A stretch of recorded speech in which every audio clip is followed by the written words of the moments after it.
in a destroyed land, a white-haired man kneels among his fallen comrades. He then casts a spell, trying to find any answer or a sign of life. Desperate, the mage asks out loud if there are any other survivors nearby. However, he only sees the bodies of his allies and begs for someone to move or make a sound. In that moment, he increases the power of his magic, searching for any trace of hope, but he soon realizes that in the end, no one is left and wonders if he's the only one who survived. With that, the image of the one responsible for all that destruction appears in the reflection of his eye.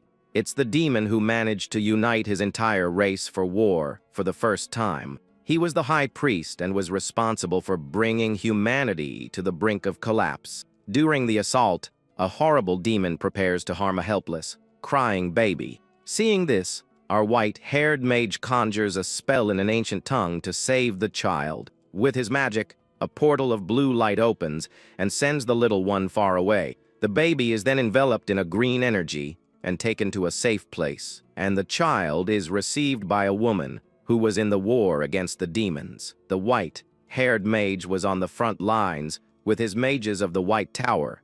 He was there to risk everything he had for the future of the human race. The tower's leader then uses a powerful light spell against the demonic forces. Without their help, no one would have been able to defeat the enemy army, but the cost was high. Back in the present, a green-haired woman confirms that the high priest has been defeated.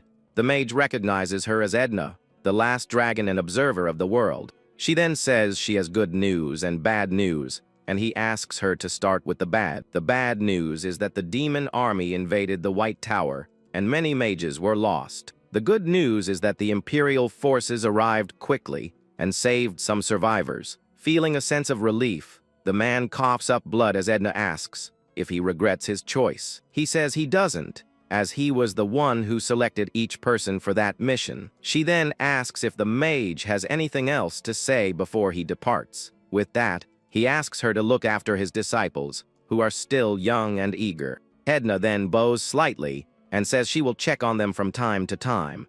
The mage is surprised and asks why a dragon is bowing to a mere human, but she simply says that he has the right to receive such respect. She assures him that neither the continent nor Shield will forget the sacrifices of the White Tower's heroes. The man then closes his eyes and admits it would be a lie to say he has no regrets.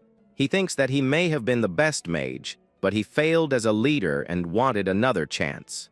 In that moment, he remembers the happy times he spent with his young apprentices. His last wish was to have had a selfish life, just to protect his people. With his last breath, he covers his eyes and finally rests in peace. A shooting star crosses the sky as the passing of the Magic Tower's master is confirmed. A record is written detailing the losses, including Master Oscar Sage, who was lost in action. After that, a green leaf floats toward a huge and majestic tower. The leaf lands softly on the window of a room where two people are talking. The green leaf floats inside and lands on the hand of a young man asleep in bed. Suddenly, the man wakes up startled, and the leaf falls beside him on the sheet.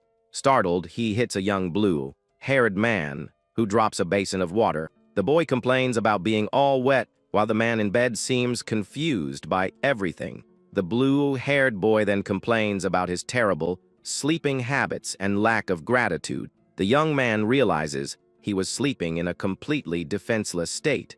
He clutches his chest tightly, remembering he should have been finished in that battle. A memory shows that his heart was pierced by the demon high priest. When he tries to ask what happened, the door is violently burst open. A noble-looking blonde man storms into the room with an expression of pure fury. The blonde man grabs the boy and says he'll deal with him, while the other on the floor wonders what's going on. The blue-haired youth tries to hold back the older man, and our protagonist asks how he's alive. At this, the nobleman smiles and asks if he also finds the fact that he's alive fascinating.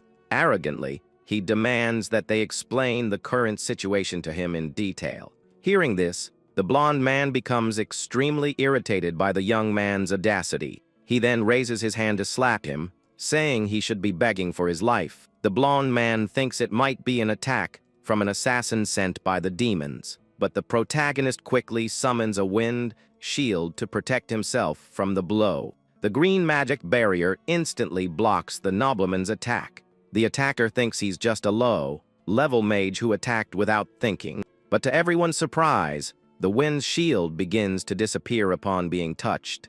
The mage looks at his hands in shock and wonders what this pathetic magic is. The nobleman is impressed by the shield and says he wasn't just playing around. He postpones disciplinary action and tells the young man to focus on his recovery. The boy is stunned by the scene, and the mage wonders how long he was asleep. He then analyzes his body and realizes his circuits and mana purity are in terrible shape. Desperate, he yells, asking what day it is, and the boy says September 21st. He concludes that he slept for 5 months, but the youth says it was only for a day at most. The mage then asks them to call Lloyd Gilly or Shasha to explain the whole situation. The boy is startled and says they are traitors who abandoned the tower a long time ago. Our protagonist shouts in fury, saying that's all a bunch of nonsense. The young mage uses a spell and realizes the air doesn't tremble, meaning he isn't lying. Confused, the man wonders how Shasha could be the tower master at only 5 years old. The boy is confused and asks why he didn't say 25 years instead of 5. The boy then makes a cute face and asks why Oscar Sage is mad at a child. The mage pauses for a moment and thinks that the act was very natural. He then looks at his reflection in the window and becomes very confused by what he sees. In shock, he grabs his own face and wonders who that person in the reflection is. Sitting in a chair, he understands that 20 years have passed since he was gone. Looking out the window, he notices that the surrounding city has developed quite a bit. He observes that the bright things are street lights and that the horseless carriage is a car. And all this technological advancement was thanks to the magical engineering revolution. With a smile, he thinks his old companions would have loved to see all this progress. He remembers when the world was collapsing and there was only despair in people's eyes. But he decides to stop reminiscing to organize everything. He's learned about the body's owner. The young man's name was Oscar Crushen, a level 1 mage from a bankrupt noble family. The young man was terrible as a mage, because at 20 years old, he was still at the 1st level. In his haste, he diverted research funds to buy an illegal elixir and passed out. If the elixir worked, it would increase his mana, but if it failed, he could lose his life. At that moment, the mage notices something strange, and his eyes widen in surprise. He feels an amount of mana far too large for a simple level 1 mage. Furthermore, almost all the mana was pure and had not yet been refined by the body. He then notices a small, dark, and impure speck floating in the midst of all that energy. Confused, he wonders what it is as the speck moves toward his hand. Suddenly, a drop of a black, viscous liquid drips from his index finger. The drop falls to the floor and spreads, forming a small puddle of dark substance. Upon analyzing the liquid, he immediately understands what it is and is shocked. With his fingertip, he touches the puddle and confirms that the substance is a poison. Now he wonders why there was such a powerful poison in that young mage's body. With a sly smile, he finally says that he understands the whole situation, and with a confident expression, he claims to have perfectly understood what happened. First, the illegal elixir the young man took was not fake, but a very rare item. The problem was that Oscar Crushen didn't know the elixir was poisoned. The poison was of such a high level that it was used to eliminate a level 1 mage. With that, he snaps his fingers thoughtfully as he pieces everything together. He doesn't know who is playing with his soul, but he's grateful for the opportunity because consequently, he received the second chance he so desired before he passed. He holds the empty vial and decides that this is a good start to his new life. He then promises that, as payment for borrowing his body, he will avenge him. Meanwhile, on the outskirts of Saren, a man runs to deliver news about the shop. He finds his boss, who scolds him for not treating him with proper respect. The man then reports that the shop was completely destroyed on the inside by some mage. The boss is in disbelief when his subordinate suggests that the culprit was Oscar Crushen. The henchman is afraid the White Tower will investigate and remembers who asked him to do it. The person who made the request was a mage from the White Tower and wore the organization's ring. Suddenly, the two are startled by a noise and shout, asking who's there. Just then, Oscar Crushen appears at the door in a new mage's outfit, surprising everyone. He says he tracked the scent from the vial and realized there are more people involved than he thought. The boss asks if he was the one who destroyed the shop, and Oscar calmly confirms the act. The mage says he's very interested in their conversation and invites them to continue the discussion. The boss then gives the order for his men to eliminate the mage who invaded the premises. With that, one of the henchmen quickly advances toward the young man with a dagger in hand. But our protagonist says if that's how they want to play, he won't go easy on them. He quickly uses a spell called Wind Cutter to defend himself from the attack. The blade of wind hits the henchman's head on, throwing him far away with the impact. The man falls to the ground already gone after being hit by the mage's powerful spell. Our protagonist seems to not believe that the blow wasn't as clean as he expected. Seeing his man down, the boss shouts his name in complete despair and panic. Furious, the group's leader draws a firearm and points it directly at our mage. He then fires several times, but the young mage finds the scene rather interesting. The young man uses his wind shield again to stop the projectiles and analyzes the weapon. The bullets stop in mid-air, and he asks if those small metal objects are the so-called bullets. With a smile, he says that is intriguing as it is. He'll return them for now. The projectiles hit the man squarely, leaving him gravely wounded from the shots. Lying on the floor, the boss curses the mage, who steps on him and says his men won't be coming. He explains that he didn't use silence, but a spell that prevents sound from leaving the room. Sitting comfortably, he asks the man to answer who ordered him to be harmed.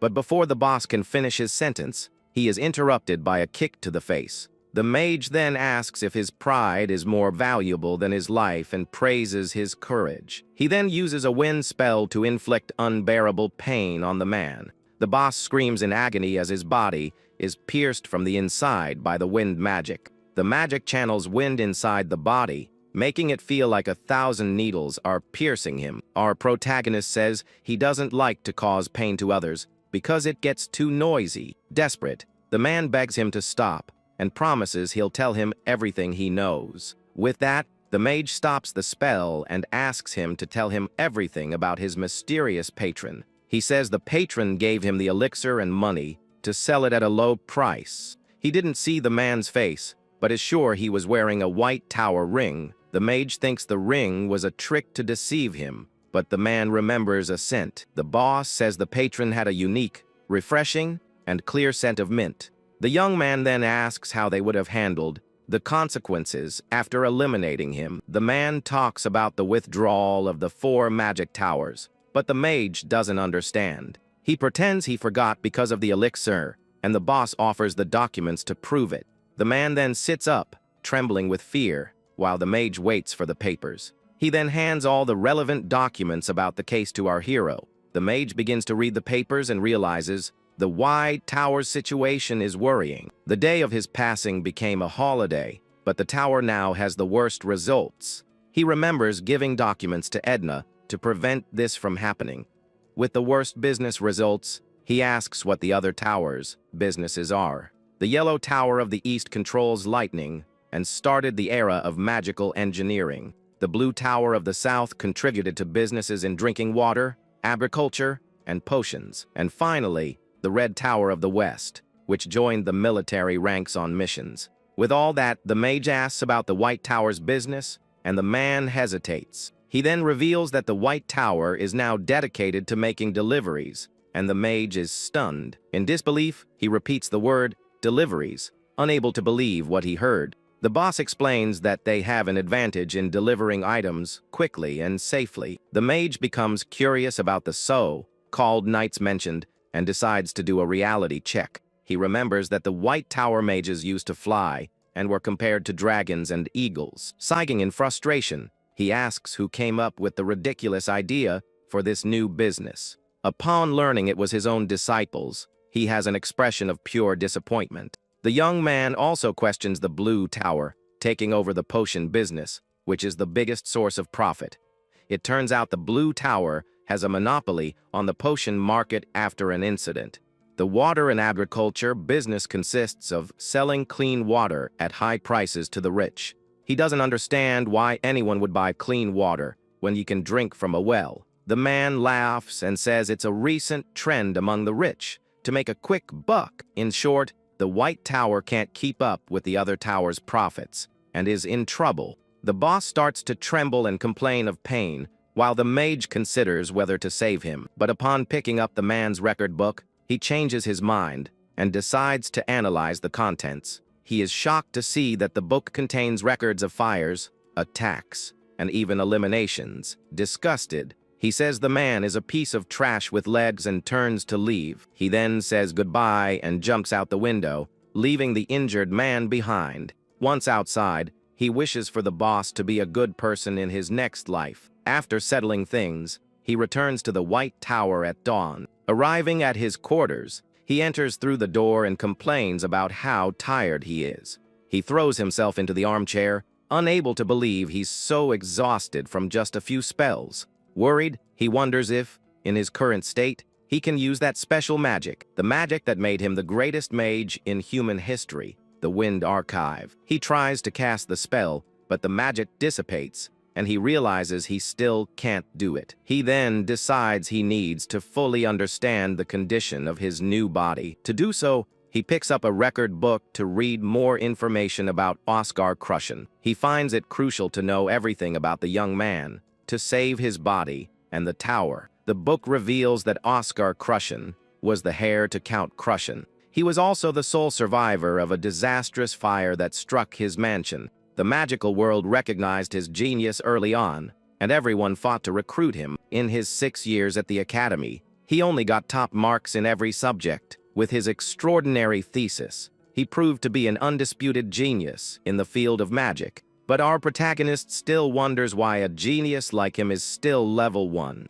The answer is that he suffered from mana deficiency syndrome, a rare condition. This syndrome prevented him from using magic. Despite all his theoretical knowledge, he understands magic better than anyone, but can't use it practically. With the magic scan finally complete, he prepares to analyze the results. Upon confirming the scan's results, he holds a magic screen and is very surprised. He discovers that the young man doesn't have the syndrome because his mana circuit was sealed. Mana deficiency syndrome is a condition that prevents magic from circulating in the body. Those who suffer from it can't get past level 3, but Oscar's situation was different. His physical circuit wasn't defective, it was intentionally tied by someone. Our hero thinks that if the boy was a genius, he would have realized it wasn't a disease, so he decides to look for a diary to better understand the former owner's situation. He remembers information stating that Oscar Crushen was an alcoholic. The mage then starts to wonder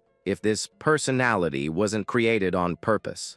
He theorizes that the young man knew his circuit was blocked and pretended to be a playboy. If that's true, he understands why the young man gave in to the temptation of the illegal elixir. In a situation where he couldn't trust anyone, he had to free himself. In contrast, our hero just needs to untie the knot and believes he can do it. At that, he stops in front of a table and looks at a book with great curiosity. The book is called The Reinterpretation of Basic Magic, and it catches his eye. Upon opening it, he finds various notes and complex diagrams about spells. His eyes widen in complete surprise at what he's reading on those pages. The notes detail how to improve basic spells like the Wind Cutter and Wind Shield. The concept of the advanced Wind Shield is very similar to how he himself uses it. Furthermore, the book describes how to use magic and even spells the young man himself created. Even without being able to use magic, Oscar performed all the experiments just in his head. With this, he finally understands why the boy was called a genius and identifies with him. He realizes that Oscar didn't give up on magic and worked harder than anyone else. A note at the end of the book reveals Oscar's desire to help the White Tower. Our protagonist is shocked to realize that the young man knew everything from the beginning, but despite all his genius, he had to face it all completely alone. Moved, he closes the book and thinks about the name and legacy of Oscar Crushen. He reflects on the young mage who walked a lonely path without ever giving up. He then sits on the sofa to process all the new information he's discovered. He then vows that he will untee the knot that the former tower master couldn't. Furthermore, the mage promises he will do something extra for the young man who suffered so much. He swears he will make everyone who broke Oscar's wings pay for what they did. The scene then changes to a greenhouse full of plants with a large fountain in the center. Our hero appears, walking through the place,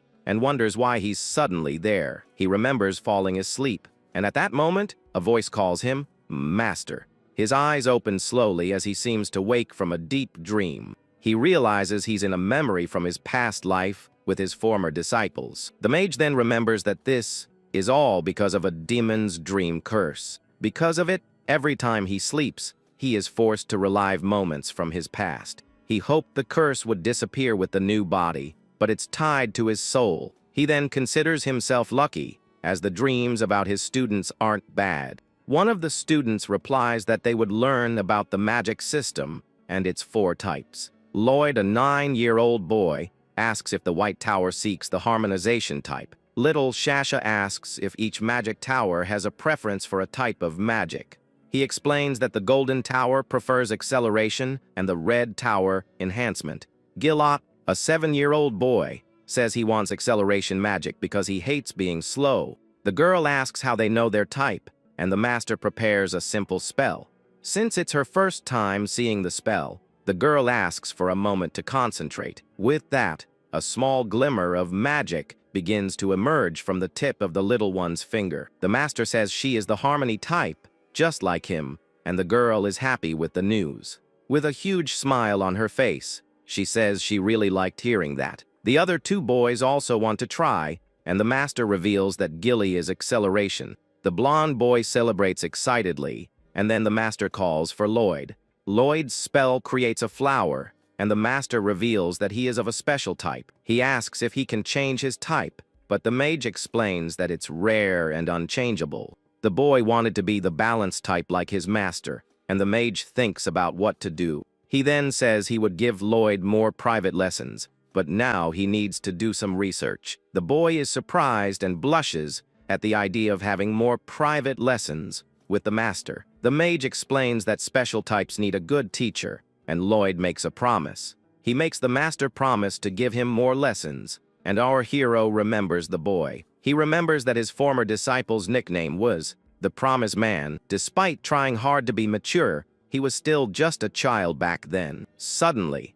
the dream is interrupted by a loud, buzzing sound that echoes through the environment. The young mage wakes up on a sofa to an announcement from the broadcast room. The announcement asks Oscar Crushen to go to Lab 4202. On his way there, he thinks that he has unlocked 12 of 20 physical circuits. With this, he is now a level 2 mage, and upon arriving at the room, he hears a voice. Upon entering, a man greets him and asks about his memories that are coming back. The young mage confirms that he is remembering, and the man says he's happy to hear that. He then recognizes the man as Maxim Bisk, an elder who was once his junior. He remembers Maxim as an honest and diligent young man with a bright future. The young man remembers how Maxim used to follow him and call him master, which he found cute. Now the man is 45 years old, and the mage laughs, making Maxim question him. Maxim then informs him that he received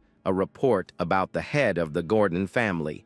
He asks if the mage has anything to say, and the young man says there must be a good reason. He then reveals it was because they tried to end his life, surprising Maxim. The young man places a book and a bat on the table and says the elixir was poisoned. He confirms he went to talk to them but was attacked, and Maxim analyzes the evidence. Seeing the bag of money, the elder concludes that the young man's story seems legitimate. The young man explains that the book has the details, and Maxim decides to close the case as self-defense. The mage thanks him and takes the opportunity to ask for a personal favor, making the elder curious. He reveals that he would like to meet with the master of the magic tower, and Maxim is surprised. The elder replies that it's not difficult, since the young man always discusses magic with her. The young man wonders about this discussion, but Maxim says he will only see her in 6 months. Surprised, he asks for the reason and notes that it's after the White Night Festival. Maxim then explains that she is on a business trip for an important commission. It turns out the Tower Master is away because of the High Mage's absence, which is shameful. Our hero then asks what the Master's level is, and the man replies that she is level 7. The Mage thinks that at her age, he was level 9, and with her talent, she should be level 8. Maxim changes the subject and asks if the young man has been practicing attack magic lately. The young man replies that he trains whenever the mood strikes, and with that, the elder dismisses him. The young man then leaves the room, and Maxim watches him as he goes out the door. An old man named Hamel appears and says he came to stop Maxim from being hard on the boy. Maxim says he worries about the young man, and that's why he needs to reprimand him from time to time. Hamel then says that the boy's basic magic was too perfect and that he must be studying. The elder agrees and thinks that maybe Oscar is trying harder than he imagined. Then, Hamel invites him to the elder's meeting, and Maxim decides to go with him. The scene shifts to our hero, who is on the 10th floor after dreaming of his students. He notices that the place is emptier than before, and at that moment, a gardener appears. The man greets him as young Master Oscar, but the young man can't recognize him. The man introduces himself as Wilter and says the rumors about his memory loss are true. Our hero is shocked by how quickly the rumors have spread, and the gardener laughs at his reaction. The young man asks about the young master, and Wilter says he also worked for the former master. With this revelation, our hero is quite surprised and speechless for a moment. He smiles and says it's a good way to differentiate them, and invites him to chat more often. But the gardener refuses because he will soon be leaving the tower, leaving the young man very confused. The man says he has served 3 masters and is the only one left in his department now. He says he stayed because of a speech from the former master about everyone being important. Our hero feels a little embarrassed, and Wilter says he has worked with pride ever since. The mage thanks him, but the man says that's precisely why he's resigning. The young man is shocked by the news and can't understand the reason for that decision. The gardener explains that the White Tower is not doing well, and its finances are very poor. He mentions that he will complete 40 years of service, and the young man asks if it's for the prize. Tower members receive a cash prize for length of service after 20 and 40 years. Wilter says the tower can't afford it, and many would have to risk their lives for it.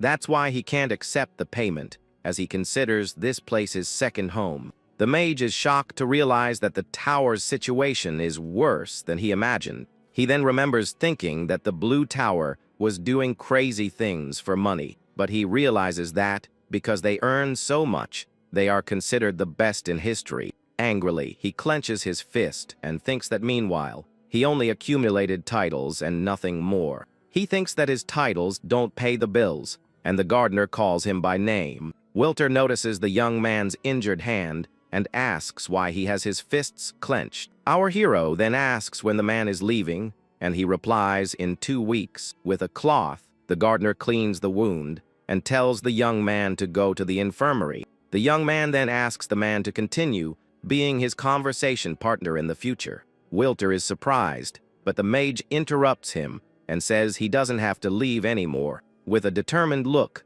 he states that there is a way to make money, and he will figure it out. Back in his room, he thinks about how he will fulfill the promise he made to the gardener. He considers his options, but knows that research and commissions take too long to turn a profit. He needs a profitable business, and comes to the conclusion that potions are the only way. With that, an idea comes to his mind, and his eyes widen with the new possibility. Reading an old newspaper, he seems to find the perfect solution to all his problems. The scene changes to a woman complaining about a misallocation of money in the Magic Tower. She is fighting Lena, and her colleague says the culprit is sorry, but she doesn't accept it. The woman says theft is an addiction, and the man replies that she doesn't need to worry. He then adds that there isn't much to take from the tower, which irritates her. She gets furious and suggests isolating the culprit, but Maxim finds the punishment too severe. Vice Master Hamel agrees that isolated training would be too harsh for the boy. He explains that it would be nothing more than torture for the child, but Fidenlina hesitates. Hummel then suggests the boy pay 3 times the amount taken and closes the matter. Fidenlina sighs and says that with little money, they need to make a decision soon. She suggests selling potion equipment to survive for another 3 months. The vice master opposes the idea, and the woman questions his decision not to sell. He reminds her that the Magic Tower is a place of study and knowledge exchange among mages. Furthermore, he says you can't sell the future to feed the present. Fidenlina questions with a dark tone if they really still have a future. She says they have already waited for 20 years, and Maxim reprimands her for her pessimistic tone. The vice master seems to agree and says that even if a genius appeared to save them, no one would want to join a magic tower that is on the verge of bankruptcy. Defeated, he falls silent and seems to have completely lost hope. At that moment, someone knocks on the door, and Fidenlina asks who dares to interrupt the meeting. The young mage then appears at the door and introduces himself as Oscar Crushen to the elders. He enters the room and says he would like to make a suggestion to solve the problems. With a smile on his face, he asks for permission to start a business, and everyone is shocked. Fidenlina calls him funny and reminds him that he misappropriated money just a few days ago. The young man explains that he read about a flu outbreak that isolated the state of Vince. Hummel says he also saw the news and that people suspect the deadly Cadena flu. This flu has no cure, and the White Tower's vaccine recipe was lost 20 years ago. Our hero then says that not even the Blue Tower could replicate it, and that's where he wants to start. He reveals his plan to sell flu vaccines and revive the tower's monopoly. Fidenlina completely ignores him and says it's not even worth listening to him speak. She reminds him that several companies invested a lot of money but failed to create the vaccine. With a furious look, she questions how a 20-year-old boy could achieve what no one else has. The young man agrees with her and admits that everyone failed, but says there's a catch. With a confident and smug smile, he declares himself a genius to everyone in the room. The woman becomes even more irritated and shocked by the young man's audacity and response. She then starts shouting and accuses him of taking 723,000 sinos from the tower. She continues her lecture, saying he has no idea how money works, but is interrupted. The vice master defends him and says she is being rude to an investment proposal. A little ashamed, the woman lowers her head and apologizes for her attitude. The mage understands that her hatred is because he has been useless for the past 2 years. He then asks them to consider his proposal because he is now a different person. Hamel asks the reason for his certainty, and the young man asks them to look at page 2 of the newspaper. The article says an archbishop changed his plans and will stay in Siren for a month for prayers. The El Terra order has 7 archbishops, and becoming a cardinal requires a lot of money. They can stay on an estate for a month if they are receiving donations from nobles. But Siren was once a large city and is now getting smaller and less important. Maxim agrees but says he thought the reason for the visit was the so-called blessing prayers. The young man says that's the strangest part, as it makes no sense to pray for barren land. He explains that the pilgrimage route has already been chosen and shows the path on the globe. The young man spins the globe and points to the next destination on the route, which would be Vince. The archbishop will stay for 1 month in each city before finally reaching his destination. From this, he concludes that the archbishop is trying to delay his visit to Vince as much as possible. If an accident happens during the pilgrimage, it's a sign that the earth goddess is angry. Maxim understands that the archbishop knows about the flu and is buying time, and the young man agrees. Fidenlina praises his analysis, but reminds him that it's all still just a theory. Hamel says he understands what he's saying, and the young man is filled with hope. But to his surprise, the vice master says they can't sponsor him officially. He explains that if they do, they won't be able to fund the other mages in the tower. However, he offers his personal money as an investment for the young man's business. Fidenlina is shocked by the vice master's action, but he says it's all right. He then hands over 30,000 sinos and asks if the amount is enough to start. The young man is in shock and thinks that amount is nowhere near enough. the scene changes to the potion lab, where he laments the lack of money. He then decides to go with Plan B and notices that the equipment in the place is in good condition. His plan is to create a sample of the vaccine and get the money directly from the Archbishop. He then puts on his glasses and says, "It's better to get money from those who are desperate." With a smile on his face, he gets ready to start while his assistant understands nothing. With his eyes focused on the work, he begins to prepare the mixture of ingredients. The red liquid starts to flow through the tube, slowly filling the flask. With everything ready, the mage begins the mixing process and carefully prepares the potion. He then lifts his glasses with a smile and says the result isn't bad at all. With the potion in hand, he says he made an energy drink for practice and worried for nothing. Meanwhile, the assistant appears carrying several heavy bags and cries out in pain. Exhausted, he asks for something to drink, and the mage offers the potion, but the price scares him. The young man then hands over the energy drink in exchange for the receipt, and his assistant thanks him happily. He drinks it all and says it's good and warm, and our hero confirms he just made it. Analyzing the herbs, the mage praises their quality, and Frank says he chose the best ones. The young man jokes that he should be a merchant, and the youth says he thought about it if the tower goes bankrupt. Angered by the joke, our hero gives his assistant a small scolding with a cushion. The boy asks why, and the mage apologizes, saying he didn't like his joke.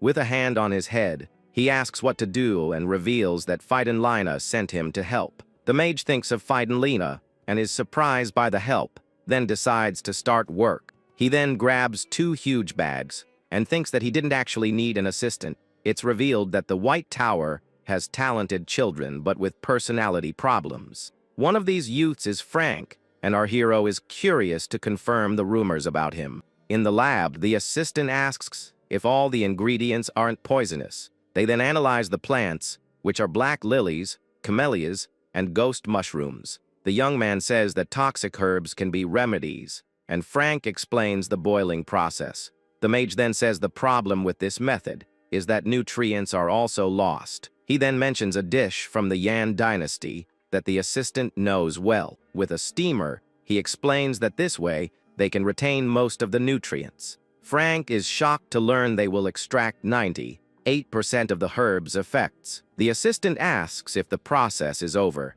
but the mage says this only softened everything. With everything prepared, he says the real detoxification process begins now. He then casts a spell called Air Drain to start the next stage of the process. With purple vapor coming out, he says they now just need to extract the toxins from the smoke. With his hands, he manipulates the colored smoke and creates a small whirlwind of magic. The vapor condenses into a small yellow sphere that floats in the middle of the lab.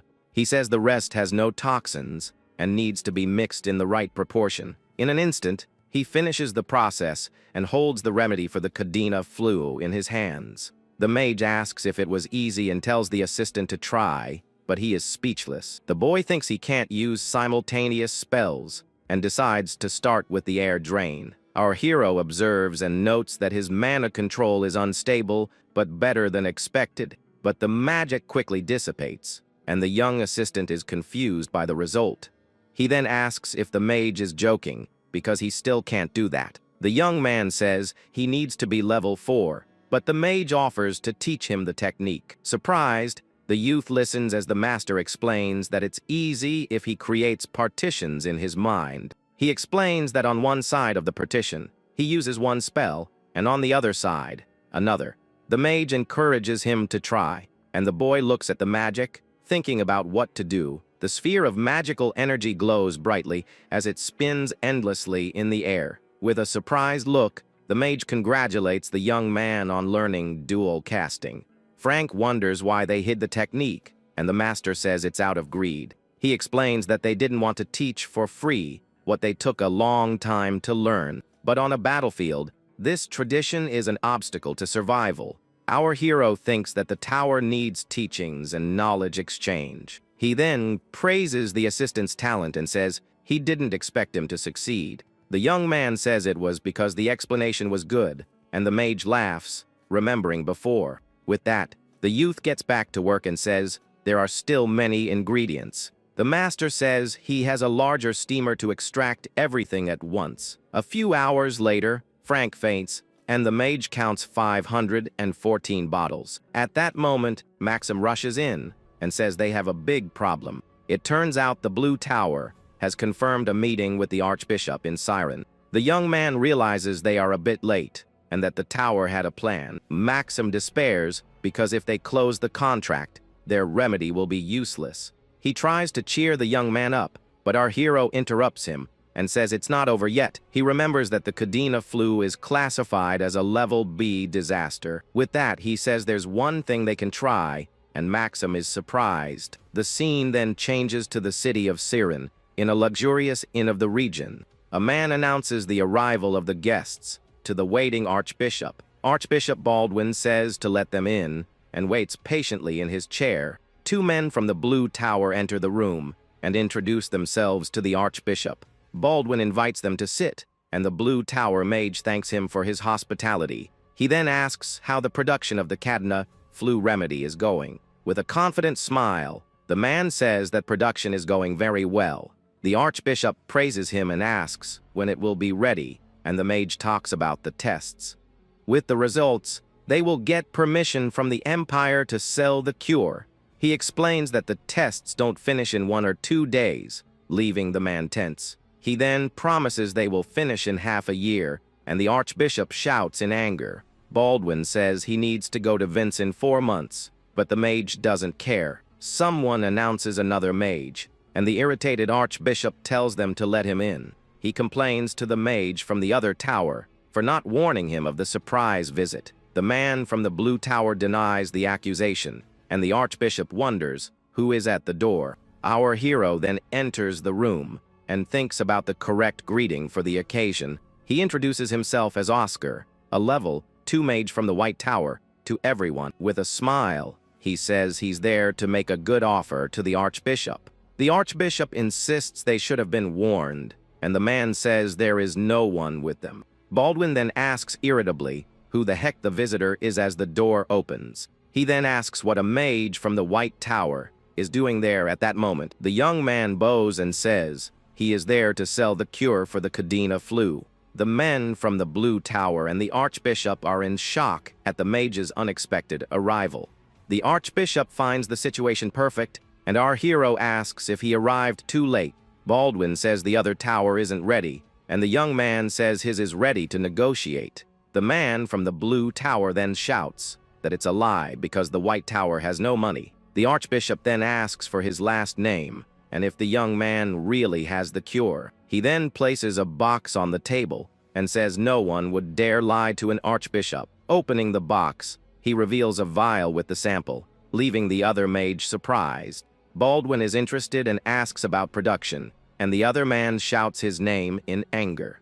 The Archbishop shouts back that they came unprepared, and the mage mentions the Empire's permission. With that, the Blue Tower mage remembers the Empire's approval and has an idea. He asks if our hero has approval from the Empire's agency, and the young man answers no. The rival smiles and says they are in the same boat and that his tower can produce with the license. He also says that his tower's history and connections guarantee better treatment. Our hero finds it funny that he's talking about history in front of a White Tower mage. The Blue Tower mage becomes furious with a dark aura and tells the young man to take back what he said. The young man asks which tower came first, and the rival says it's only a 5-year difference. But this 5-year difference is something the Blue Tower masters have always wanted to overcome.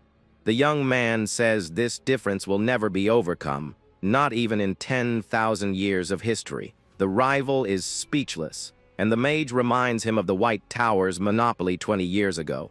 The man ignores him and says that's in the past, and no one remembers that time anymore. Suddenly, the man's expression changes, and he seems to feel something strange coming from the youth. With a dark and powerful aura, our hero menacingly repeats the rival's phrase. The mages from the other tower wonder what that feeling was, as it wasn't from a level 2. The young man then says he'll have to remind them, and the Blue Tower mage is left speechless. At that moment, an attendant enters with a phone and says there's an urgent call for the Archbishop. The man then reveals that the call is from the Lord of Vince, surprising everyone in the room. On the phone, the Lord of Vince thanks the Archbishop for his immense kindness. Baldwin is confused, but the Lord explains it's for sending the cure for the Cadena flu. He says an elder from the White Tower told him the plan, and that the patients were cured in hours. The Lord calls it a blessing from the goddess, and our hero just watches with a smile. The Archbishop asks about side effects, but the Lord says there are none, and requests the second batch. He says Hamel told him the decision on the second batch was entirely up to the Archbishop. Smiling, the Archbishop says the second batch will arrive soon, and the Lord thanks him profusely. After hanging up, he asks if it was Oscar's doing, and the young man confirms the delivery was successful.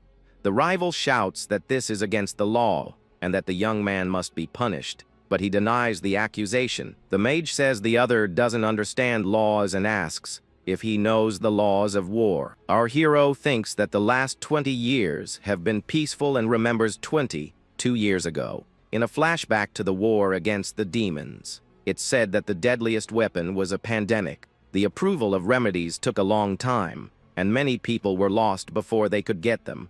That's why the Emperor created a clause that war treatments would be considered special. These treatments are not affected by the Empire's agency laws, and the rival questions him.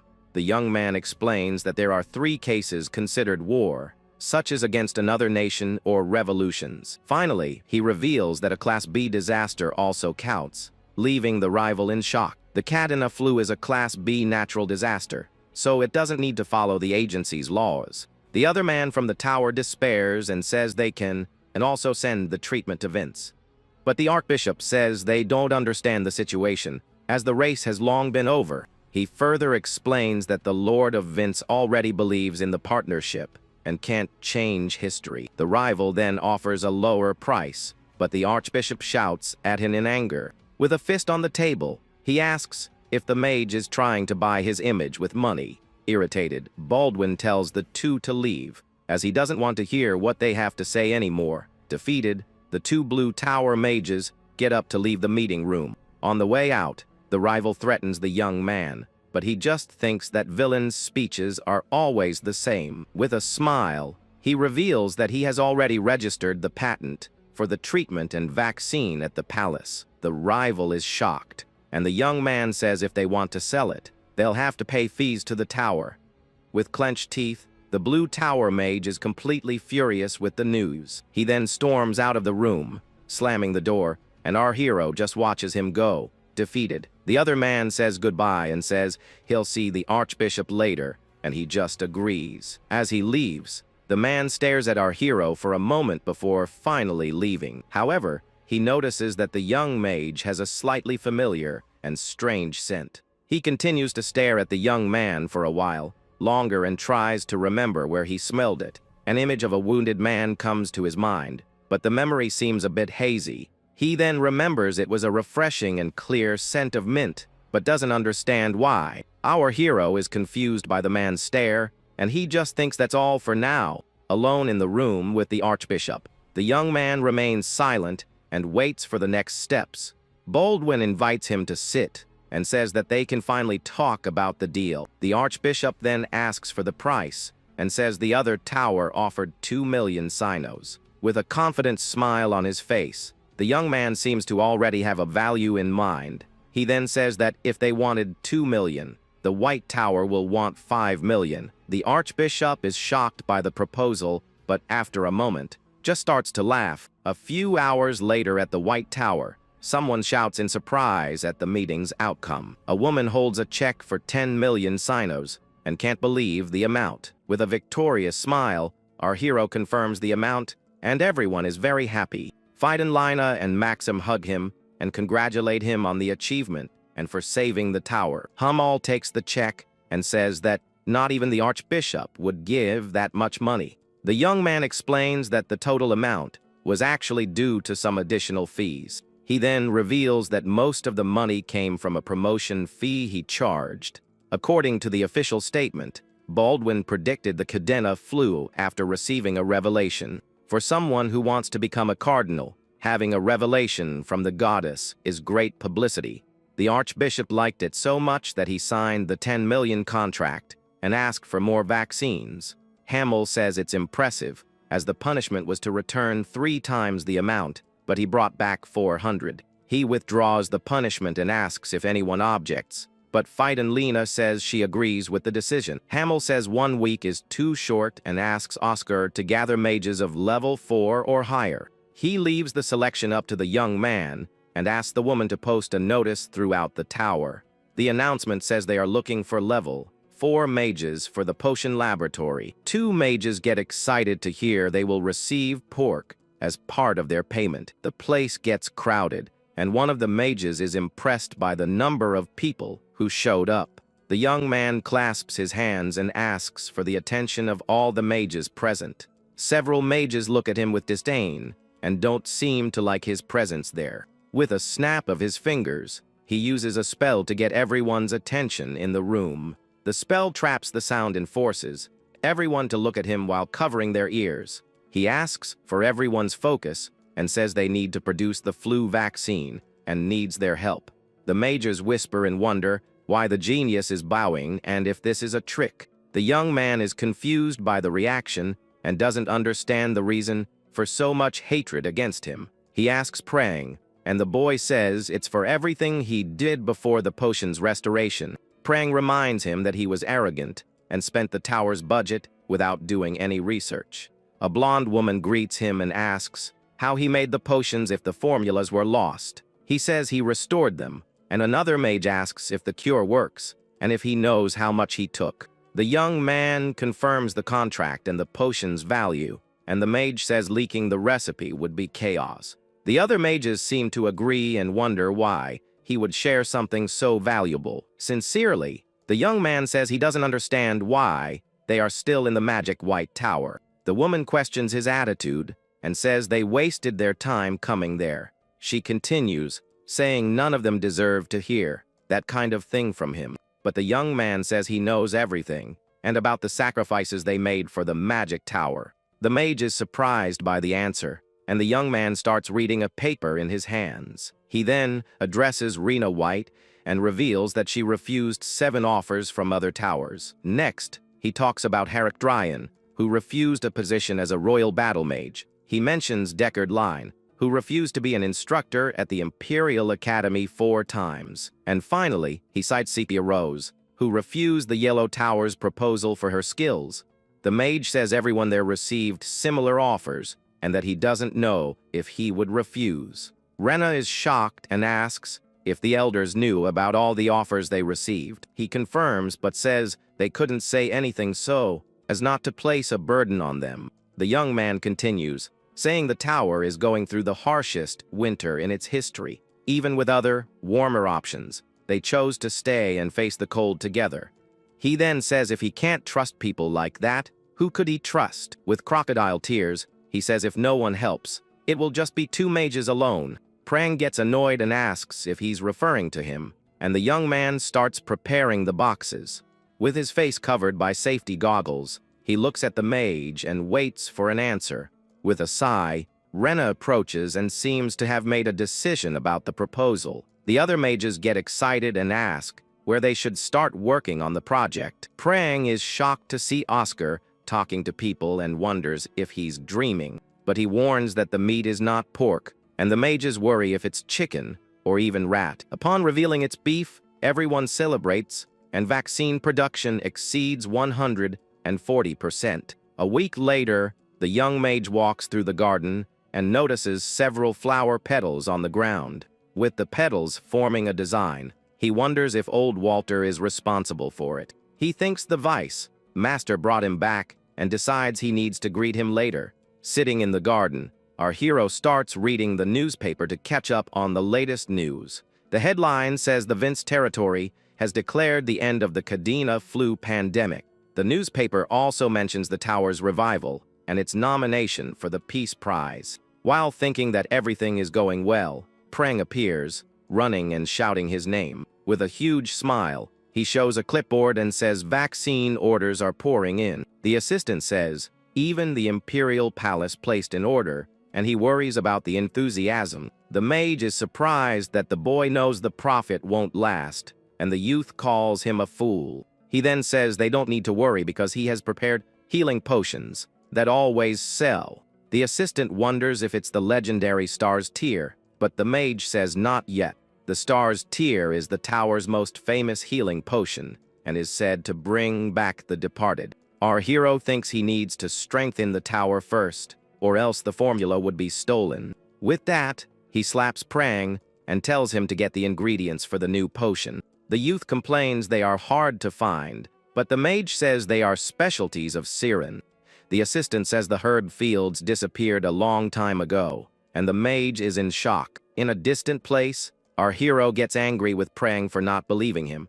They then get out of a carriage, and the driver says they can't go any further. The young man says they walked 16 kilometers, and the youth is confused by the unit of measurement. He explains that after the war, everything changed, and the system is now metric. The mage is shocked to learn that even the pound system is gone and mourns its loss. With a prayer, he bids farewell to the old measures, and Prang spots a cabin ahead. They then approach the house, and the young man asks if anyone is living inside. An old man with a glowing red eye opens the door and asks if they walked there. The young man confirms, and Prang is startled to see several luxury cars arriving. The cars arrive at high speed and stop right in front of the small wooden cabin. Brutally, one of the cars runs over the flowers that decorated the entrance. A man in a white suit and dark glasses asks if the old man wants to sell his land. The cabin owner just stares at the man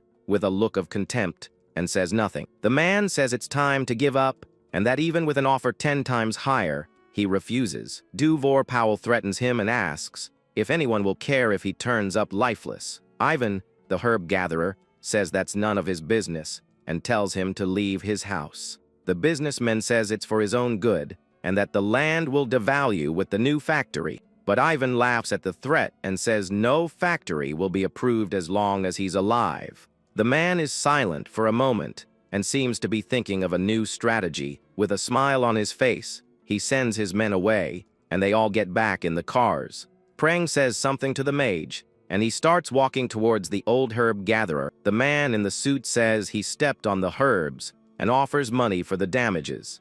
Disdainfully, he throws a wad of cash on the ground for the herb gatherer. With that, the luxury cars drive away, and the businessman bids farewell to everyone. In the car, one of the henchmen notices the robes and comments on the vaccine money. The businessman doesn't care, but his man hands him a newspaper about the tower's profit.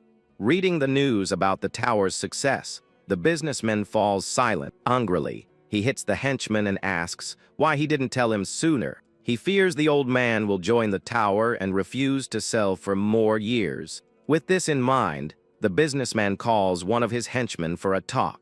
He then tells the man to hire mercenaries for an obvious job. The plan is to get rid of the old man and fake a disappearance so the land goes to auction. One of the men worries about the mages, and Deaver orders them to be eliminated as well. The henchman is still worried about the 4 great towers and Ivan himself. The businessman says the towers are history, and the White Tower has already fallen. At night, Prang says, Ivan is a good person for letting them spend the night. The mage smiles at the starry sky and seems to agree with his assistant. Ivan invited them to stay because the descent would be dangerous at night. Prang then asks who the man from before was, and the old man explains the situation. He says Devor has been buying land for 3 years, and many gatherers have disappeared. The mage asks how he managed to resist, and Ivan says he can't touch him. Proudly, he reveals himself as a recognized master of herb cultivation. Prang is shocked to learn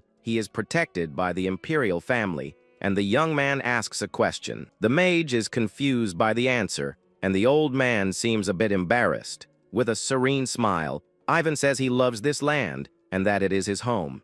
Lying on the grass, the 2 mages talk and think Ivan is a good person. The old man ran inside in embarrassment, and Prang found the scene a bit cute. The young man says the stars are bright and that he feels a little envious. He wonders what it would be like to have a brilliant life and says a genius wouldn't understand. The mage then says Prang is also incredible and the youth thanks him without believing it. Seriously, he says he's not the type to say things that aren't true. He thinks he doesn't understand why the former Oscar called him a problem child. The young mage looks at the sky and says that you used to be able to see the stars in Seren. Now, with the city lights, the night is bright, and the stars have disappeared. Prang wonders if Seren's herb industry can really come back one day. The young man says it's not impossible, but that he needs to talk to Ivan to be sure. Suddenly, his eyes widen, and he seems to feel something strange in the air. He gets up, startled, and Prang asks if he saw a ghost, but he denies it. The mage says he felt the presence of 4 people, and the assistant is confused. He then tells Prang to get up, because they have visitors to receive. With his eyes glowing in the darkness, he prepares for what's to come. In the shadows, one of the men is surprised by the boss's change of plans. Another says he doesn't care, and just follows the orders of whoever pays him. A third man with red hair tells everyone to be silent and alert.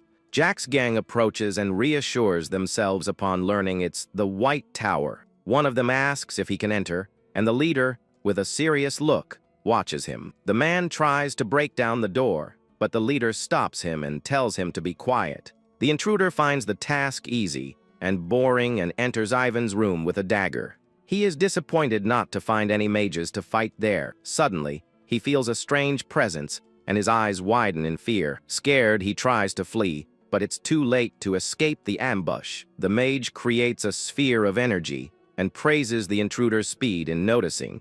With a spell called Wind Bullet, he hits the man right in the head. The intruder's body falls to the floor, and the mage is surprised by the attack's strength. The Wind Bullet is a spell by the young Oscar that reimagines a weapon with magic. Our hero says it was more effective than he expected, and that now there are 3 left. As he leaves the house, he feels something strange, and his eyes fix on a point. The leader says there are 2 left, and one of them asks about Max's fate. The mage says he's sleeping, and that it might take a while for him to wake up. With a wicked smile, he suggests that the man's sleep might be forever. The leader calls the young man pathetic and offers a deal for Max's life. He praises the mage's posture and says if he wants a fight so badly.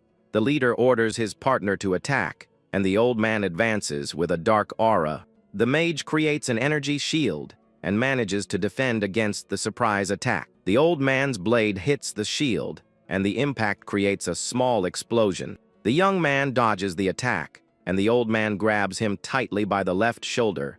With a smile on his face, the man prepares for the next attack against the mage. The young man says the attack wasn't bad at all and prepares for a counter-attack. He dodges the blow, and the man is surprised by the young man's agility. The old man says his weapon is exotic, but that it won't work against him in the end. He then declares the fight over, but the mage seems to have a plan in mind. With a swift movement, he launches 2 small spheres of energy into the air. The mage clenches his fist, and the spheres seem to change shape and intensify. The spheres transform into blades and fly towards the old mercenary. The man is shocked by the precision of the attack, even in an ambush. The blades spin in the air and create a whirlwind of blue magical energy. The mage smiles and says the old man's exotic weapon is not such a big deal. The mercenary is surprised and can't understand how he did that trick. The young man then backs away, and the old man wonders if he's retreating after winning.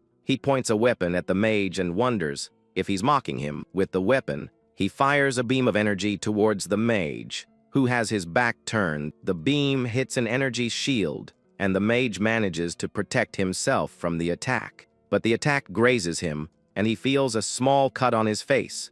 The leader shoots his own man and says it's a shame he failed. With a smile on his face, he prepares to face the mage alone. Ivan questions him, and he says the man was just a replaceable subordinate. The mage thinks about the bandit's logic and asks about the weapon he's using. The man says the weapon is special and too expensive to be a toy. The young man then realizes the weapon has 3 spells embedded in it. The leader is surprised and asks how the mage managed to discover his secret.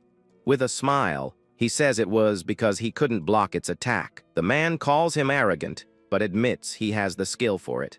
He then invites him to work with him, but the mage refuses the offer. The young man says the leader would betray him, and the man agrees with a smile. With that, he shoots at the mage, and the conversation between them finally ends. The young man manages to dodge and hides behind a wooden fence. He thinks the shot is fast, and that he needs an opening to win. The only chance is the weapon's cooldown time after 2 consecutive shots.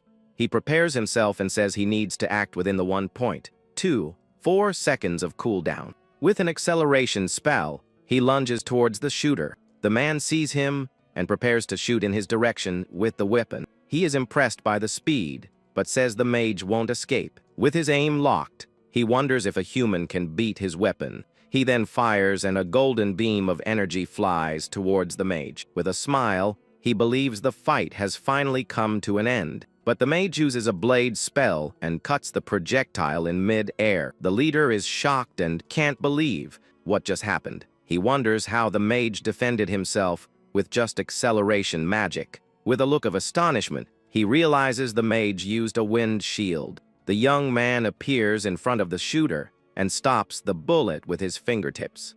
The leader is speechless and wonders how a low-ranking mage did that. The young man asks if he figured out the weapon's secret just by hearing the sound. With a sigh of relief, the mage prepares for the next step of the fight. He approaches the leader's body and says his weapon gave him trouble. He analyzes the weapon and says the spells form a true trinity. He praises the weapon and says even he had difficulty dealing with it. With a flexible and resistant wind shield, he managed to deflect the bullet. He thinks he needs to research counter spells for modern weapons at the tower. With the weapon in hand, he runs to rescue Prang and Ivan safely. He remembers there were 4 enemies, and that he has already defeated 3 of them. But upon arriving, he finds Prang being held by one of the mercenaries. Prang tells Ivan to run, and the old man worries about the young man's safety. The young man says he can't fight with him nearby, and promises to catch up soon. With a sigh, Ivan agrees and tells the boy to be very careful. The mercenary mocks their farewell and wonders why Prang isn't running. He accuses him of using the old man as bait to save his own skin in the forest. But Prang says Ivan was the target, and that he always wanted to know what makes him special. With his sword in hand, the man prepares to attack and advances towards him. He leaps into the air and says he will start the fight by finishing him off first. The young man casts a wind cutter spell, but the man dodges it with ease. The mercenary says it was too easy, and that he expected a bigger challenge from the mage. With a quick movement, he appears behind Prang and attacks him with his dagger. He laughs and wonders how a mage from the great tower can be so weak. But as he attacks, he realizes the sound of the dagger wasn't what he expected. The man feels that something is wrong and realizes his attack didn't work. The young man's body dissolves into a gust of wind, and the mercenary is shocked. With a surprise attack, Prang hits him from behind, and the mercenary falls to the ground. He apologizes and reveals that he has a slightly special and different constitution. The mercenary falls defeated, and the young man approaches to finish the fight for good. As he turns, he almost steps on the body, and our hero appears from behind a tree. The mage thinks that Prang is a special type mage, and that there's more to him. He has the spirit of the wind, and can transform parts of his body into pure wind. The mage thinks that physical attacks don't work, and that the ability is rare. He remembers that the magic belonged to the 7th master, and didn't expect Prang to have it. The young man is startled by the appearance, and the mage congratulates him on a good fight. The young man asks where Ivan is, and Prang is a bit embarrassed by the compliment. He then remembers the old man, and starts shouting his name through the dark forest. The mage feels something and calls Prang to investigate a suspicious direction. Back at the cabin, Ivan thanks the young men for the help they offered. He says without them, he wouldn't have seen the sunrise, and Prang says he did nothing. The mage corrects him and says that without him, things would have been much worse. With a HUD, Ivan thanks him again, and the young man is a little embarrassed. Prang asks if it's all over, but the mage says the businessman doesn't give up easily. Ivan explains that the herb field is the most fertile and central land in Seren. The soil's fertility has decreased over the last 8 years due to pollution.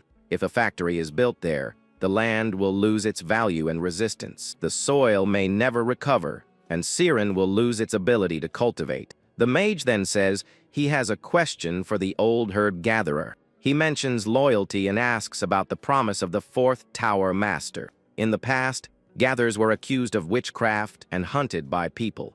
That's why they lived as nomads and hid from the curious eyes of the cities. Ivan says a kind man appeared to them in the midst of all the persecution. This was Leonard Ayers, the fourth master of the White Tower, who invited them to Saren. He promised that there they would have a home and would never be looked down upon by anyone again. The mage says he read about it in an old book passed down among the tower masters. Thus, herb gatherers from all over the continent moved to Siren and found a home. The White Tower gave their ancestors a home and pride, which is why they are loyal. The young mage listens to everything in silence and seems to understand the depth of the promise. With respect, he bows and thanks Ivan for all his efforts so far. He then promises that from that moment on, the White Tower will stand by their side. Prang asks if the mage has any ideas, as the imperial family may not arrive in time, but he assures him that help will arrive quickly, as they will sign the cure contract today. In Devor's office,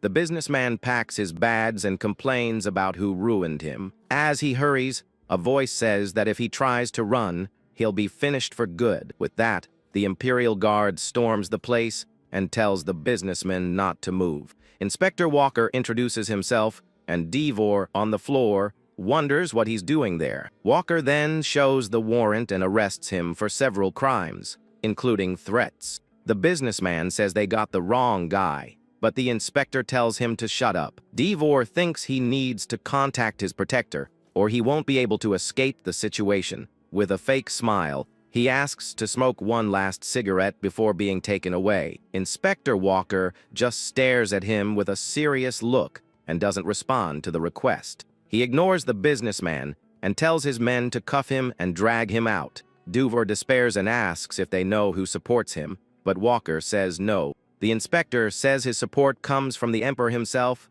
and Devor is in shock.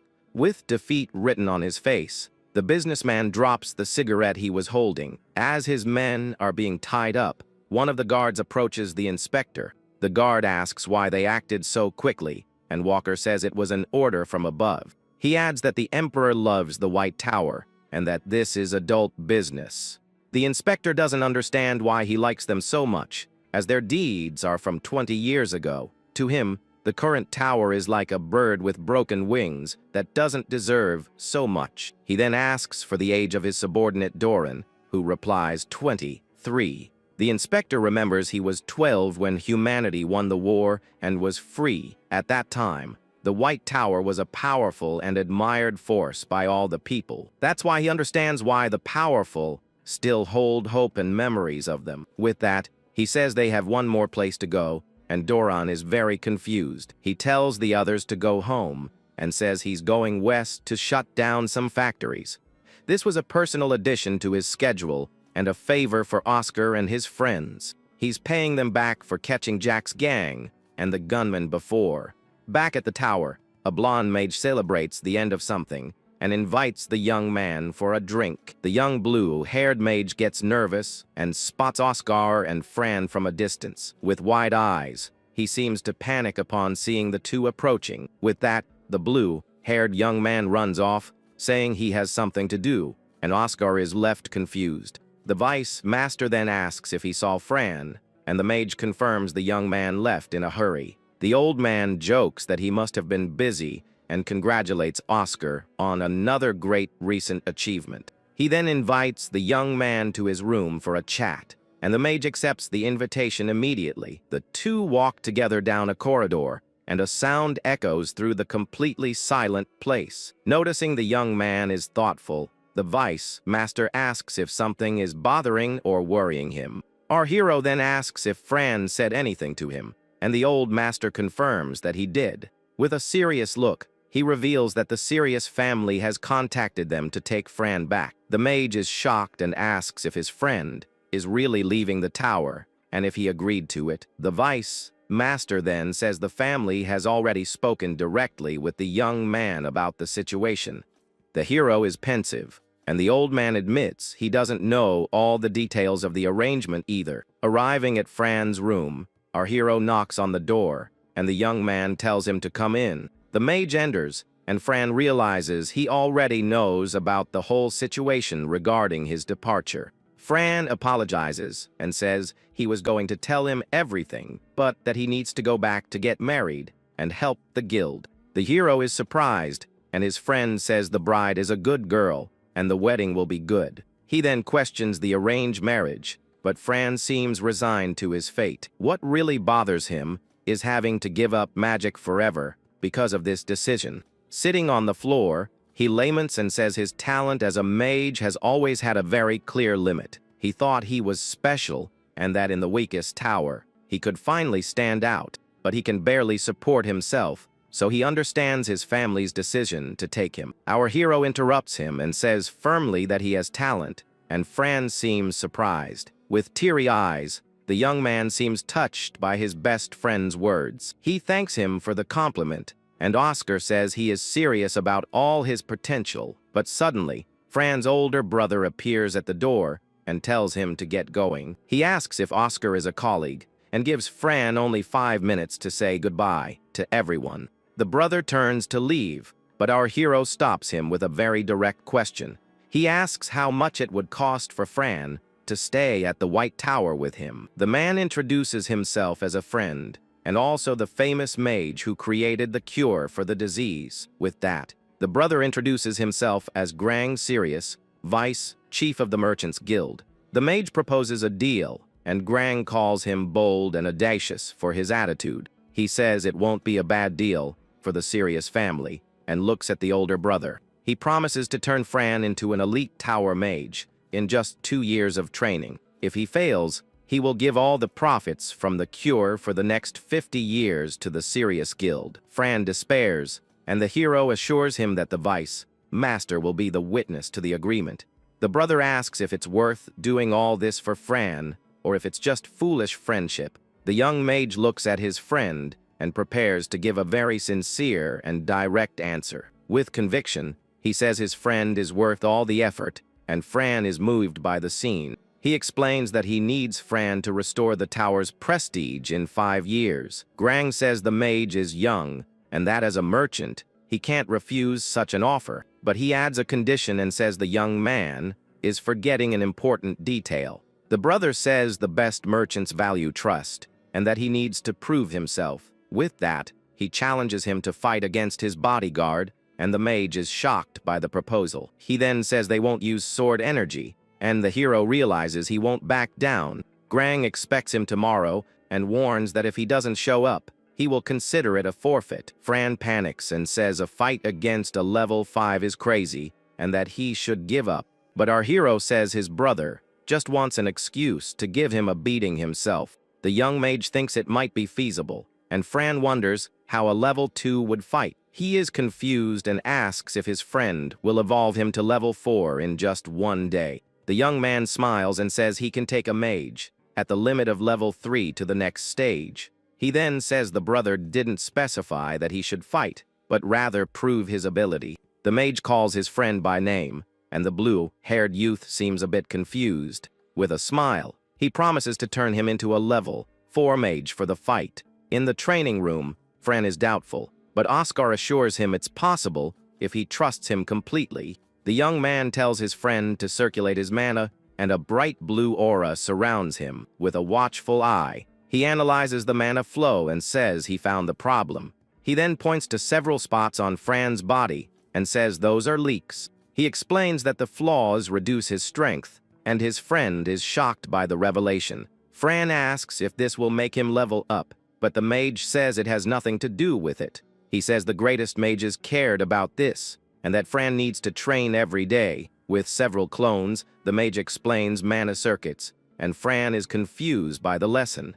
His friend complains about the difficulty, and Oscar says it's just the beginning, and that he needs one more thing. He then asks the young man to use the herb field magic, and Fran is surprised. The young man refuses, and his friend asks if he doesn't trust him, but the youth denies it. With a sad look, he reveals that he's scared, and our hero is very confused. The young man then says he almost lost his life using that magic once in the past. He says his anxiety led him to seek a magic that no one else could use. With a book in hand, he began to study and practice a new forbidden spell. He wondered what would happen if he turned his body into wind. The young man tried to do it, but the idea was reckless, and the result was disastrous. He thought it had worked at first, but soon lost control of the situation. With wide eyes, he despaired as he realized what was happening. The spell was a complete failure, and he could no longer stop his body's transformation. His mana went out of control, and he cried for help as his body disappeared. If the Tower Master hadn't saved him, he would have been erased from existence forever. With a hand on his chest, he says he never wants to feel that again in his life. The mage remembers he used the magic, and Fran says it activates on its own in danger. His friend then asks if he seems pathetic, and our hero comforts him immediately. He says many mages go through this, and that the solution to the problem is very simple.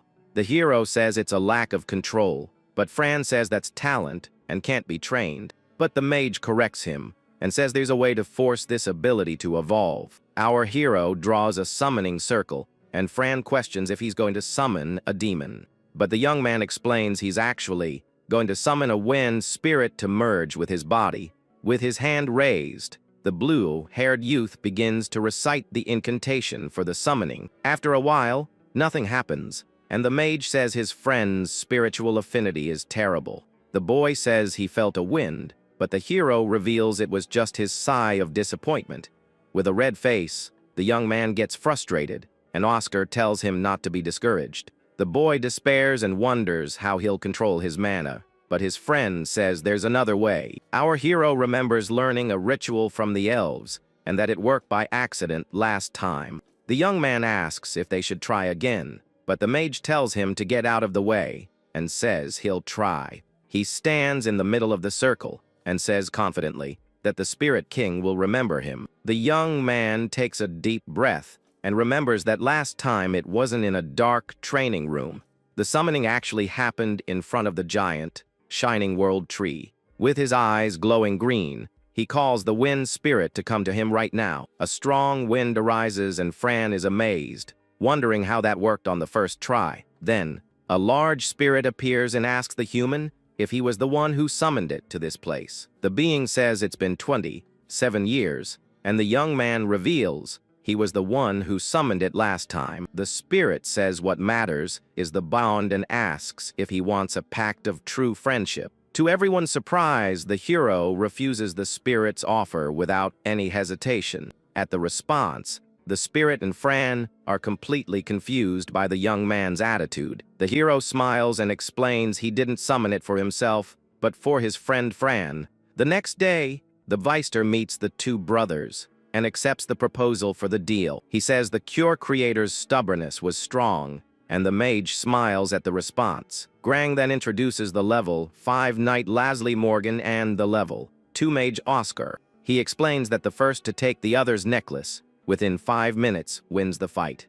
The old man tells the young man to raise his hand if he wants to stop and questions his weird outfit. But the hero says it's all right and shows the details of his strange attire. He then steps back and reveals that he won't be the one fighting in today's duel. With a new posture and outfit, Fran appears to fight, shocking everyone there. The older brother is astonished and asks the hero what this means. The mage says he just needed to prove his ability and that he taught Fran yesterday. Grang admits his mistake and warns that he won't go easy just because he's his younger brother. The hero says a level 4 has a better chance, and Grang is shocked by the revelation. With a smile, he says that to have Fran in 2 years, he needs to show this ability. The brother understands the message and tells his knight to prepare for the upcoming fight. The mage holds Fran's arm and tells him to do what they practiced yesterday to win. With a confident look, the blue-haired youth agrees with his friend and gets ready. He then says he'll be right back and walks towards the center of the training arena. The knight greets him as young master, and the young man greets him back. With a hand gesture, the tower's vice master signals the official start of the duel. In an instant, the knight advances with impressive speed across the arena. The young man dodges an attack from daggers and seems to have a plan in mind for the combat. He gets closer and prepares to attack, but notices something strange in the air around him. Suddenly, a strong pressure from the knight hits him, and the young man is frightened. He wonders how a level 5 can be so strong even without using his energy. With his body trembling, the young mage feels he can't do anything against it. Our hero watches everything with a calm and confident look in his friend's potential. The blue-haired young man is paralyzed and starts to sweat, fearing defeat. He then remembers his friend, saying he is essential for the new White Tower. The mage also said that without the young man, it would be impossible to achieve his great dream. With renewed confidence, the young man concentrates his mana and prepares to attack. He then fires a powerful wind blade towards his opponent. The boy thinks it's the first time someone has said they need him in their life. With that, he attacks with all his might, so as not to betray his best friend's trust. The knight defends with ease and is surprised by the young mage's power. He then realizes the technique used originates from the Eastern nations. The knight wonders if this is what it feels like to face sword control, but he manages to defend against the wind blades without much effort. With that, he says the time for observation is over, and now he will attack with everything. In the blink of an eye, he advances, and the blue-haired youth is astonished by the scene. The mage despairs and wonders how he will block such a fast blow. To defend himself, he creates a giant wind hand and launches it at the knight. Grang is shocked and wonders how his brother grew so much in just half a day. Our hero assures him the method was safe, and his friend's brother seems to doubt it. The knight is caught by the hand, and the young mage seems to have trouble holding him. But the warrior breaks free, and the hero thinks his friend is not suited for combat. He thinks his friend's delicate nature will cause him to get hurt more than others. The knight then takes the mage's necklace and says he won't be devoured again. At the scene, Grang looks at the hero and says with a mocking tone that the game is over. But suddenly, he looks at the arena and is shocked by what he's seeing. He turns to the young man and asks why he is smiling at that moment. The night before, the mage was celebrating success, and his friend was thanking him for the beating. The hero says the trauma still holds him back, and that he has no way of winning the duel, but he reveals that it's possible if he uses the full power of the spirit Pungbake. The mage asks if he thinks turning into wind is everything and says there's more. With chalk, he draws on the board and reveals the spirit's power of assimilation. He explains that everything that touches the young man's body can also turn into wind. The mage says it's more fun to win a mental game, and the knight attacks in the arena, but his hand passes through the mage's chest like a ghost, and he is shocked. In an instant, the blue-haired young man grabs the knight's red necklace. He then holds both necklaces in his hands and wins the duel against the knight. With his hand passing through his body, the knight is in a complete state of shock. Fran celebrates excitedly and shouts to everyone that the plan worked perfectly. Grang can't believe it and says the healer told him this magic couldn't be used. The vice master then declares the match over and asks if the brother accepts the result. Our hero smiles and praises his friend, saying he did a great job in the fight. Fran waves to them, and the brother thinks the mage taught him all that in just one day. With wide eyes, the merchant still seems to not believe what he just saw. The knight accepts defeat, and the young mage returns his necklace with a handshake. Grang says goodbye and asks them to continue taking good care of his younger brother. He turns to Fran and says he's grown a little, but the young man doesn't understand. With that, the brother just says to forget it and turns to leave with his knight. The hero and his friend watch the two depart, and the arena falls completely silent. With a smile, our hero thinks his friend's brother is a pretty funny guy deep down. Fran blushes happy, thinking his brother was just pretending to be tough. The next day, Fran is shocked and asks if that is really the entrance to the training. He shouts that it's a prison, and the mage says he's not wrong, as it used to be one.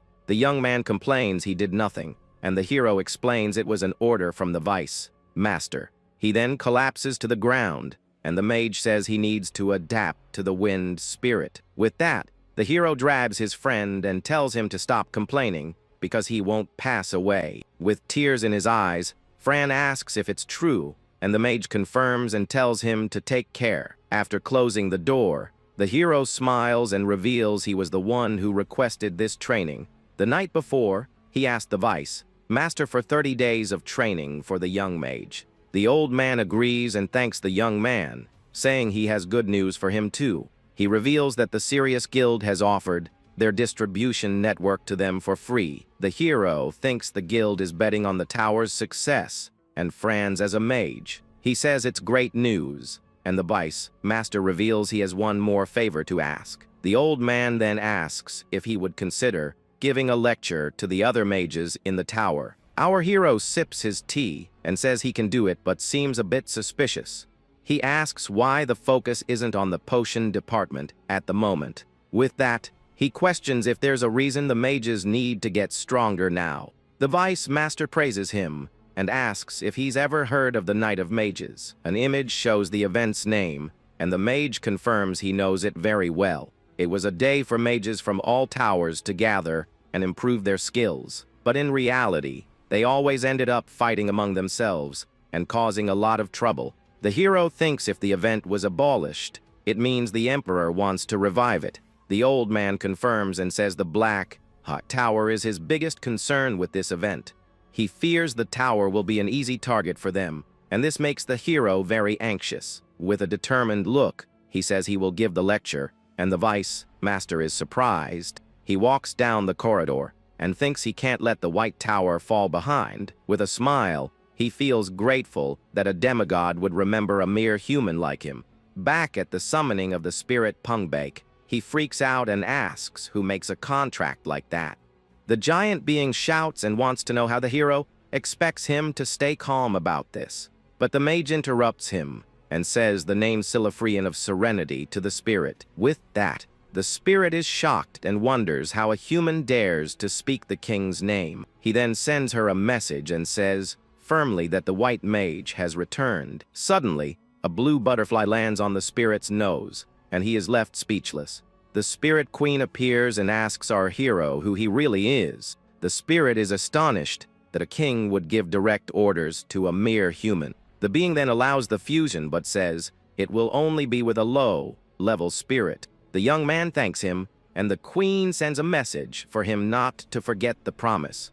He promises he will keep the promise, and that he saved many tower members with it. With an announcement in hand, he says he will return the favor with interest to everyone. But before that, he thinks he needs to check on his people to see how they are doing. Arriving in the room, a red-haired mage greets him and jokes that he thought they were gone. The young man asks if the class is for level 3 mages, and a young woman confirms it is. A girl says the Vice Master invited the speaker, and that the class will be in the building. The two get excited and wonder if the instructor is someone incredible and famous, but a young blonde man complains and tells them to stop with all that nonsense. This is Damien Proud, the only son of the famous and wealthy Count Proud's family. The pink-haired girl says he's being very negative and that this is rare. He then says if it were something serious, it would be an advanced class and not about basic magic. With that, he says if the class were any good,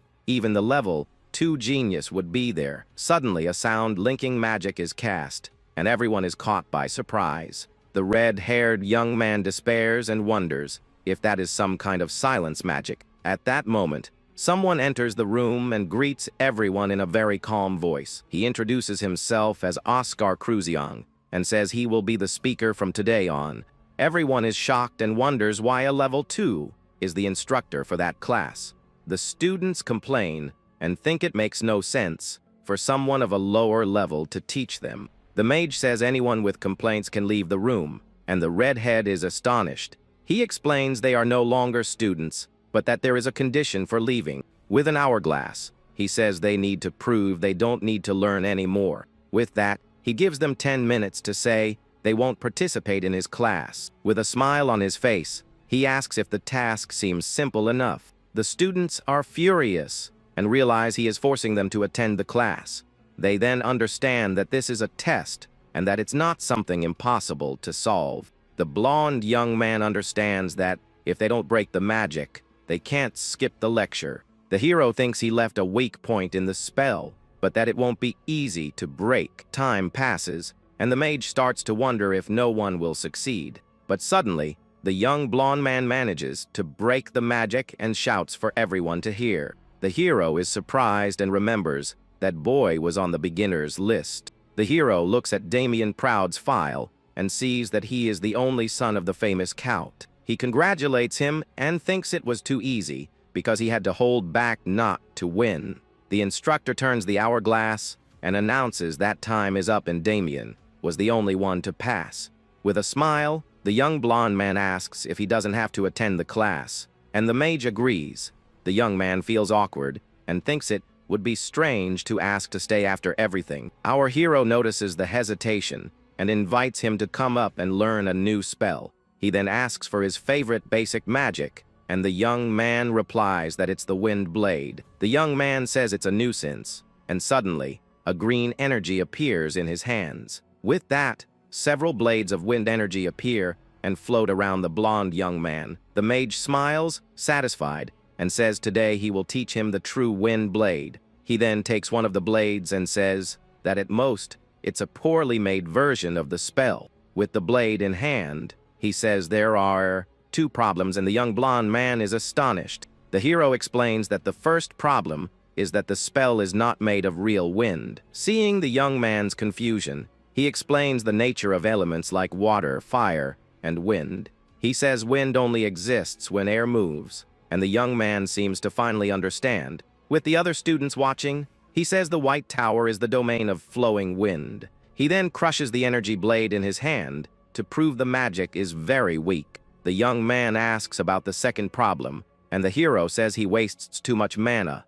He explains that when you reach a certain level, you learn a lot about someone. He deduces that the boy grew up watching his family use magic and just tried to copy them. He explains that imitating the spell was difficult, and the young man forced it with more mana than usual. With that, the bad habit stuck with him, and the young man is shocked that he knew all that. The mage says it's a shame such a talented student doesn't want to attend his lecture, but the young blonde man turns and asks, who said he wasn't going to participate in the class. With a flushed face, he returns to his seat, and the instructor smiles at the scene. 3 weeks pass, and a rumor about Oscar Kruzyoung spreads through the White Tower. A mage comments to his friends that they say he is the best instructor at the moment.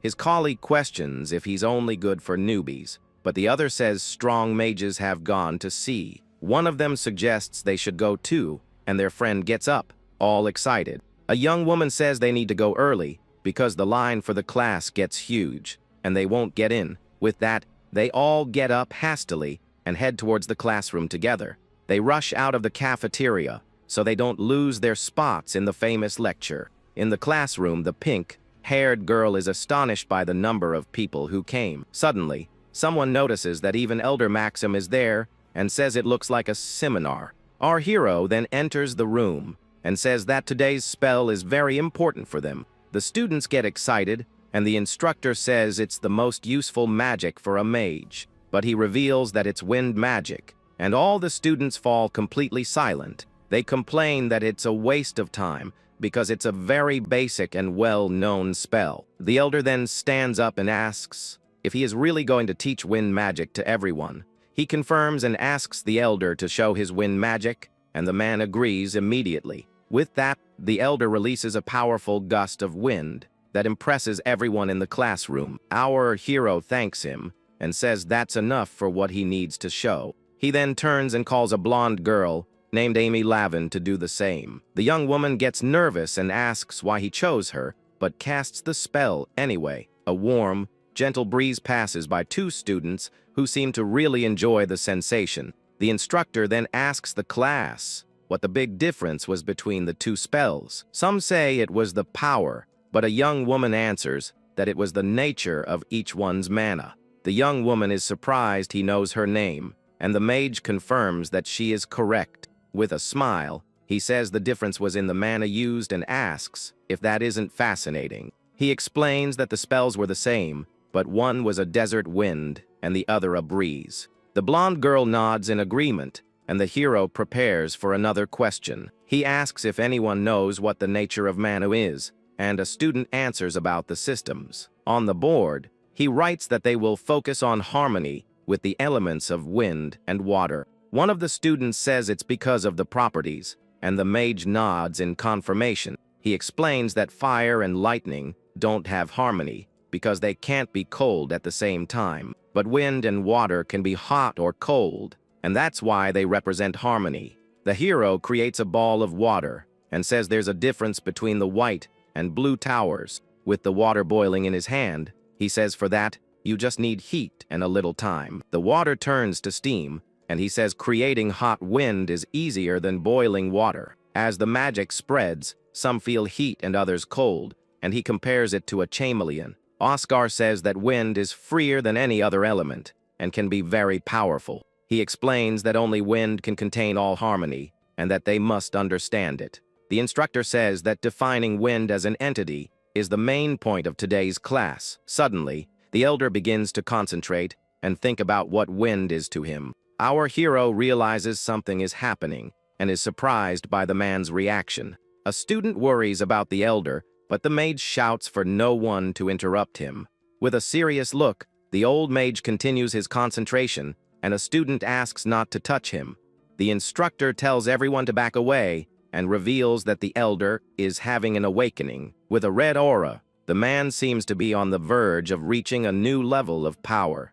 He then opens his eyes and lets out a sigh of relief for having achieved what he wanted. The hero asks how he is, and the man says that unfortunately, he didn't reach level 8. But he stands up and hugs the young man tightly, thanking him very much for the class. Patting him on the back, the elder says that thanks to him, future classes will be easier. The instructor then thinks that the biggest gain of that day wasn't just helping the elder. With his eyes fixed, he looks to the back of the room and thinks of the name Veronica Fricks. He thinks he caught her attention, one of the troublemakers from his diary's list. The next day, he walks down the hall remembering she said something about the room. The young woman questioned him about his training and why he didn't use the so-called MHT. The hero gets irritated and thinks she looked down on him for not knowing about the training room.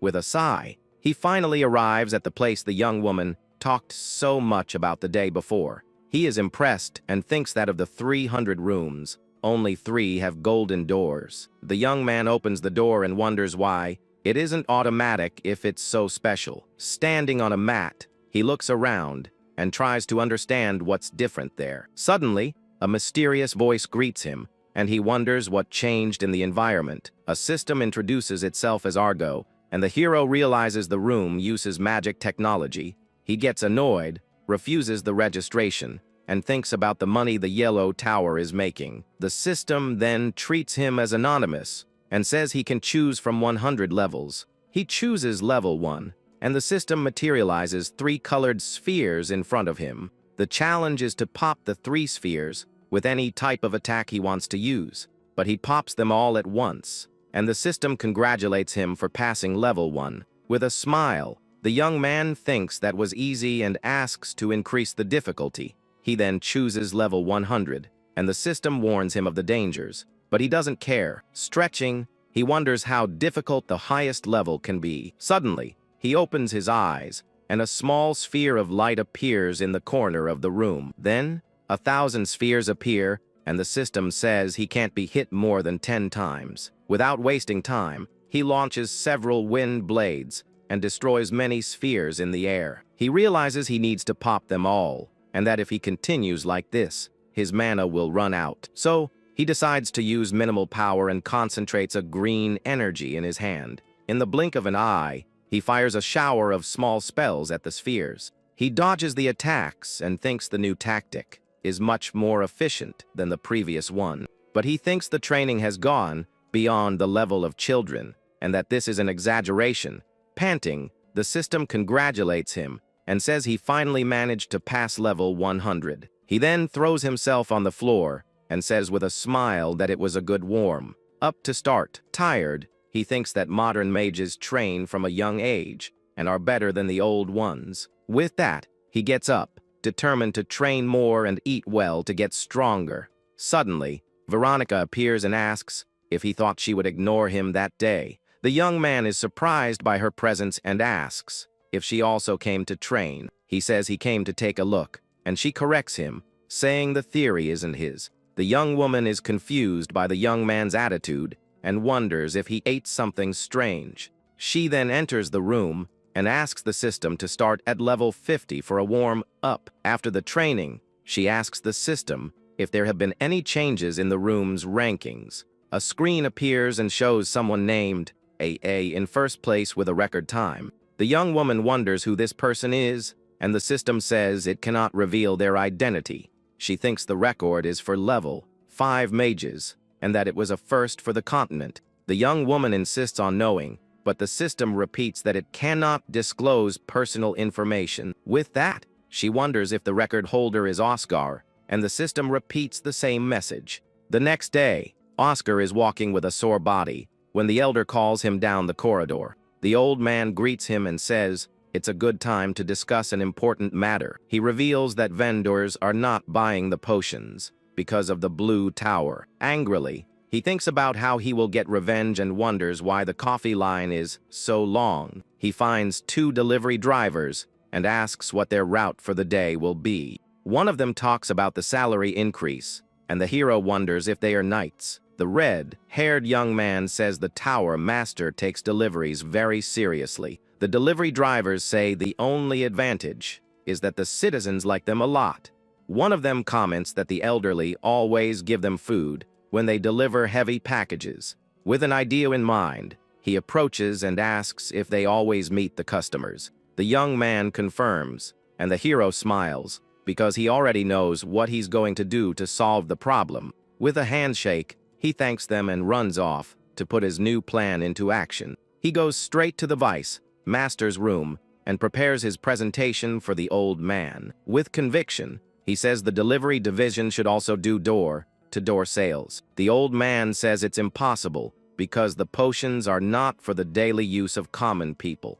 But the hero reassures him and reveals that they will simply create new potions for that. With a pen, he draws the White Tower's base recovery potion on the paper. He explains that he will divide it into 4 types based on different ages and genders. He thinks about changing the name to supplement, and that people could take more than one. A few days later, an old man is walking tiredly when a delivery driver calls him from a distance. The young man runs and says the old man is popular for receiving letters every day of the week. The postman delivers the letter, and the old man complains that he's not going to pass away as soon as everyone thinks.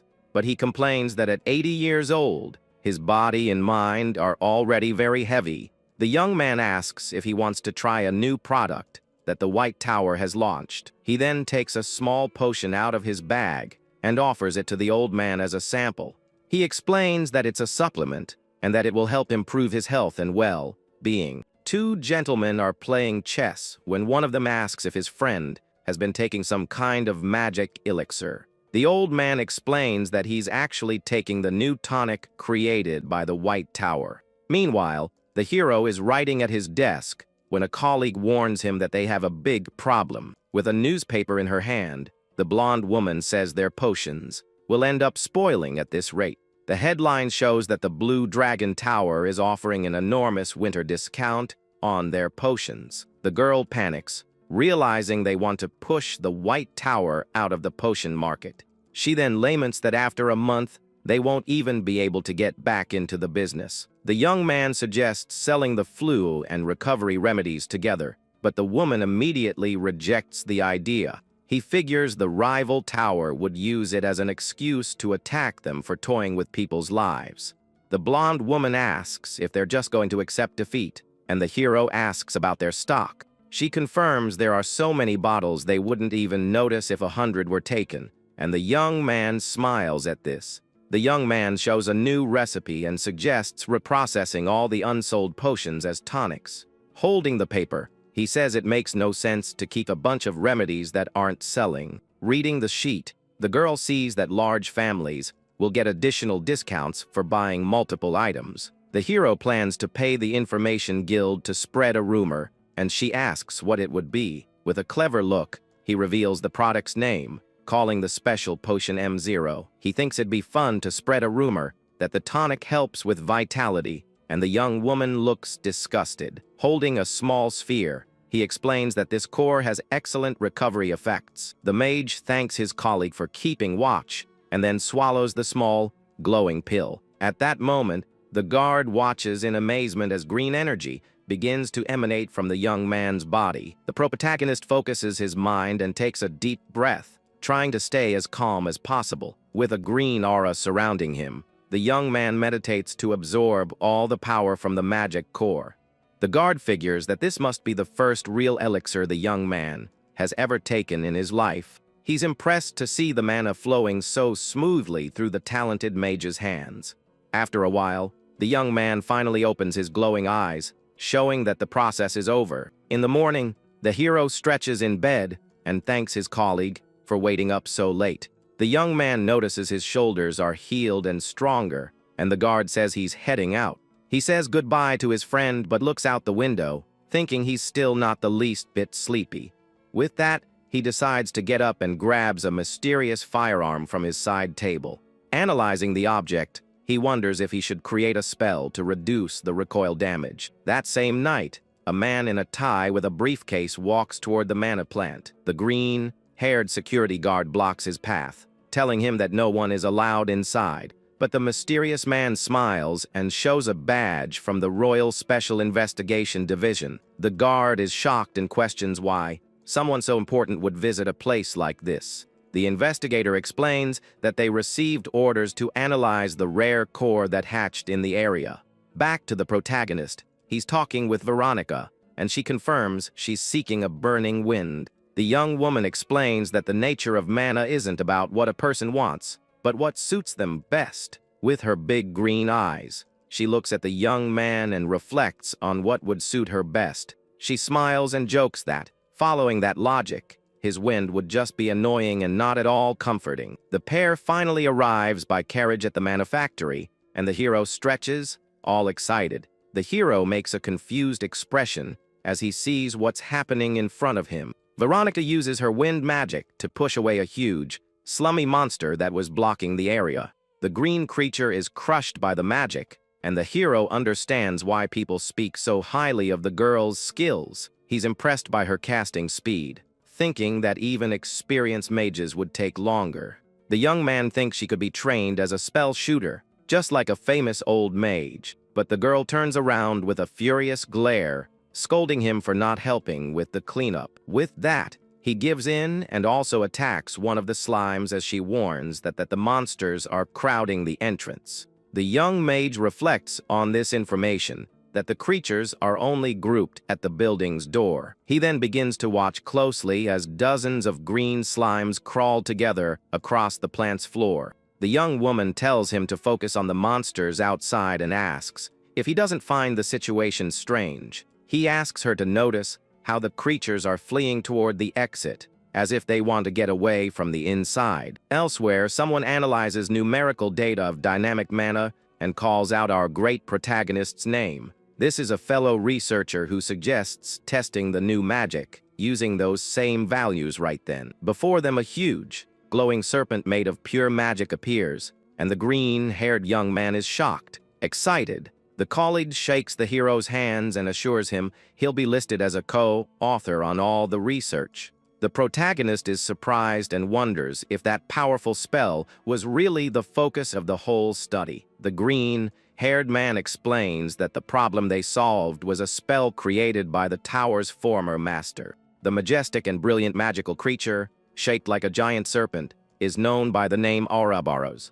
Our dear mage is completely shocked and speechless upon discovering the true origin of that magic. With a confused look, the young man questions why his colleague would spend 7 long years restoring something like this.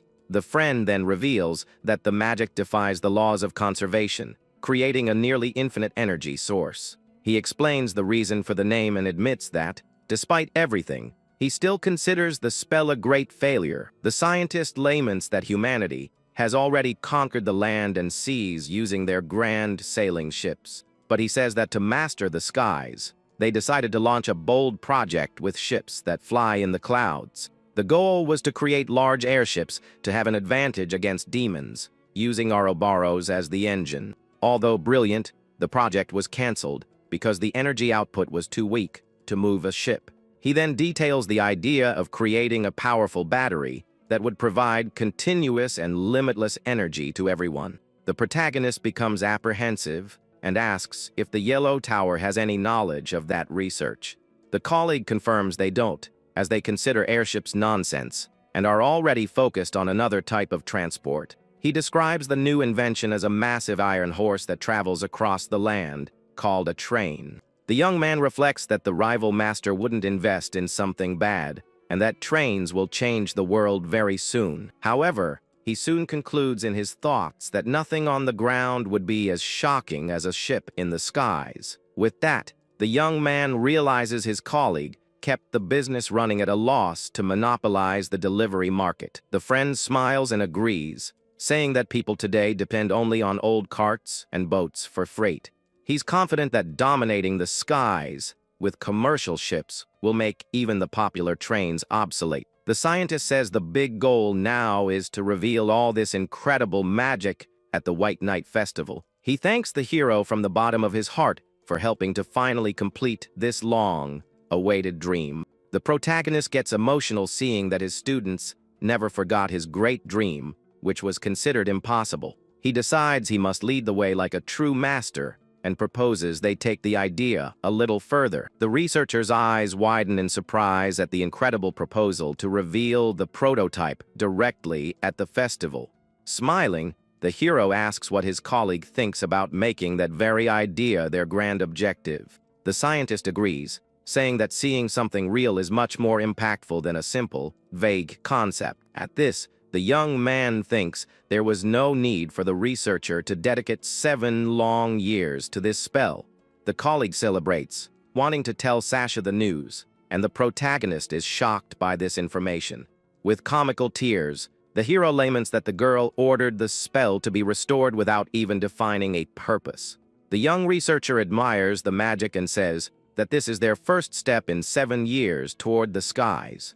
The protagonist confirms they will resume the old challenge and use the Ouroboros magic as the engine, but the young man questions if the wind power generated alone wouldn't be too weak to lift a ship. The mage smiles confidently and says that things today aren't the same as they were 23 years ago. With his colleague confused, the hero approaches the table and shows that the big difference is what they have now. At that moment, we see a glowing magic lamp, and the secret revealed is fantastic magic engineering. He reports that the Yahello Tower stole part of the old research and made great advances in post-war engineering. The hero gets annoyed for not focusing on engineering earlier, but soon explains his new amplification theory. He then says he plans to use a battery as a means to amplify the force, and the researcher is astonished. Grabbing the pen, the protagonist starts writing quickly, thinking that the level of this test is very easy. He deduces that the questions are only meant to find basic errors in the calculation of mana values. Meanwhile, the green-haired scientist watches the scene, very confused and not understanding what's happening. The man is shocked to see the boy on the last page and finds it impossible for a level 2 to be so fast. He starts to think the young man's pride must be hurt, and he's just scribbling random answers. Suddenly, the protagonist's pen stops, moving over the paper quite abruptly. He comments that the last question is on a completely different level, and the researcher finds his remark odd.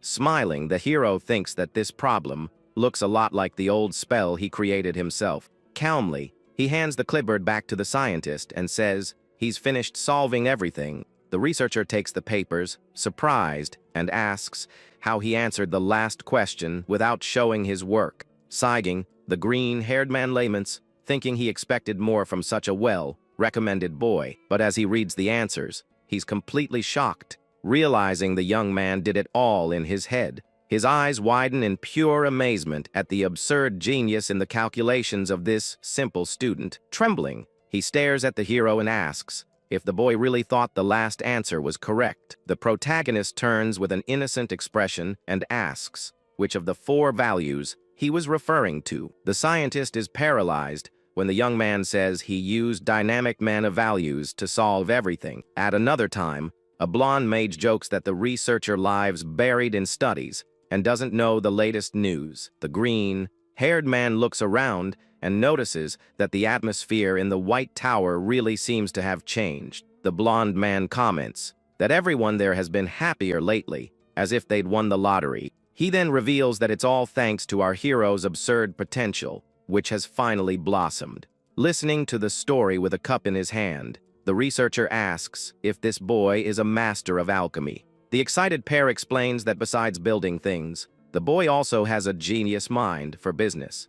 The scientist asks them to calm down and agrees to meet the boy only at their insistence, but without getting his hopes up. He reflects that it's not a lack of respect, but rather something structurally impossible for someone of a low level. The researcher understands that the view from the ground floor is different from the roof, and a level, too, has his limits, especially since the current research is trying to restore the unique magic of the greatest genius of all time. The hero proposes they do a little test to prove his skills, and the man agrees. The researcher formally introduces himself as Schwain Koch and explains his role at the White Tower. He explains that a major project is underway, but it's impossible for him to finish it all alone. The man admits he feels a little bad asking for a test, since he's the one who needs help, but the protagonist reassures him, agreeing it wouldn't make sense to hire someone without an evaluation. With a smile, he says he'll do his best, and that 50 minutes will be more than enough. Elsewhere, the blonde woman says the young man no longer needs to pass on reports from the potions wing to her. The hero questions this, but she informs him that a monthly update will be more than enough. She explains that with the stock replenished, it's time for them to strengthen the organization's core. The young man listens to her attentively as she says she wants to focus on restoring old magic books. With a thoughtful expression, the young man considers the woman's idea of publishing the new findings. Just then, an old door begins to open slowly, revealing a hallway full of cobwebs. The researcher comes out of the room, stretching after spending hours cooped up in the lab. Tired, the mage sighs and comments to himself that he can't even remember the last time he saw some sunlight. The pair of colleagues approaches with some cups, and the blonde man jokes about the scientist's disappearance. The poor man confesses that the research hasn't been progressing as he'd like lately. He despairs at the table, saying he needs to present results at the grand festival no matter what. The dark-haired girl feels sorry for the pitiful state her poor researcher colleague is in. The blonde man then suggests he hire an assistant, like the talented new boy at the White Tower. But the young woman disagrees with the idea, arguing that the newcomer's level is too low for something so complex. Meanwhile, a mail carrier finds the red-haired master and hands her a newspaper as she requested. The delivery person comments that the western part of the continent is full of recent gossip about the White Tower. Holding the newspaper, the woman trembles with fear at the possibility that the organization went bankrupt in her absence. With tears in her eyes, the girl fears being banished from the select group of the 4 major magic towers. But as she glances at the front page, the girl is startled by the headline she just read. She quickly flips through the newspaper, trying to absorb all that crazy information at once. In shock, the master asks the delivery person if everything written in those pages isn't just a work of fiction. The redhead is impressed to find out that their delivery business has been doing so well lately. The mail carrier then formally bids the girl farewell and asks for the payment to be made at the Imperial Bank. Suddenly, a magical bolt flies across the blue sky with impressive speed, cutting through the clouds. Curious about what's happening at her tower,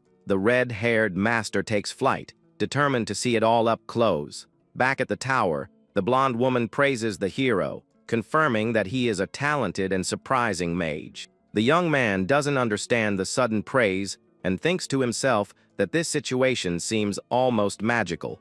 The leader states that they are flooded with orders, and that the lifetime discount strategy was brilliant. However, she explains that the military didn't care much, as they already have a deal with another tower. In another location on the eastern band of the continent, we observe the gigantic and powerful Yan dynasty. A giant, frightening monster attacks some swordsmen in the middle of the wild forest. The men try to use a battle formation, but the beast charges, sending them flying with a single blow. Suddenly, a pillar of energy crashes down from the sky, startling the poor, injured warriors in the area. The huge monster stares at the spell with its bright red eyes and lets out a fierce roar into the air. A green leaf falls slowly from the sky, and one of the warriors watches it with a look of concern. The giant monster suddenly begins to float upside down, surrounded by a mysterious wind. Just then, a person in a white, hooded cloak descends from the skies, landing in front of all the warriors. The red-haired figure extends a glowing hand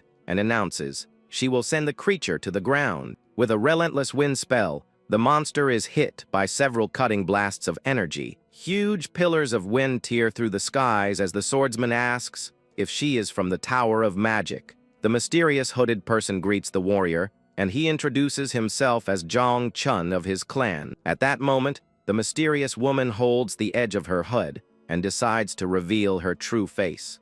She removes the cloak, revealing herself to be the beautiful master of the White Tower, and introduces herself to the young man with a smile. Back at the imposing White Tower, we see the grand and beautiful castle shining in the daylight. In a room, a mage in a blue robe smiles arrogantly and announces that the plan is complete. He looks at a chart on the wall, where the white line is plummeting, and celebrates having crushed his rivals. Suddenly, the door opens, and the head of potions from the blue tower enters the room in a hurry, holding a newspaper. The young man in blue smiles, handing over the success report of his mission, but the boss refuses it immediately. Very angry, the boss hits the young man's face with the newspaper, asking why he's smiling. The newspaper falls onto the table, and the boss tells the young man to read it all, while the young man obeys, frightened. Reading the headline, the young man's eyes widen, and the boss shouts furiously, complaining about the terrible results. The paper shows that the White Tower's new tonic was a massive hit, selling 10 million vials. The young man is in complete shock and wonders how the enemy sold so many tonics without the market. He reads that the tower used a subscription system with door-to-door sales and understands the genius of it. The boss reads the hero's statement about a lifetime discount and realizes that was the original price. The green-haired man sighs and says the public would never know, as the vial is brand new. He approaches the chart on the board and explains that it will now be impossible for the market to ignore the White Tower. Angrily, he pulls the blue line down and says the enemy's real sales must be at the top. The young man backs away, trembling, and the boss warns him menacingly that he'll be very busy from now on. The young man panics when the boss says he will work for free for the rest of his life. Elsewhere, the mail carrier offers the tonic to the old man and guarantees he will live for many more years. The young man recounts the case of another gentleman who took the potion and was even able to go for walks again. The mail carrier whispers that the tonic was created by the greatest and smartest genius of the White Tower. The gentleman recognizes the great hero's name, but worries about the high cost of something so rare and powerful. The old man furiously refuses the offer and complains that the old remedies from the Blue Tower never worked. But the mail carrier keeps a smile on his face and says he actually has an unbeatable offer. The old man leans in, very curious, and the young man confirms that the elder's house is in the capital. The young man shows a mega promotion with half off the annual subscription, with many benefits. The old man thinks he can pay in installments, and the young man informs him that the first sample is completely free. At this, the old man wastes no time and takes the entire vial from the young man's hand, swallowing it in one gulp. The next day, the old man wakes up in his bed and notices that his body feels much lighter than usual. Sitting at the table for coffee, the gentleman finally notices the incredible effect of the magic potion. Very excited and overflowing with energy, the old man starts riding his bicycle through the beautiful streets. The friendly old man finally arrives at the square and greets his friends, who are startled by his energy. Giving his friend a beautiful checkmate, the old man smiles and asks if he's been practicing chess lately. The gentleman then smiles and says he feels incredibly focused today, as if he were 10 years younger. Back in the library, the researcher holds the books and asks to share those documents. The hero takes a book, confused, and wonders what all this is that his colleague just handed him. Opening the notebook, he realizes they are new formulas on how to create magic engineering batteries. Impressed, the young man asks to sit and analyze the books more calmly, and the scientist agrees at once.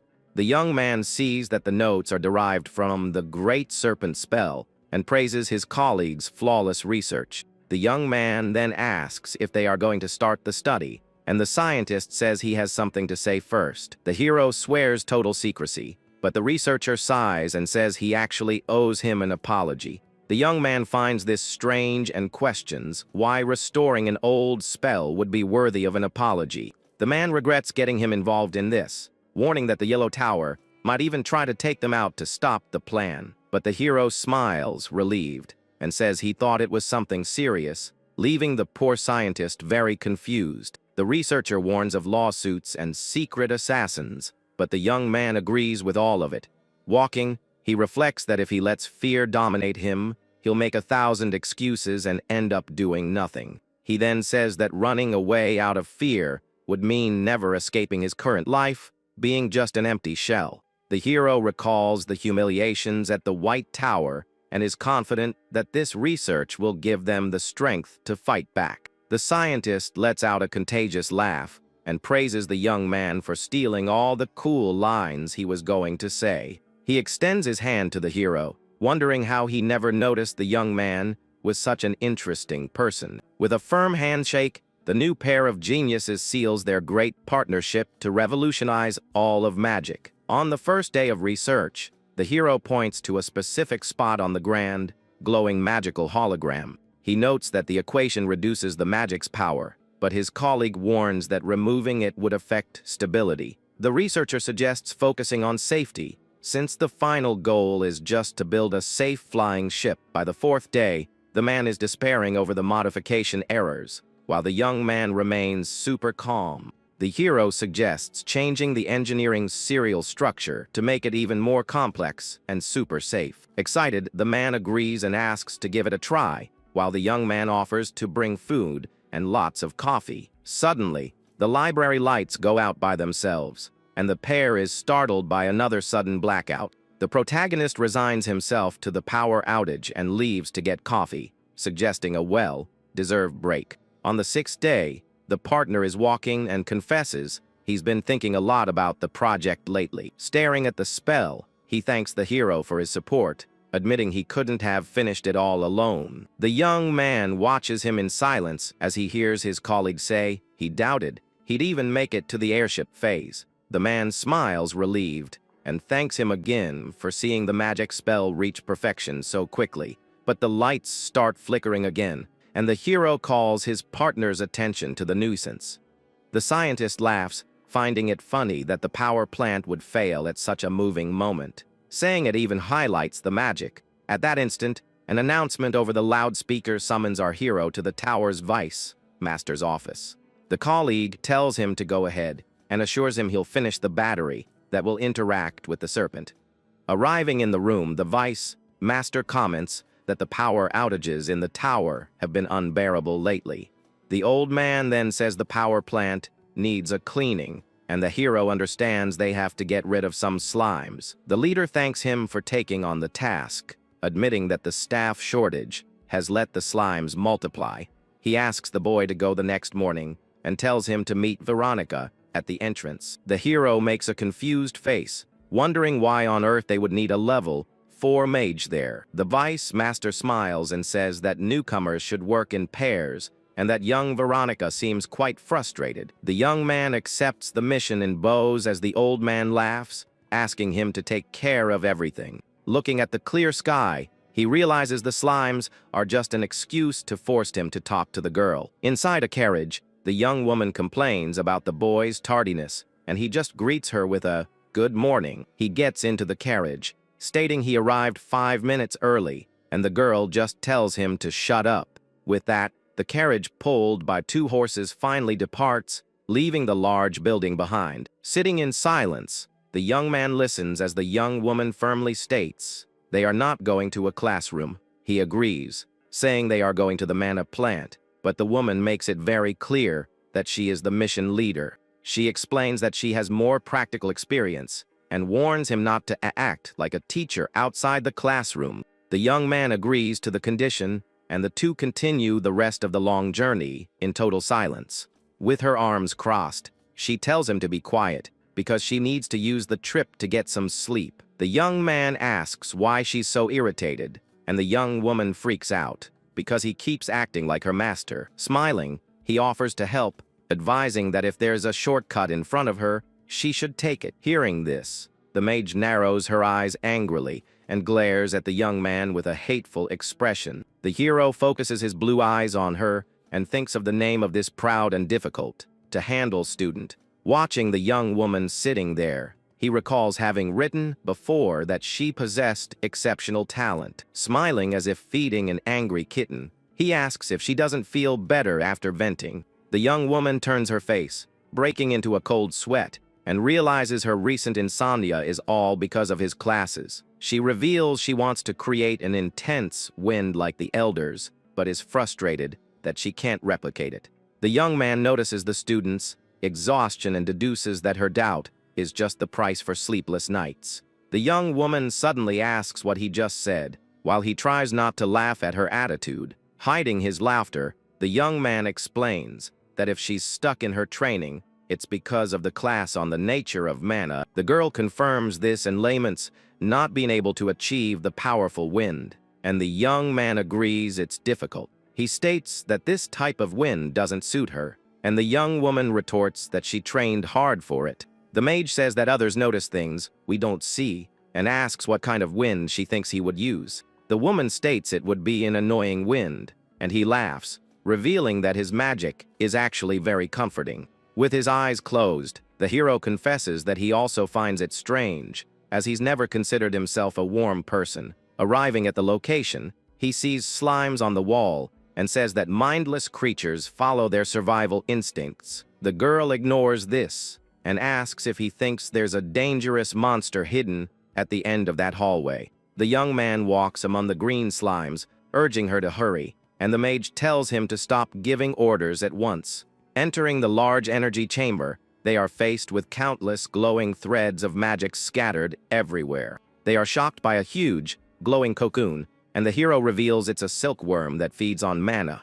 The young man deduces the creature was attracted by the energy, and the girl gets scared, asking if it's still going to hatch. The young man explains that it's metamorphosing, and the woman understands that this was causing the recent blackouts. The hero tries to calm the situation, saying that the elder could solve the problem in a mere 5 seconds. But the bad news is that the creature feels an insatiable hunger and will want to devour everything in its path. Suddenly, a loud noise startles the mage, and the hero warns that the giant creature is already tearing through the cocoon. The young man tells her to get ready to fight, and the woman despairs at its size, asking if the thing flies. The monster finally opens its enormous wings, and the mage lets out a scream of terror upon seeing that the beast can indeed fly. The woman covers her eyes in disgust, begging to flee, but the young man warns that the creature would harm everyone in the city. The mage covers her face in fear but states that they need to stop that monster one way or another. The hero sighs and moves forward, telling her to stay back while he watches her very carefully. He's moved that she's trying to protect him, and quickly prepares a small communication spell. The young man hopes the coachman is still outside to receive the message and call for reinforcements. But the irritated girl creates a huge magic circle and tells the darn insect not to underestimate her. With that, she unleashes immense wind pressure that slams the giant monster against the wall. Without wasting time, the young woman uses magic to propel herself and creates gigantic wind hands in the air. She smiles confidently, thinking she has won, and prepares to attack the beast directly. However, the mage becomes completely desperate upon noticing something approaching her at high speed. Just then, the hero pulls the girl by her coat and uses his own wind magic to save her instantly. A strong, greenish energy begins to emanate from the boy's hand as he casts his spell. He explains that the beast spreads an invisible and deadly powder that melts anything it touches on contact. The young man warns that she almost perished, and that the darn insect is much smarter than it looks. The woman asks how he noticed the attack, and the young man says he concentrated mana in his own eyes. The girl is shocked by the young man's absurd ability and questions if that's even possible. He confirms it, but the beast roars again, and the hero suggests they create a strong wind shield. The immense flying monster then fires a devastating energy blast in their direction. They quickly raise a massive wind barrier to defend themselves from the lightning fast impact. The young man reflects that he lost almost all his mana in the defense and won't be able to block another attack. He warns his colleague that they have only 5 minutes to act and take down the creature before the next blast. But the mage looks at the large wound on her leg and realizes with horror that she can no longer move. She notices that some deadly shrapnel from the attack pierced the shield and hit her leg squarely. The woman tells the hero to flee alone so he won't be finished there and promises to buy him some time. However, the young man stares intently at the girl's desperate face and calls her a big liar. He says he can clearly see the air trembling around her because of her immense terror. With that, the young man gently places his hand on the young mage's head to try to calm her down. He asks her not to be so afraid because he would never leave her behind in that place. The hero stands up with his hand on a weapon and guarantees that mages from his tower never abandon an alley. Using his little remaining mana, the hero casts an acceleration spell and charges forward at high speed. The girl screams in desperation as the young man jumps, trying to end the fight in a single attack. She calls her colleague crazy and is in shock, trying to understand the brave hero's reckless plan. The young woman sheds tears of frustration, thinking her irresponsible companion is going to be lost in vain. Using her wind hands, the woman grabs him in mid-air and shouts furiously, forbidding the young man from perishing there. The hero floats right above the monster and thanks the heavens for bringing his secret weapon. Flipping upside down,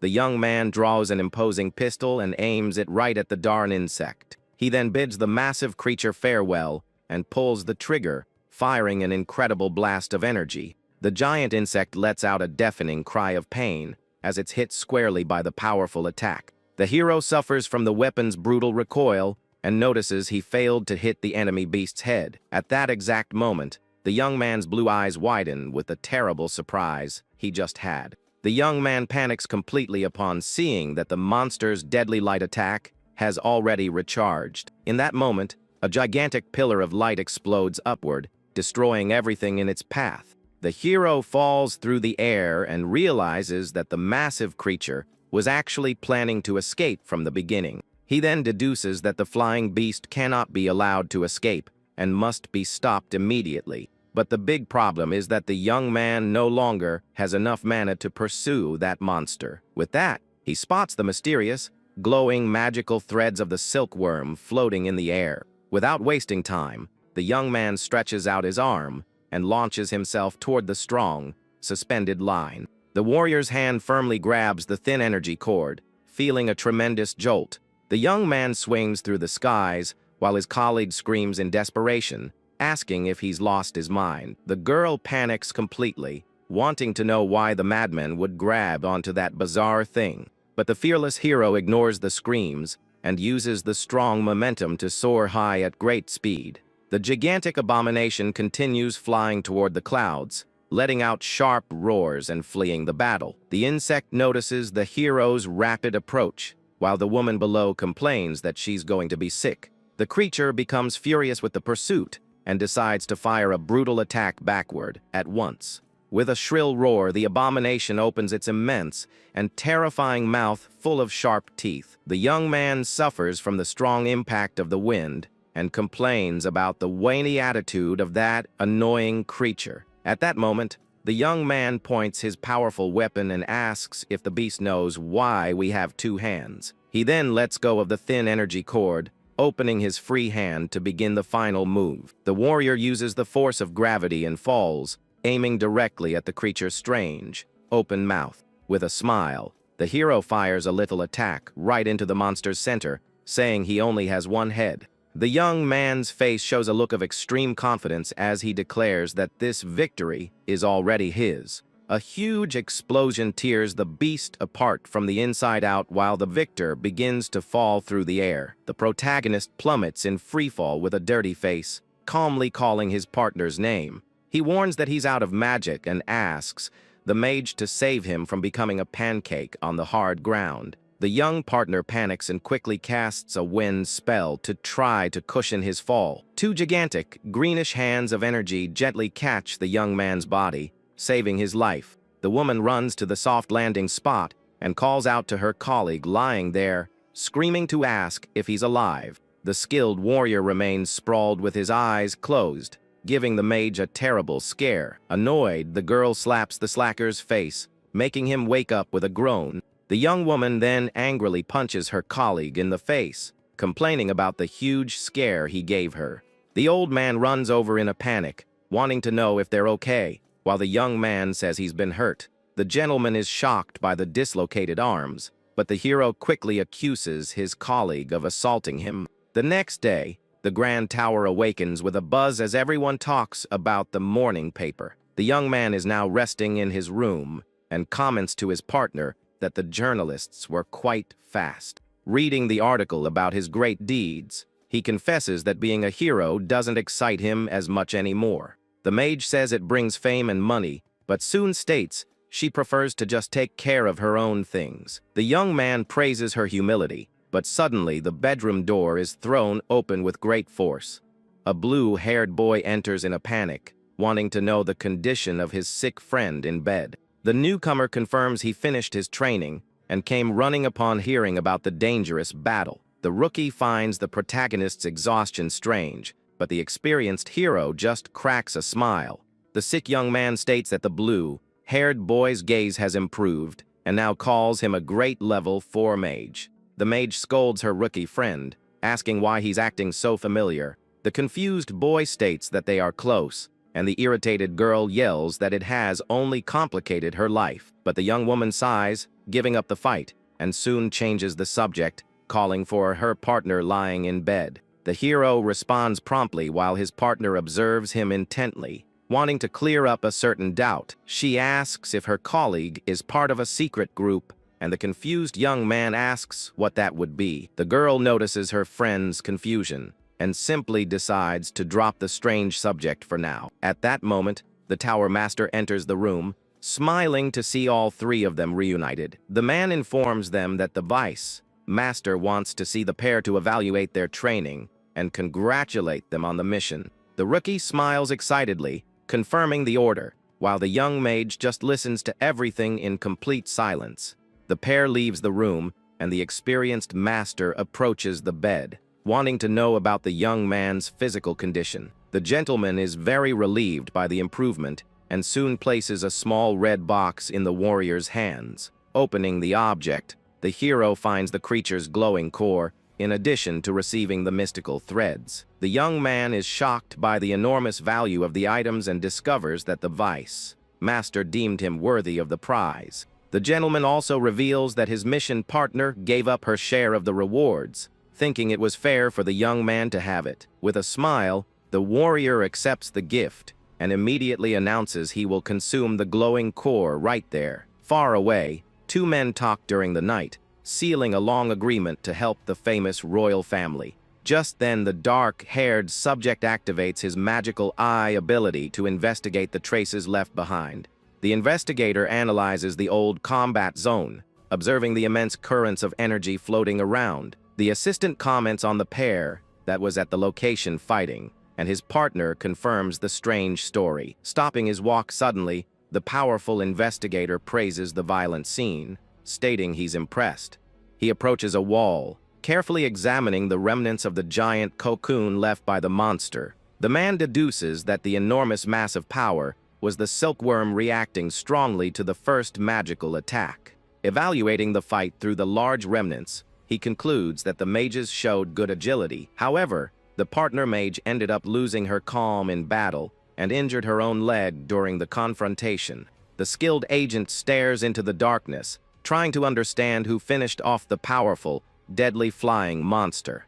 He is startled by a subtle line on the ground, finding it impossible for someone to move without leaking constant energy. The mysterious subject follows the hero's incredibly clean footsteps and praises the perfect technique. Suddenly, the focused inspector finds a small bullet casing lying in the middle of all the destruction. Picking up the golden object, he deduces with astonishment that one of the mages attacked using an absurd custom weapon. The expert follows the bright magical trail up the walls, shocked by the probable madness that occurred. A huge bluish aura shows that the unknown warrior pursued the fleeing beast straight into the sky. The agent praises all the immense bravery shown, and the assistant points out that the partner is a level 4. The inspector is impressed, thinking the woman handled almost everything herself, but his colleague makes a confused face. The assistant quickly corrects the story, saying that the monster actually fell at the hands of the rookie himself. Along with the explanation,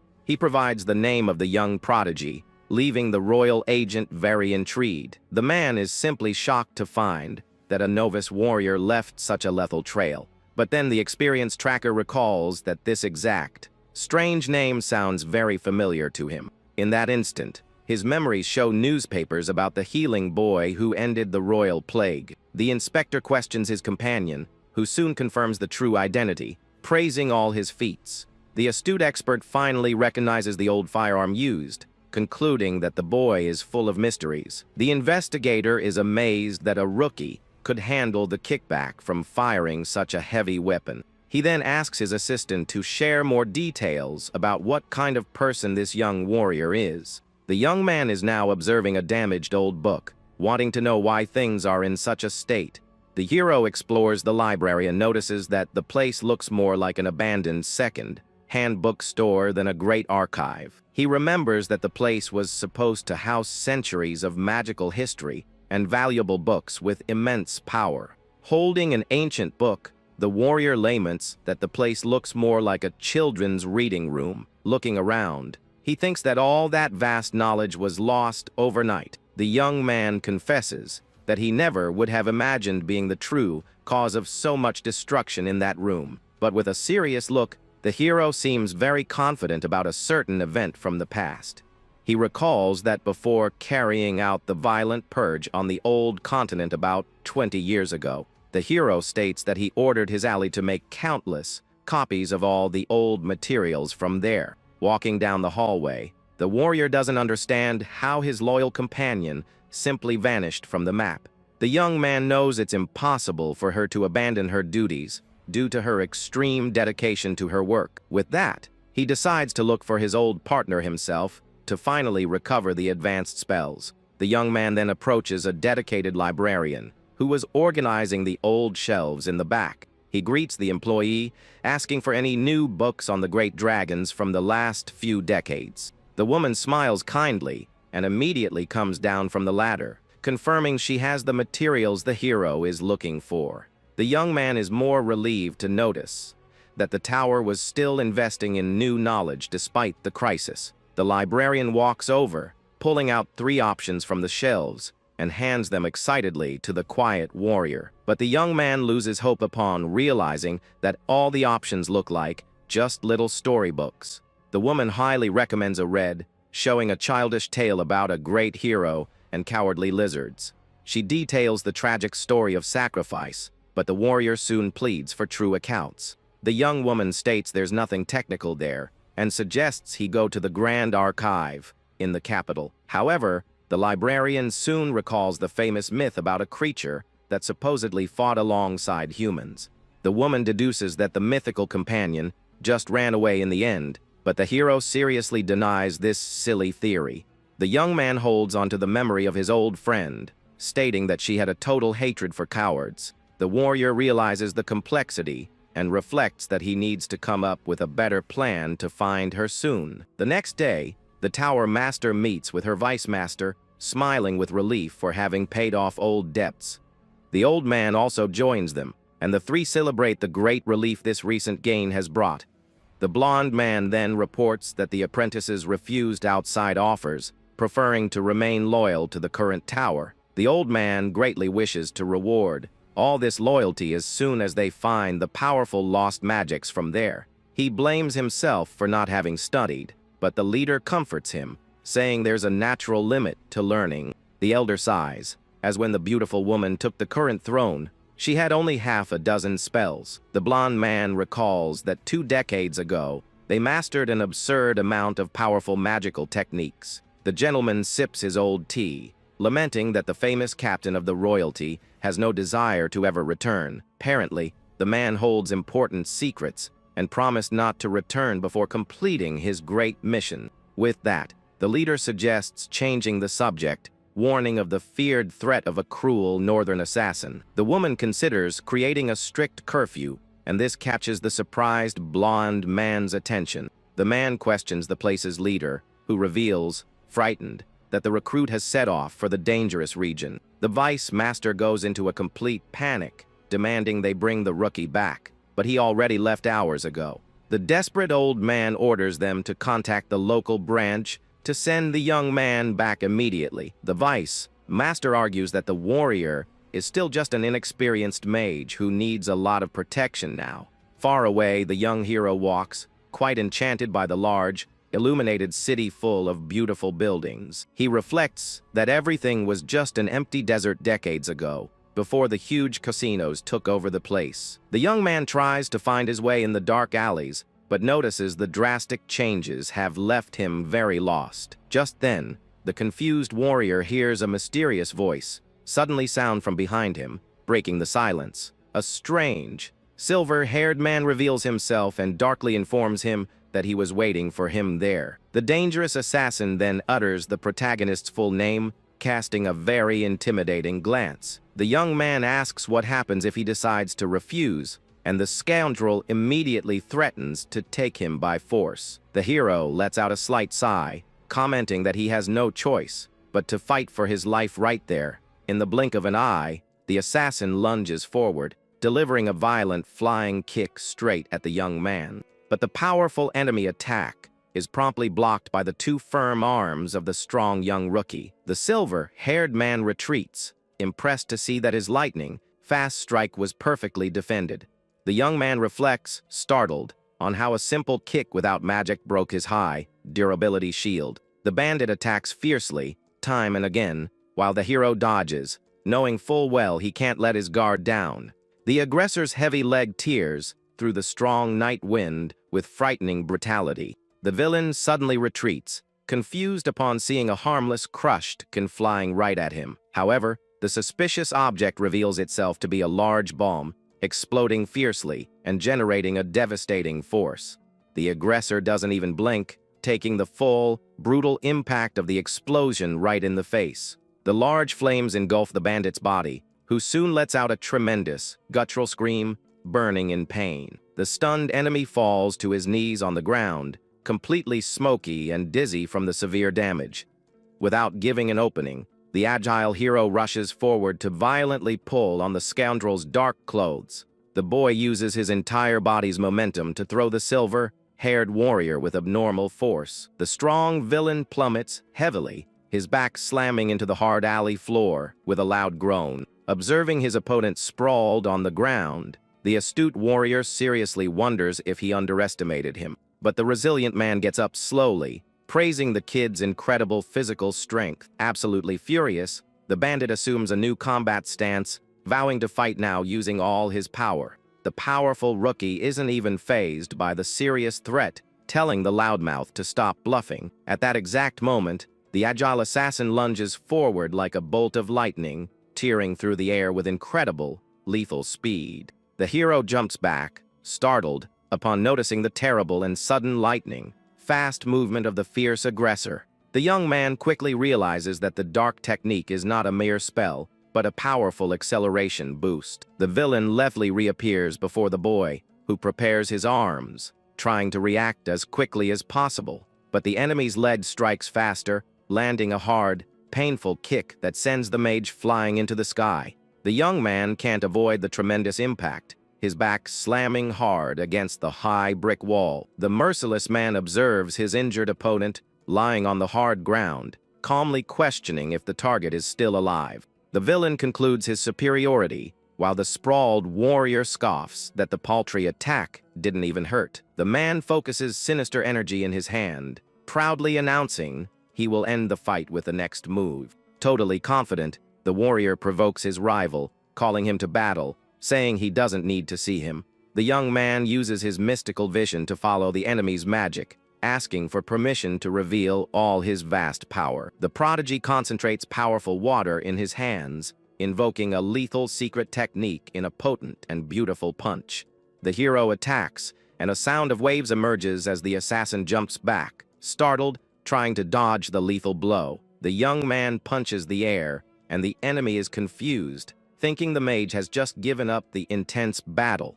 But a greenish force hits the villain squarely from behind, leaving him completely surprised. The silver-haired aggressor suffers great internal damage and ends up spitting a lot of blood, feeling immense pain. The powerful, invisible impact then hurls the bandit far away with tremendous, devastating force. The criminal's body flies through the air and slams violently against a large green dumpster in the dark alley. The defeated man coughs weakly, lying in the trash, while the victor warns that his organs were damaged in the attack. The young man approaches, and his rival questions the trick, receiving the answer that it was resonance. This strong magic creates a large wind wave that vibrates at the exact frequency of the injured target's body. As soon as this invisible vibration hits the subject, it causes lethal destruction to their internal parts. The boy details that this powerful Eastern technique consists of piercing barriers to hit the core.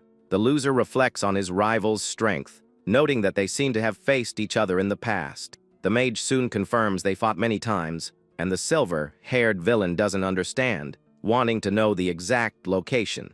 The young man reveals the confrontations took place in the tower's arena, and this leaves the hitman quite confused now. The injured man demands to know who sent the kid, and the hero reveals the name of the place's vice leader. The shocked hunter details the orders about a rescue mission against a dangerous mage hunter. The silver-haired man complains that the young man should have told him the orders right away, but the hero says he tried to. The boy complains about the threat he received, and the fallen man claims he was given permission to use all necessary force. Totally frustrated, the mage holds his head, complaining that this crazy guy doesn't know how to communicate properly. But the young protagonist realizes that this irritating way of speaking sounds very familiar to his old mind.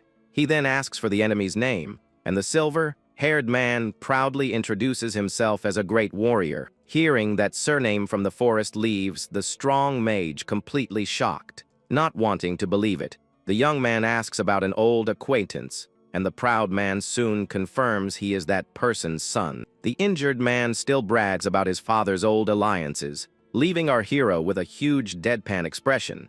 The memories show a strong warrior wearing a lion's pelt, who was one of the protagonist's greatest friends. The hero recalls that his old companion was also a huge idiot when it came to communicating back in the day. Covering his face in shame, the young man realizes he has beaten up his own loyal partner's son. The silver-haired man now sits outside the trash, warning of a serious problem, and the boy readily agrees. The warrior finds the boy's sadness strange, since he was the only one who suffered severe damage in the violent combat. The strong man ignores all his pain, informing him that the real problem is not being able to complete a side job.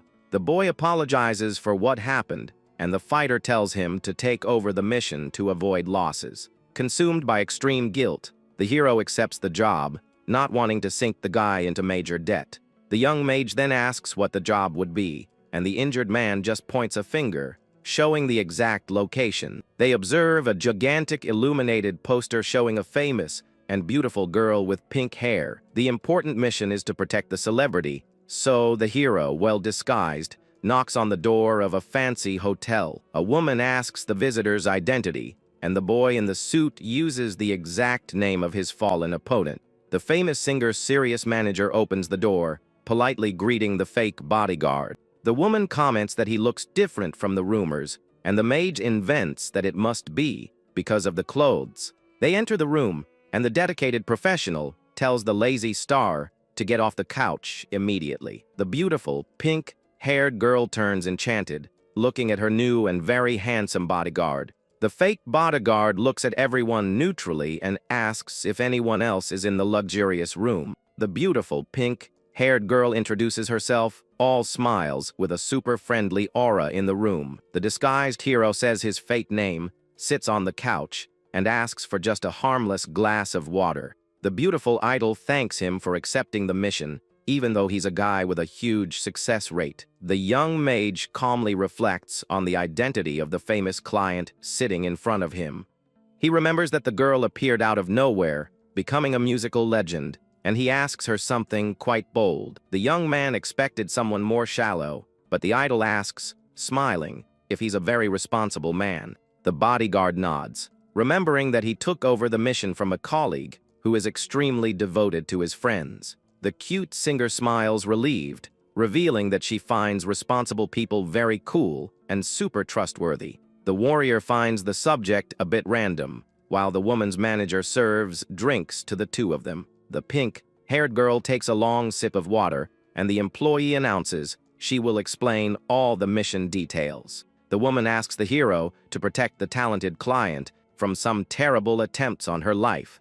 The woman in the tie reports that the singer constantly receives threats to cancel her big show. The disguised mage analyzes the tense situation, wanting to know if they have already discovered who is behind the threats. The woman shows a photo of the suspect, and the boy asks why they don't report this to the media. The woman sighs in frustration, remembering that the city's great leader was recently taken out at his home. The photo shows a red-haired woman, the sole heir of the strong candidate for the current local government. Because of this, the corrupt newspapers ignore the singer's pleas, as the villain has immense money and power. The hero understands the drama, knowing very well that it's impossible to fight against the city's millionaires alone. But the attentive warrior asks what the spoiled rival singer will gain from the show's cancellation. The sad, pink-haired girl reports that it's all about the famous and gigantic venue scheduled for the event. The mage is surprised, and the dedicated manager asks if he knows the fame of that monumental stadium. The excited employee explains that singing there guarantees a passport to the emperor's biggest festival. The hero imagines the huge stadium, knowing that few people in the world get to step on that stage. The singer sighs anxiously, stating that this grand performance is the biggest event of her entire life. The warrior then asks how many other bodyguards the woman hired, wanting to plan his strategy. The mage is confused when the manager says that no other mercenary guild accepted this request. The young man takes a sip of water, breaking into a cold sweat as he realizes he'll have to look after thousands of people alone. The disguised hero puts the glass down on the table, timidly asking about the high fee for refusal. He closes his eyes, suggesting they cancel everything, and internally cursing his partner for this mess. The young man looks at everyone with a serious posture, not wanting to risk his life on such a dangerous job. A dense, dark aura covers the disappointed girl, as that event is her one and only great dream. The mage freezes, recalling that the cancellation fee is nearly $1 million, which would leave him in total poverty. Completely enraged, the young woman yells at the bodyguard, pulling her hair and reminding him of the promise he made. The girl freaks out, breaking the magical illusion and revealing a beautiful, very angry blonde with pointed ears. The mage extends his arm, startled by the sudden revelation in the long, messy blonde strands. The cute singer shows a new, impatient face, and the shocked warrior notices she is not human. Legends say that mystical mermaids enchant everyone and transform their old tails into legs. The angry blonde lunges at the young man, who blocks the attack with his hand, not caring about her species. The young man concludes with surprise the real reason there's a giant white bathtub right in the middle of the room. The manager explains that the young woman is half mermaid, able to live on land without suffering major consequences. The mage then understands the whole complex situation, perfectly grasping the exact origin of the beautiful young woman. The memories show that these beautiful creatures often form strategic marriages with humans, but unfortunately, they end up passing away from longing for the sea, leaving their poor, mixed-race children abandoned, totally irritated. The blonde woman states that her parents love each other very much and are still alive, shattering the harsh theories. The disguised young man sighs with relief at the good news, but turns his face away, stating he still refuses the mission. He emphasizes the huge risks of the event, but the singer guarantees the large audience will be fully protected. The girl states she's willing to risk her life for the show, leaving her loyal manager completely distressed. The blonde woman recounts the immense difficulties she has faced in recent years, focusing only on that grand stage. Seeing all that strong determination, the young bodyguard tries to understand the real reason behind this desire. With a very sad look, the young woman reveals that her father has contracted the terrible seasickness and has little time left. She details a legendary and healing magic potion capable of saving the poor, sick man's life. The singer clenches her teeth, stating she needs to get the vial at any cost. At that important stadium, the woman in the tie explains that a beautiful performance guarantees the valuable potion from the local emperor. The mage sits on the couch, analyzing the whole complicated situation and the healing properties of the mystical liquid. The beautiful girl confesses she created this complex plan because singing is her only true natural skill. The young man looks at the young woman with a serious expression, reflecting deeply on her strong and pure determination. He closes his eyes, admitting he can't understand these deep feelings, having grown up alone. But soon, memories of a dear master from the past surface in his mind, making him rethink the matter. Remembering the old man, the strong warrior understands the enormous sacrifice made to save an important person. With that, the disguised hero gets up from the couch and asks if he can visit the immense and awaited stadium now. The bodyguard decides to test the location security, wanting to ensure the gigantic audience remains unharmed. The blue-eyed blonde is extremely surprised to hear the calm professional's new and bold orders. The mage gives a slight smile and cheerfully calls for the two women to conduct the rehearsal on the scheduled big stage. Far away, at the rival singer's house, a mysterious woman holds a glass of wine on a beautiful city night. The beautiful, purple-haired villain comments indignantly on her rival's stubbornness, wanting to sing until her end. The elegant woman drinks her fancy beverage while her subordinate approaches, reporting some strange news. The servant reports that the target left the hotel in the company of a new and mysterious bodyguard, drawing attention. The malicious rich woman finds the hiring strange and orders them to find out all the skills of that man in the suit. The loyal servant, with a malicious little smile, agrees with the macabre plan and goes to hunt for information on the rookie. Meanwhile, the cute pink-haired singer firmly grabs her new protector's arm, completely tense about the location. The small group walks through the empty and colossal stadium while the young man plans the best way to keep watch. The mage confirms the perfection of the grandstand's large magical barrier and confirms he will accept the job. The young pink-haired woman celebrates the good news with great cuteness as they walk along the illuminated city sidewalks. The curious idol asks the young man if that short inspection on the field was enough for the rehearsal. With a light heart, the beautiful woman shows great relief at finally being able to stroll outside of that room. The bodyguard observes the beautiful and sweet fake smiles that the girl charismatically displays for her fans. Being an excellent employee, the young man in the suit just accepts the hard work, wanting to secure the high payment. At that exact moment, the warrior's sharp vision detects two hidden, very dangerous presences following them. Without raising much suspicion, the astute mage makes a discreet signal, indicating the presence of assassins. Just then, two men fall, having met their end, on the large stone balcony, bleeding profusely from the head in a dark alley. The disguised hero observes the starry night from the high balcony, ignoring the hidden dangers there. He decides to spare the two girls from that terrible scene, walking calmly in front of them now. Meanwhile, the envious rival singer gets out of the bath, asking if the hired hitmen have been dealt with. The loyal, short-haired employee confirms the sad loss of her great henchman to her boss. The images show the brutal and fatal round wounds right in the middle of the weak criminals' foreheads. With a calculating look, the beautiful villain understands that the pink-haired girl has found a very skilled bodyguard. With that, the socialite takes off her robe, ordering her assistant to get the fancy car ready to leave. The redhead displays a very malicious look, revealing her great desire to bribe the mysterious bodyguard. But far away in the luxurious dining room of a grand hotel, Our young mage praises the decoration.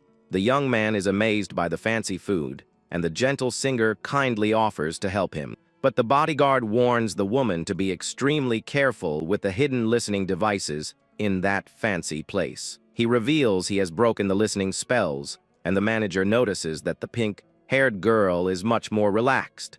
The singer blushes, turning her face away, and the protagonist pops a delicious meatball into his mouth to try it, savoring the good food. The young man recalls having eaten this exact meal many times in his old battles. The blonde woman is surprised by the account, doubting that a simple, poor mage could eat so well. At that exact moment, the gigantic door of the place suddenly opens, interrupting the three's conversation. An old, mustached employee enters the beautiful room, bringing the dangerous disguised woman with him.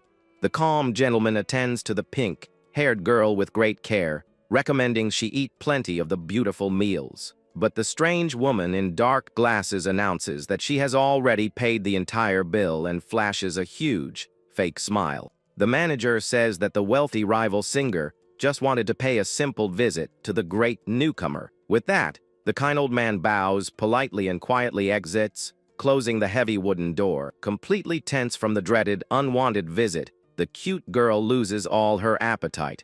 The purple-haired villain suggests that the pink-haired girl leave alone, leaving her strong bodyguard in that room. The young singer becomes furious and immediately accuses her rival of trying to steal her wonderful bodyguard. Being very shameless, the rich woman agrees and offers 10 times more money to buy the guy's loyalty. The mermaid tries to defend her ally's great honor, but the villain just emphasizes the enormous value of the offer. Hearing such a juicy proposal leaves the disguised blonde completely perplexed and open-mouthed.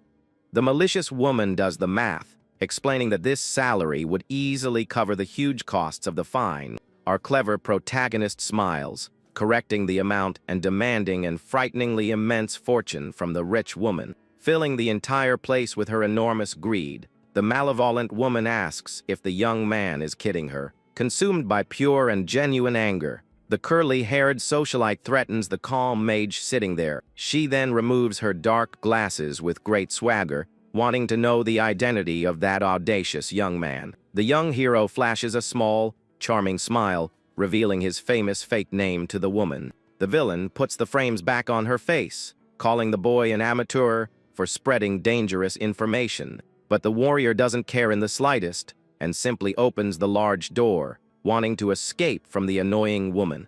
The rich, purple-haired woman becomes very angry and clenches her fists, finding the rookie an arrogant guy. Her immense pride wounded, the socialite shouts, ordering her assistant to summon a dangerous clan. However, a mysterious man in a suit appears at the door, stopping the small group and saying it won't be necessary. The man in the tie reveals himself as an Eastern hitman, announcing he has been following the new target for a while. The fake waiter flashes his badge with a cynical look, saying he has full access to the luxurious place. The purple-haired man reveals that the big plan has changed while his partner follows orders. At this, the arrogant assassin presses the elevator button, drawing the rich woman's attention. He recalls the old mission to take out the manager and silence the talented singer forever. The large doors close as the mysterious criminal announces they need to eliminate one more. The socialite loves to hear that the target is now the bodyguard, wishing for a demise full of suffering. The Eastern hitman details his plan to enter, with the stage crew waiting in the large dome. The arrogant woman in glasses trusts the man, ordering only that the terrible job be done. Consumed by pure hatred, the rival singer vows to punish the pink-haired girl and the meddling bodyguard. The envious woman displays a diabolical look, vowing to show them exactly the high price of this great offense. Far away, our astute hero walks down the hallway, revealing he overheard the entire plan. He brags about spreading his discreet magic, finding it incredible that the spy didn't notice the spell. The mage returns and breaks the tense atmosphere, calling the girls to rest for the awaited show. But the experienced young man notices that the beautiful singer is still standing there and finds her attitude strange. The pink-haired girl recalls the tempting, $1 million offer made by her cruel and very envious enemy. She questions if the hero acts only for money, and he confirms it outright, making the young woman angry. The gentle warrior recalls the mermaid's beautiful wish to save her father, wishing her the best of luck. At that moment, the mage remembers his beloved master, lamenting not having had the chance to save him. The painful memories show the old, destroyed world, bringing a gigantic tightness to his chest. He then advises the beautiful singer to do everything she can now, so she won't have regrets later. The sweet girl gets very emotional from the beautiful words of encouragement, thanking him from the heart. The beautiful woman holds back her tears and turns her back, while the bodyguard watches her very calmly. The next day, a crowd gathers excitedly at the gigantic dome for the awaited concert. Backstage, it's a huge rush as an employee goes around cleaning the bustling venue. One of the bosses complains loudly about a rookie's tardiness, focusing on the large bathroom doors. One stall has an out-of-order sign hiding the true and dark threat inside. The purple-haired hitman holds the target's photo, realizing the time to act has finally come. He complains about his legs being numb from being locked in there all day and needs to hurry. The henchman opens the small door, grumbling that he's only making this sacrifice for the huge reward. Walking through the bathroom, he absent-mindedly thinks about his partner, but soon notices something very strange. He comes face to face with our hero, calmly washing his hands in the large bathroom mirror. The assassin's eyes widen in astonishment at coming face to face with the feared target at the worst possible moment. He anxiously reflects on the chance to attack, listing all the mage's great abilities. Being very cautious, the purple-haired man retreats, deciding to find his partner first to avoid mistakes. But his sharp eyes notice the calluses on the strong warrior's fingers as he holds the doorknob. The experienced criminal quickly deduces that the enemy is a master at throwing weapons. The hero glares through the mirror, realizing at once that this strange guy is the famous hitman.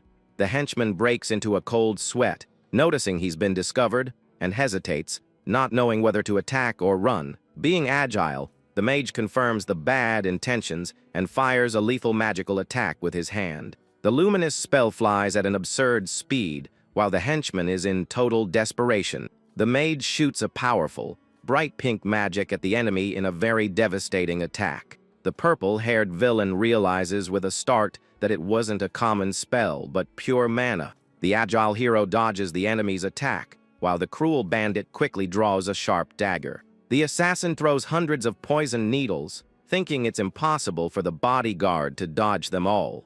But our astute warrior floats in the air using wind magic, dodging all the blows. The purple-haired henchman thinks he's won and smiles, relieved, admitting he's weak in close combat. He observes the bodyguard's fallen body on the floor and scoffs, calling him an inexperienced kid. Being cautious, the criminal pulls out his strong knife, wanting to ensure his great rival's end. The bandit attacks with all his might, but the cruel blow ends up hitting something very hard with a great impact. The knife's strong blade simply breaks in half, and the assassin doesn't understand why. The hitman tries to pierce the hero's neck without success, and soon hears an unmistakable sound. The tip of the knife breaks, crashing directly against a powerful, invisible wind barrier. The purple-haired man's eyes widen in a cold sweat as he realizes all his poisoned weapons have failed. The fallen hero points a strange weapon directly at the henchman's chest, praising his wisdom. The young mage sits on the floor, revealing he has covered his entire body with strong protective magic. The assassin screams in panic, thinking it's an immense madness impossible for a human to do. Without any pity, the bodyguard shoots the enemy in the head, and a huge trail of blood paints the wall. Meanwhile, the large audience waits anxiously in the stands with 1 minute left until the event. The dedicated fans shout euphorically, waving their lights, happy for the arrival of the beloved show. The beautiful pink-haired girl appears on the immense stage, shining intensely as she lets out her enchanting voice. In the old backstage area, the other hitman brother waits, sitting impatiently for his ally's long delay. The powerful assassin of the Empire fears that something bad has happened to his henchman in the bathroom, but the purple-haired man soon hears the unmistakable footsteps of his faithful partner walking down the hall. The ninja jumps down from the boxes, relieved, demanding an answer from his ally for taking so long on the job. The man with his back turned just ignores his colleague and continues walking aimlessly, leaving the hitman very annoyed. The brother grabs the henchman's shoulder, telling him to stop, and notices he's wearing the hero's white overcoat. The man turns around, revealing his true face, leaving the ninja shocked to see the bodyguard there. The mage gives a slight,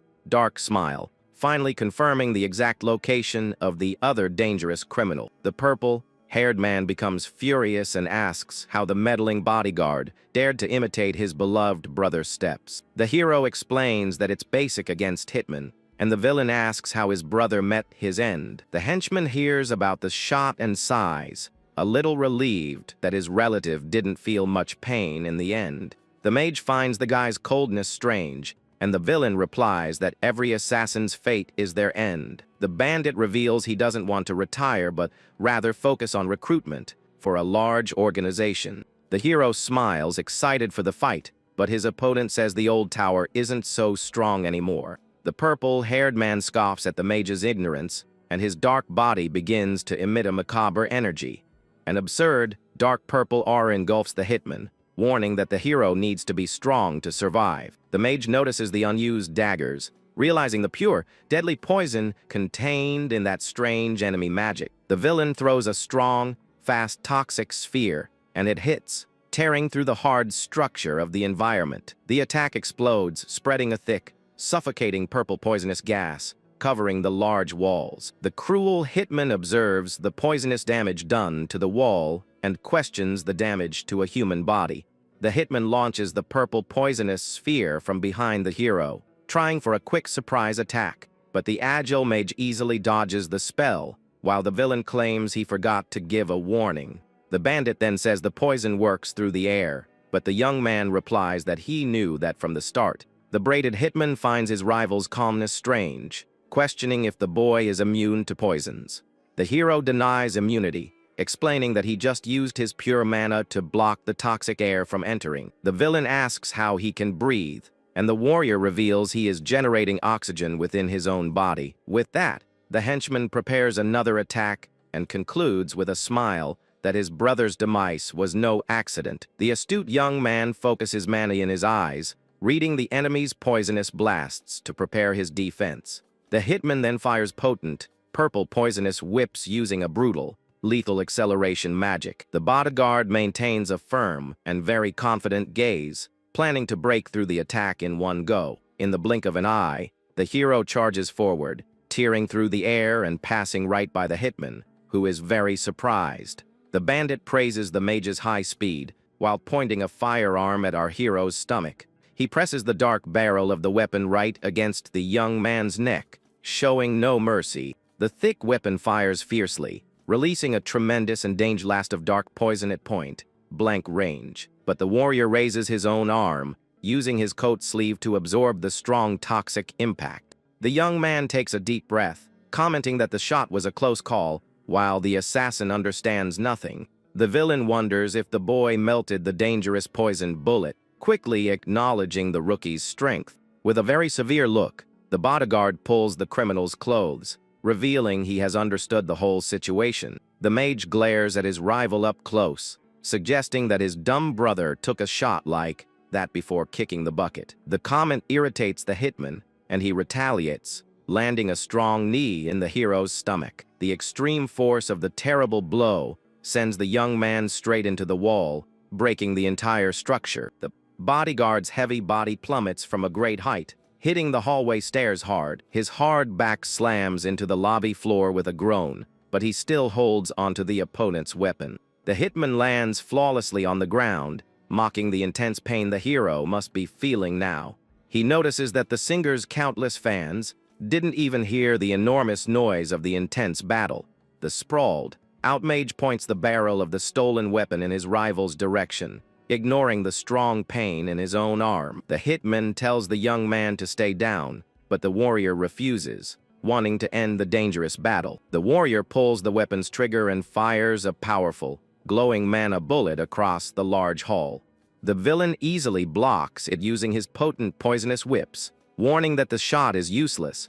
But the young man is startled to notice that the weapon's strong toxic smoke has started to melt all the metal. The criminal flashes a proud smile, stating that he has already won and decides to bid the calm bodyguard farewell. At that exact moment, the hitman's large eyes widen as he hears a loud ringing echoing in his head. The singer lets out her beautiful voice, exciting the fans as various colorful fireworks explode on the gigantic stage. The injured mage lying on the floor flashes a relieved smile, noticing that the girl followed his orders perfectly. A large, greenish hurricane of sound appears, trapping the hitman, who gets scared and curses the mysterious technique. The strong, mystical sound attack affects the villain's senses, causing blood to run from the scoundrel's eyes. The dizzy hitman staggers, dropping the dangerous weapon on the floor while covering his ears, feeling extreme pain. The rookie sits on the hard floor, sincerely admitting the incredible resistance of the very experienced criminal. The warrior reports that he concentrated the entire audience's screams into a single blow capable of causing internal damage.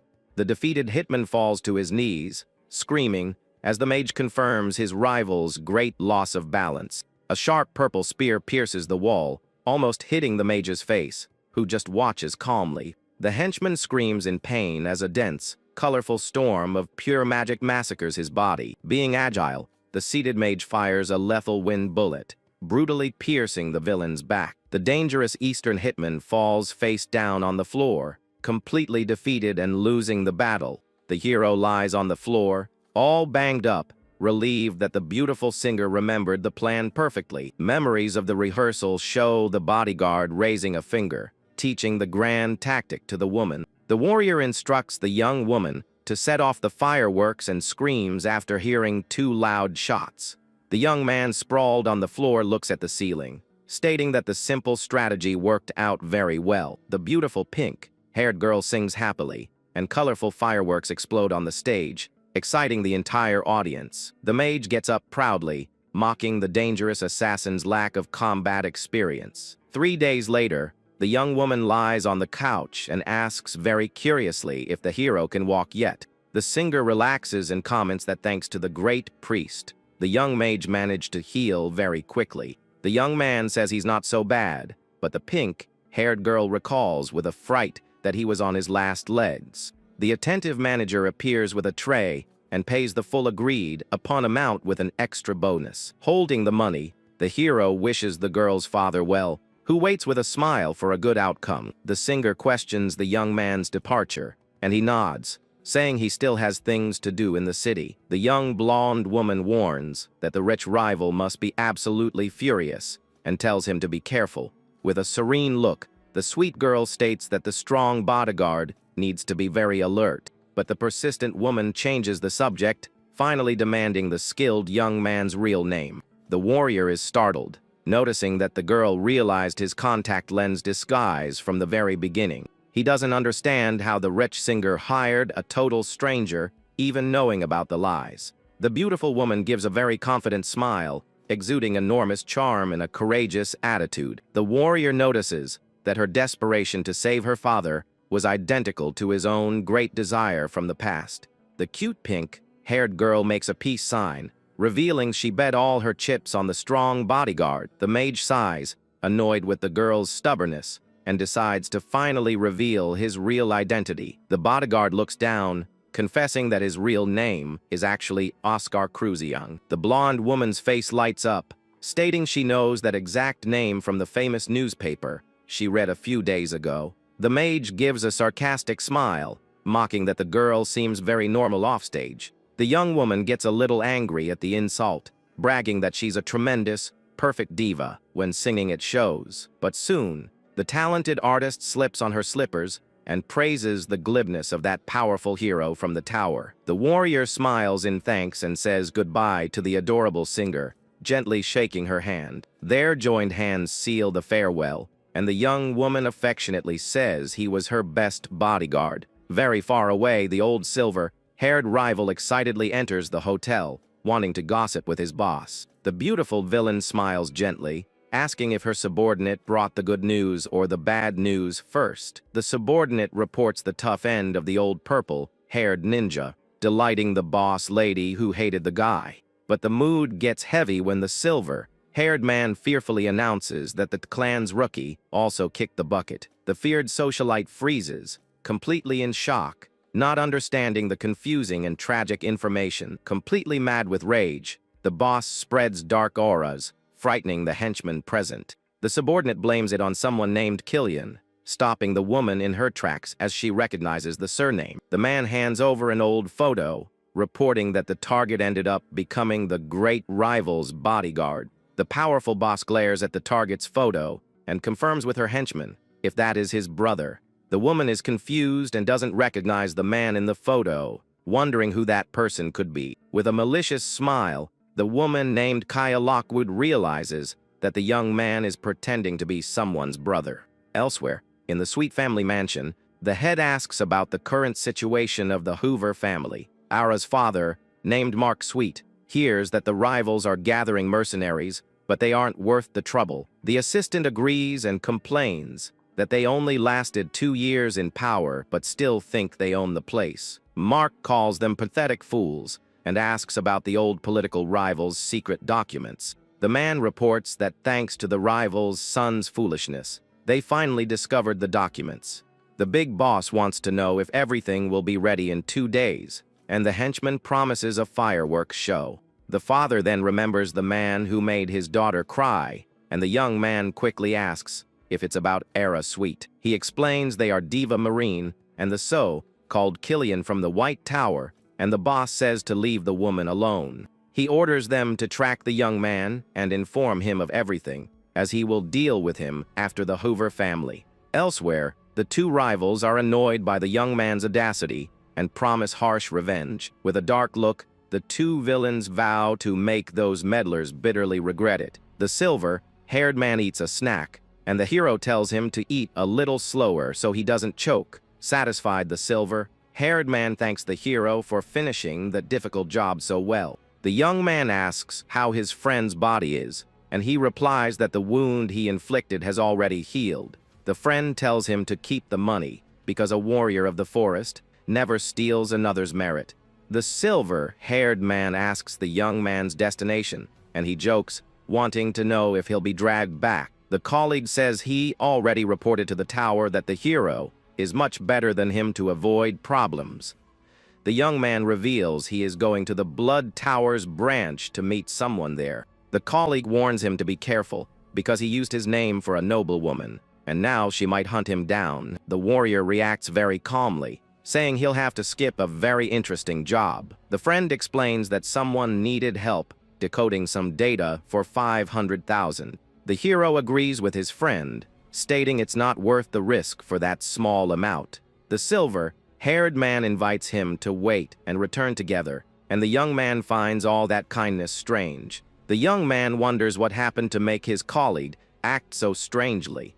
The friend declines because he needs to stay in the city, as the last mission was just a side thing. With a serious look, he reveals that his true mission is to capture the worst traitor of the tribes. He heard rumors that the traitor is in the city, which is why he came, but he can't go into detail. The hero clenches his fist in a sign of support and wishes him good luck in catching the traitor. The young man says goodbye with the traditional tribe greeting, leaving his colleague very surprised. The young man wonders how bad his old personality was, and the silver-haired man demands a farewell. The colleague states that, of course, he will say goodbye and soon prepares to make the traditional gesture. The two do a fist bump and say goodbye, promising to meet again at the Great White Tower. The hero leaves, worried, even as he decided to go to the feared Blood Tower for help. He wonders if the tower's famous tracking can find a dragon like the hidden Edna. Suddenly, his eyes glow intensely as he senses a very powerful presence nearby. The young man is startled to be able to sense a presence of at least level 7 right there. Across the street, a woman in an overcoat emanates an impressive red aura of power. The blonde woman with glasses flashes a confident smile, and a powerful reddish aura completely surrounds her. Our hero's blue eyes widen, shocked by the immense power of the mysterious woman. A large red car speeds down the street, interrupting the eye contact between the two. The crosswalk signal turns for pedestrians, and the powerful woman and her companion cross the street. Standing in the crowd, the young man continues to think about the mysterious and powerful woman he saw. The companion complains that she was easy on his friend, and she replies that the rookie wasn't even an official member. She adds that someone foolish enough to fall to a level 3 mage isn't fit for recruitment. The blonde woman asks her colleague if he could find her if she hid her presence. The man denies it, stating that no level 3 mage on the entire continent could detect her. She then wonders why she felt she made eye contact with the young man and thinks it wasn't her imagination. The woman asks for the target's name, and the henchman replies that it's Oscar Cruzion, the genius of the White Tower. Smiling, the blonde woman states that he is an interesting guy and that she looks forward to seeing more of him. Our hero finally arrives at his destination and prepares to enter the large establishment. The young man finally arrives at the barren branch of the famous and mysterious Blood Tower. The receptionist asks what he wants, and the hero replies that he is there to find someone. The woman asks if he brought the blood and tells him to go to a room and put the blood in a vial. Following the woman's orders, the young warrior opens the wooden door of the indicated room. Inside the room, the young man prepares to start the search using his friend's blood data. He remembers something important and pulls a glowing green thread of energy from his chest. The thread of energy transforms into a drop of blood on the tip of his finger. He drips the drop into the vial, creating synthetic dragon blood from his own blood. He says that even without the effects of real blood, he can still find her location. The hero leaves the vial on the counter, but the attendant asks him to wait because he can't leave. The woman warns that he can't just leave and needs to choose a plan and pay first. The young man is surprised that they charge for the service, and the woman replies that it's a job. He remembers using the service for free 26 years ago and then chooses the special plan. He comments that the service used to be free, and the woman states that he must be mistaken. The young man says the master of the White Tower told him it was free, and the woman questions him. The receptionist stares at him with an expression of extreme distrust and suspicion on her face.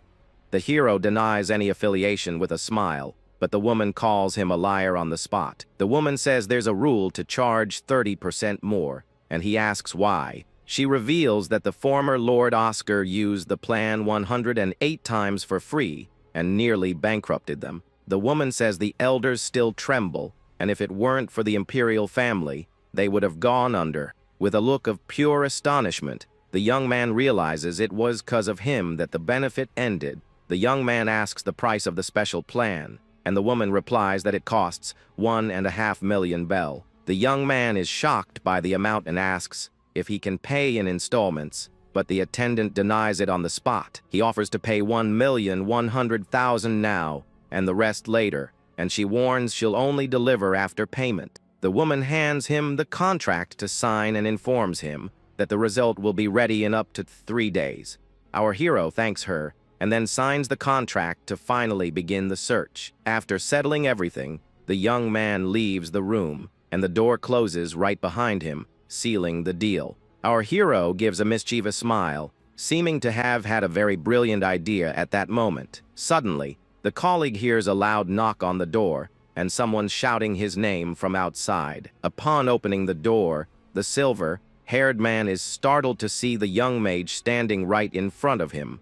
The young man appears out of breath, and his friend asks what he is doing there so suddenly. Catching his breath, the hero asks his colleague to explain that request in more detail. The two arrive at the Hoover family property, and the young man wonders what is happening. The young man asks for a summary, and his friend explains that the client wanted someone as soon as possible.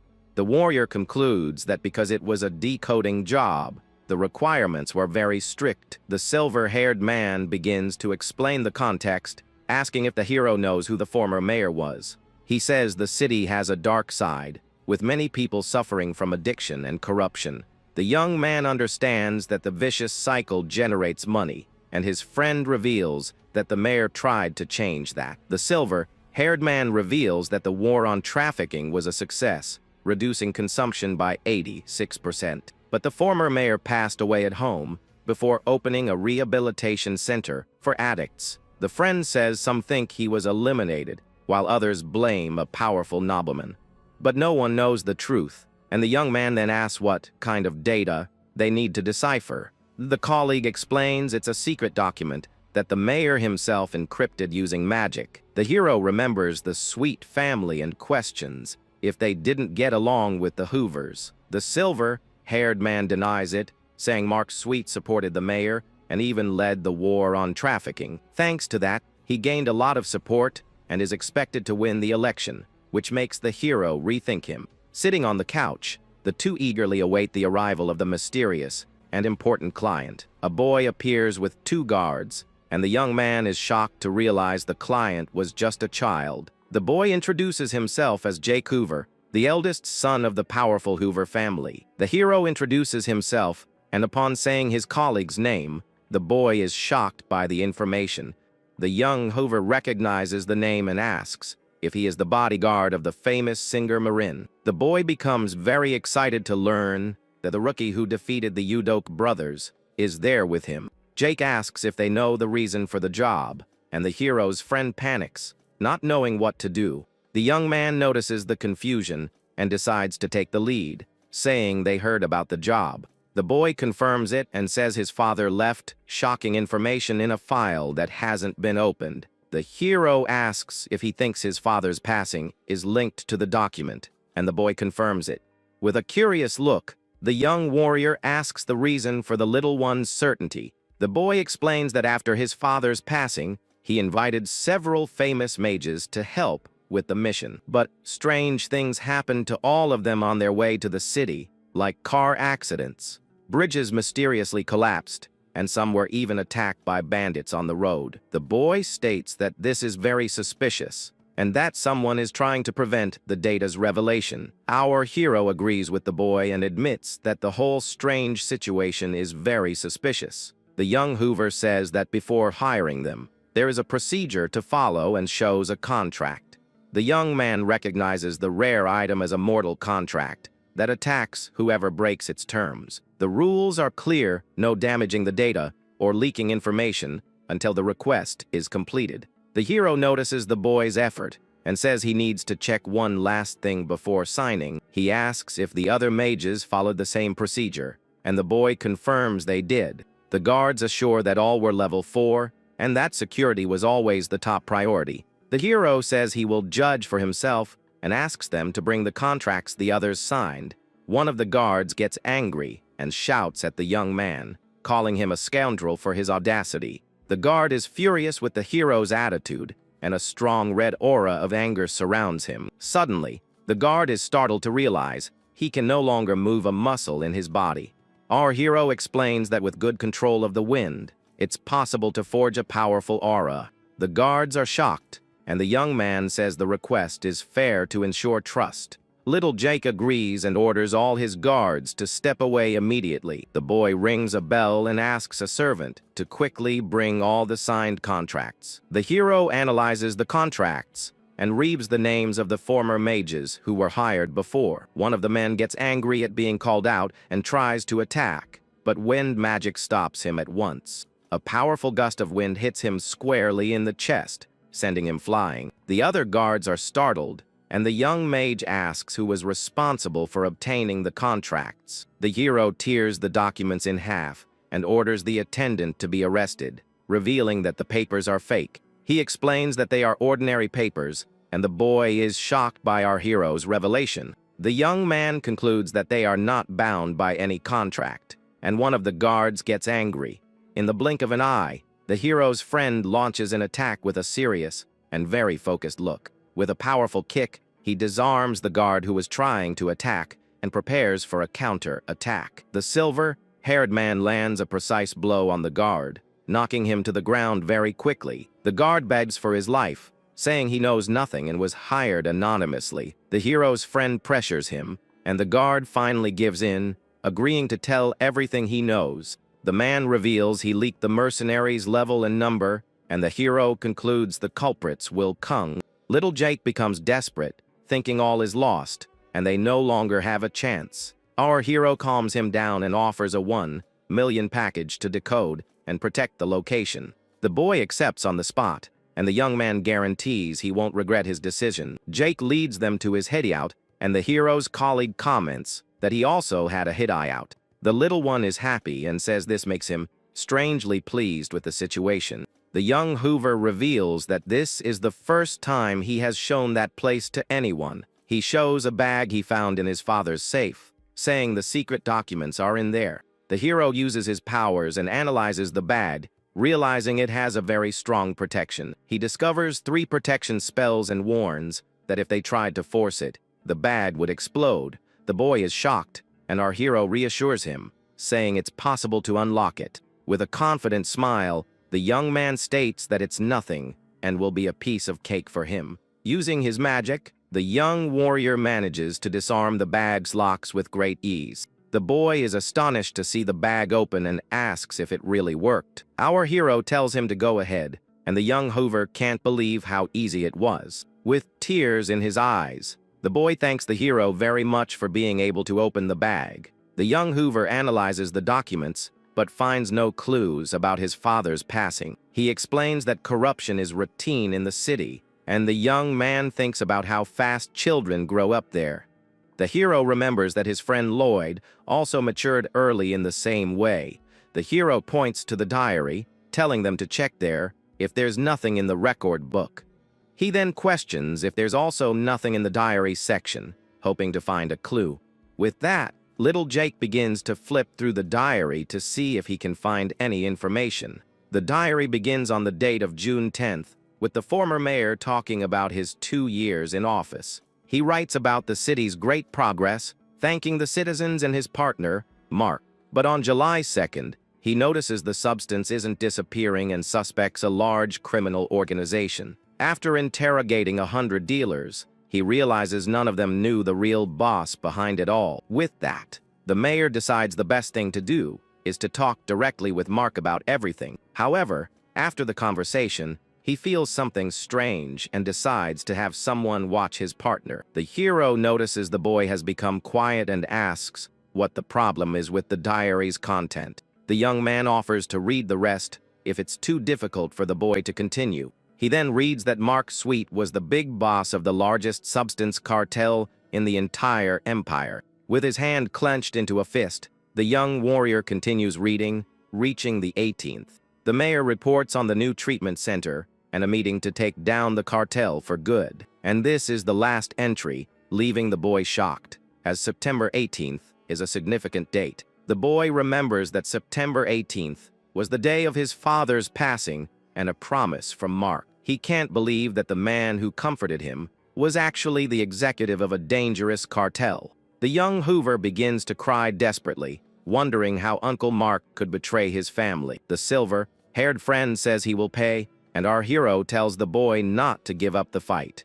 The young man promises he will bring justice and reminds him they are powerful mages of the Four Towers League. The colleague warns that the situation is worse than they thought, and that this is no longer just a city problem. The hero explains that if Mark becomes mayor, he will turn the 30 million tourists into adepts. With that, the substances would spread across the nation, and the diary is the only weapon to prevent his election.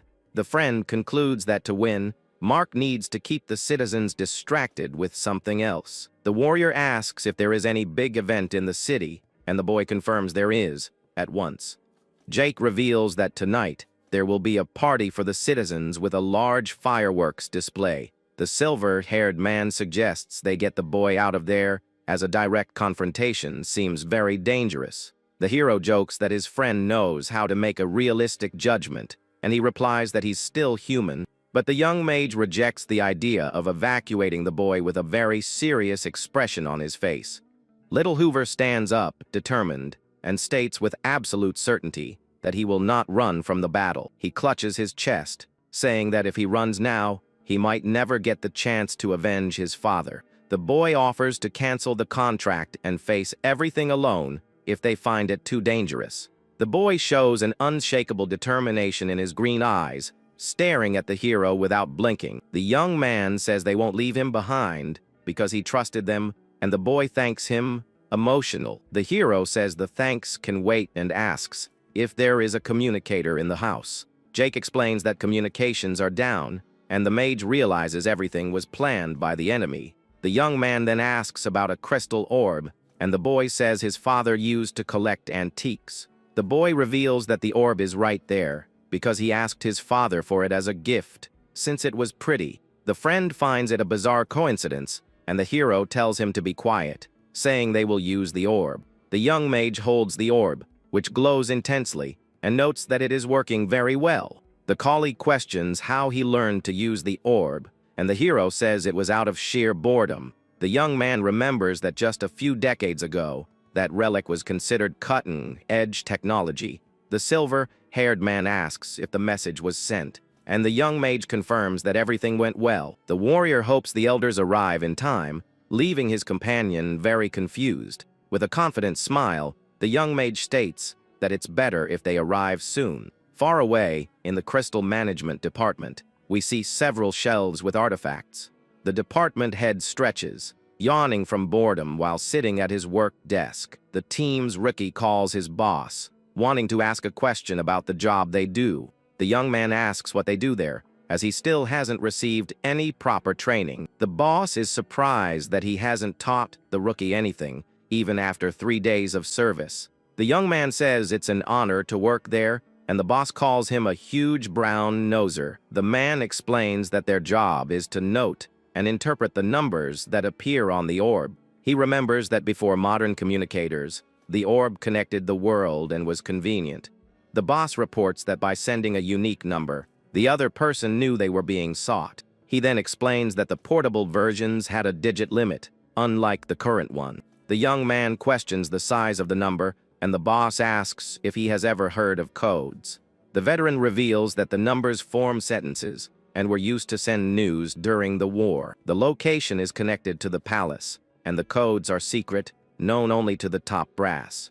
But he reveals they haven't received a message in 18 years, and the rookie shouts in desperation. The young man says the orb is glowing, but his boss thinks it's just a prank. Suddenly, the orb glows intensely, and the boss is shocked, wondering why. The man starts reading the numbers that appear and manages to identify some loose words.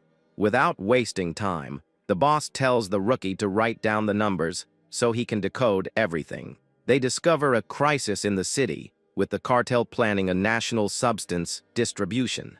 The rookie is frightened by the gravity of the situation, and the boss tells him to connect with security now. In the forest near the mansion, a henchman asks about the cameras, and the leader confirms they are off. Commander Omar announces they have 5 hours to retrieve the encrypted data, but other mercenary captains decide to act on their own, ignoring the leader's plan. The commander sighs in frustration, wondering what the point of gathering the mercenaries was.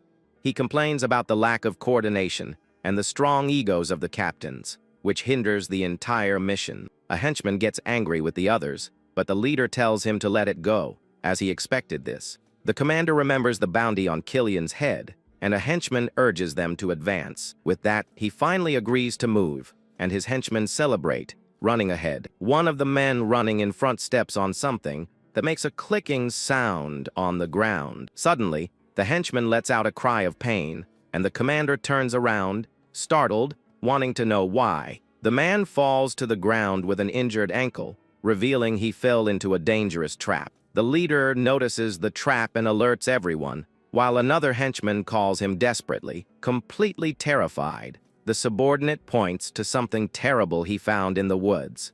Captain Jackson's body is lying on the ground, and the other mercenaries are in shock. All the henchmen are terrified by the scene of the defeated captain. Right there, they're in front of them. The mercenary commander screams in shock and despair, not understanding what is happening. A henchman's leg is torn off by a mine, and the leader shouts angrily about the trap. The mines activate on their own, and the commander tells everyone to run to the mansion to escape. A beam of light hits another mercenary, while the leader shouts for everyone to move carefully. The henchmen run desperately, and one of them begs for his life in the midst of all the chaos. The hero's friend leaps between the forest trees, moving with incredible agility. With red eyes, he warns that running around there is the same as asking to meet your end. Like a blur, the silver-haired man attacks and defeats several mercenaries at once without mercy. One of the men hides in terror upon seeing his companion's body lying on the ground. Trembling with fear, the mercenary begs to be left in peace, hoping to survive. The forest falls silent for a moment and the man holds his breath in great fear. He tries to stay as quiet as possible in the hope that the enemies have gone away. The man wonders if they have left and believes he won't share the same fate as the others. Suddenly, a drop of a dark liquid falls on his nose, and he thinks it's just water. The silver-haired friend appears above the man with a cold gaze and glowing red eyes. The mercenary begins to groan and scream in pain, feeling something terrible take over his body. In desperation, the henchman draws a large firearm to try for one last chance to live. He shoots in all directions,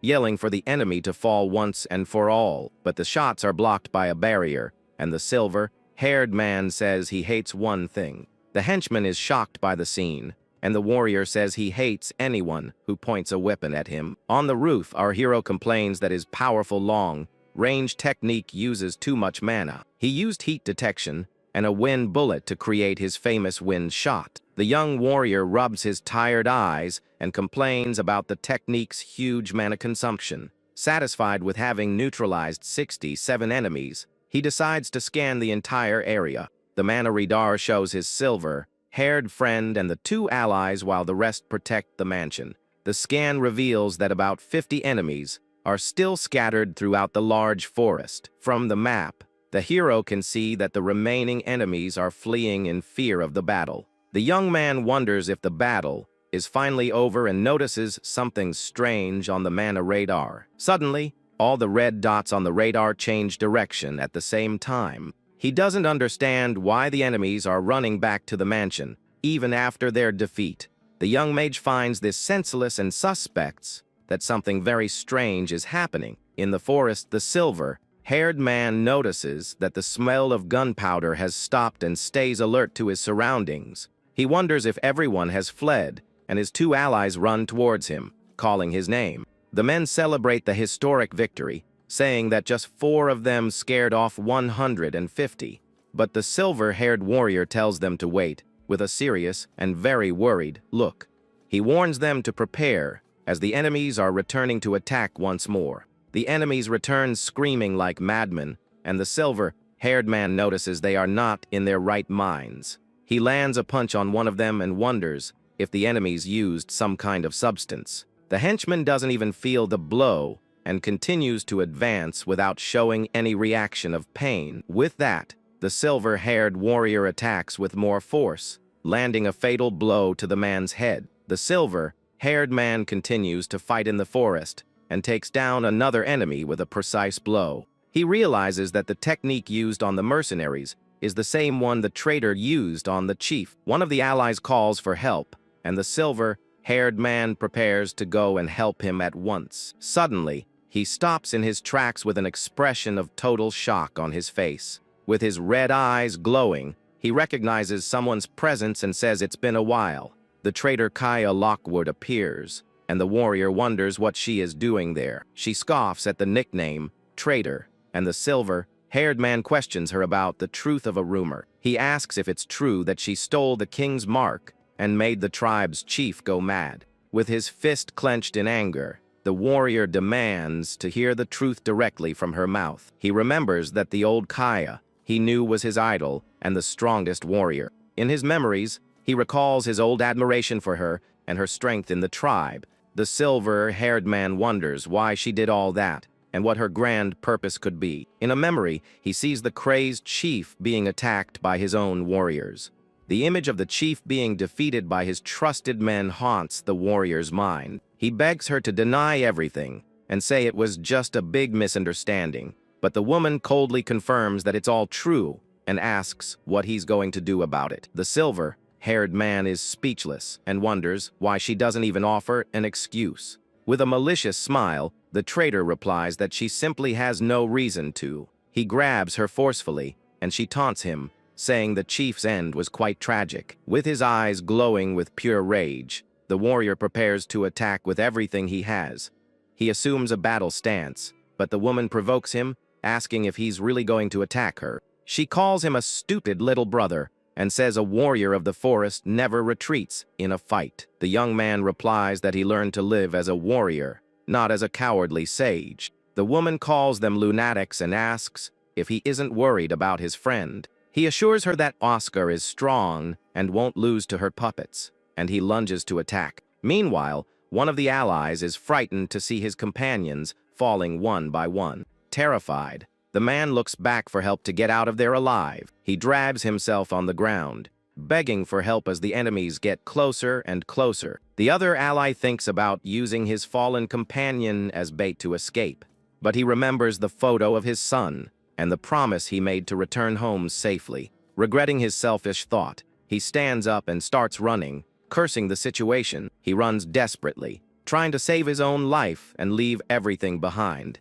But one of the enemies catches up to him, and he laments trying to do something he's not used to. The man continues running through the dark forest, cursing his bad luck on that mission. He screams in frustration and fear as he tries to escape the enemies who pursue him relentlessly. The soldier laments acting out of character and getting himself into this mess. Suddenly, a huge wave of magical power hits all the mercenaries in the forest. The man gets up, confused, next to his colleague, not understanding what just happened. Our hero appears in front of them, and the soldier shouts his name with enormous relief. The man complains about the delay, and the young man says it's a relief they are okay and asks about the enemies. The soldier reports that the enemies feel no pain and continue to move like monsters. He doesn't know what happened and just says that the silver-haired man called their leader Kaya Lockwood. Our hero is surprised to hear the name Kaya Lockwood and seems to recognize it from somewhere.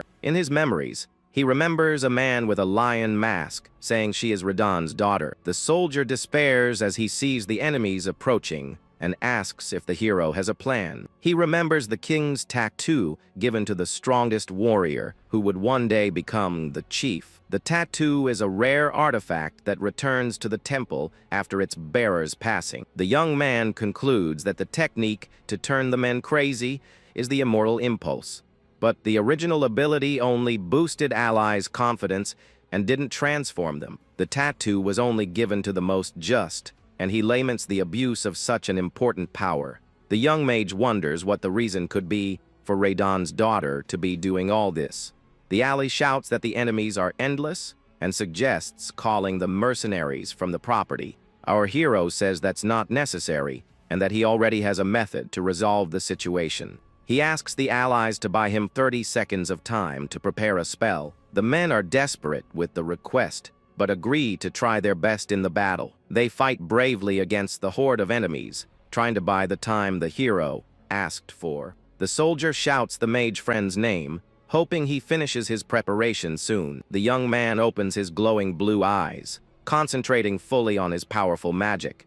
With his hands together, he prepares to release a large amount of magical power. He casts the spell Solitary Garden, which creates a large area of effect throughout the forest. Our hero says he is ready, and all the enemies in the area are affected by the magic. The two allies are shocked to see the enemies falling to the ground, not understanding what happened. The young man keeps his hands together, concentrating to maintain the effect of his powerful magic. He explains that he created a space without mana, cutting the puppet's connection to their master. The soldier is confused and doesn't understand what that means in practice for the battle. The hero tells the two to return to the property, and the soldier asks if he isn't going with them. The young mage confirms he is not going with them, because he still has something important to do. He reveals with a serious look that he needs to bring someone back with him to the mansion. Suddenly, a huge explosion of light illuminates the entire forest with an intense glow. The traitor praises the silver-haired man's improvement in battle and the correction of his bad habits. With her hand glowing with a red aura, she prepares to use a new technique. The woman's claws glow intensely with a dark and very dangerous power. She attacks with the Song of the Wolf, a powerful technique that lunges at the silver-haired warrior. The traitor again praises her opponent's improvement, recognizing his strength in combat, but she calls him too honest, and the silver-haired man replies that a warrior doesn't use tricks. She calls him a fool and suddenly realizes her immoral impulse ability has been cut off. The woman says she didn't turn off the technique, and the silver-haired man tells her to duck to dodge. A powerful beam of blue energy cuts through the air, passing very close to the traitor's head. She is startled by the wind bullet and deduces that it's the work of someone from the White Tower, The woman wonders if it was the same one who cut off her ability and finds it impossible for reinforcements to have arrived. The trader finds it impossible for a level 3 mage to cut the connection of a level 7 mage. She takes advantage of the silver-haired man's distraction and hits him with a powerful kick to the face. The warrior feels the impact, and a dark energy begins to spread through his body. She scoffs at the young man for dreaming of hitting her and wonders where the other shooter is. With a malicious smile, she says she will find the cheeky shooter who is bothering her. The woman concentrates to try to locate our hero amidst the dense forest. With her red eyes focused, she scans the entire area in search of any sign of mana, but she can't find anyone and is shocked not to find anything within a 3-kilometer radius.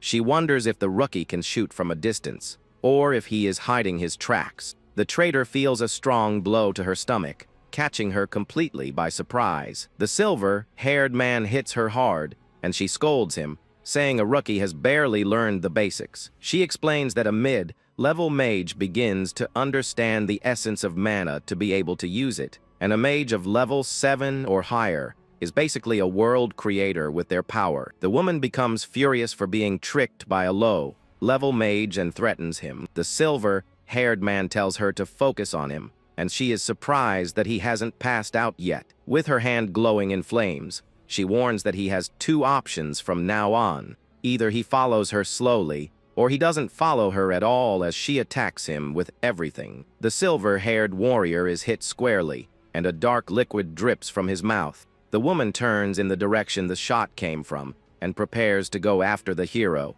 She scoffs at the level 3 boy and starts walking towards his location. The trader states that the young man's only mistake was not running away when he could. Our hero complains of the pain in his eyes and hopes his friend wakes up soon to help. He is annoyed by the royal family's delay in arriving to provide the necessary support. The young man is glad the two are separated and decides to go towards his friend. Suddenly, a huge beam of purple light cuts through the air and passes right in front of him with speed. The trader appears in front of him, saying her guess about his location was right. The hero is startled by her speed, and the woman realizes why she couldn't find him. She reveals that he was mimicking the tree's mana code to hide himself perfectly. With a smile, the woman greets him mockingly, calling him a level 3 mage. She asks if they haven't met before somewhere in the same city. With a smile, the woman greets him mockingly, calling him a level 3 mage. She asks if they haven't met before somewhere in the same city. The young man confirms he saw her across the street, and she celebrates having made eye contact. He questions why she is there, and she tells him to back down for his brother's sake. The woman refuses to back down and says she also has her reasons for interfering in the election. Our hero wonders why she became a subordinate of a man like Mark Sweet. She laughs and denies being his subordinate, bragging about being a tattooist far above his kind. The young man asks what's so special about being a tattooist, and she is surprised by the question. She is startled that he knows the Violet Brigade, but doesn't know what a tattooist is. The hero remembers his friend mentioned the Violet Brigade before in one of their conversations. The silver-haired man appears and asks if his friend is okay, and the woman is surprised by his speed. He says she is a monster, and the hero replies that they have no choice and must fight. The young mage remembers his promise to Jake and asks his colleague to create a 10-second opening. The trader provokes them, asking how long they will continue with their little secrets. The silver-haired man warns that 10 seconds won't be easy, but he will try anyway. With that, the warrior assumes a fighting stance and prepares for combat with all his might. The woman praises their honor for waiting, and the young man says it's the least they can do against rookies.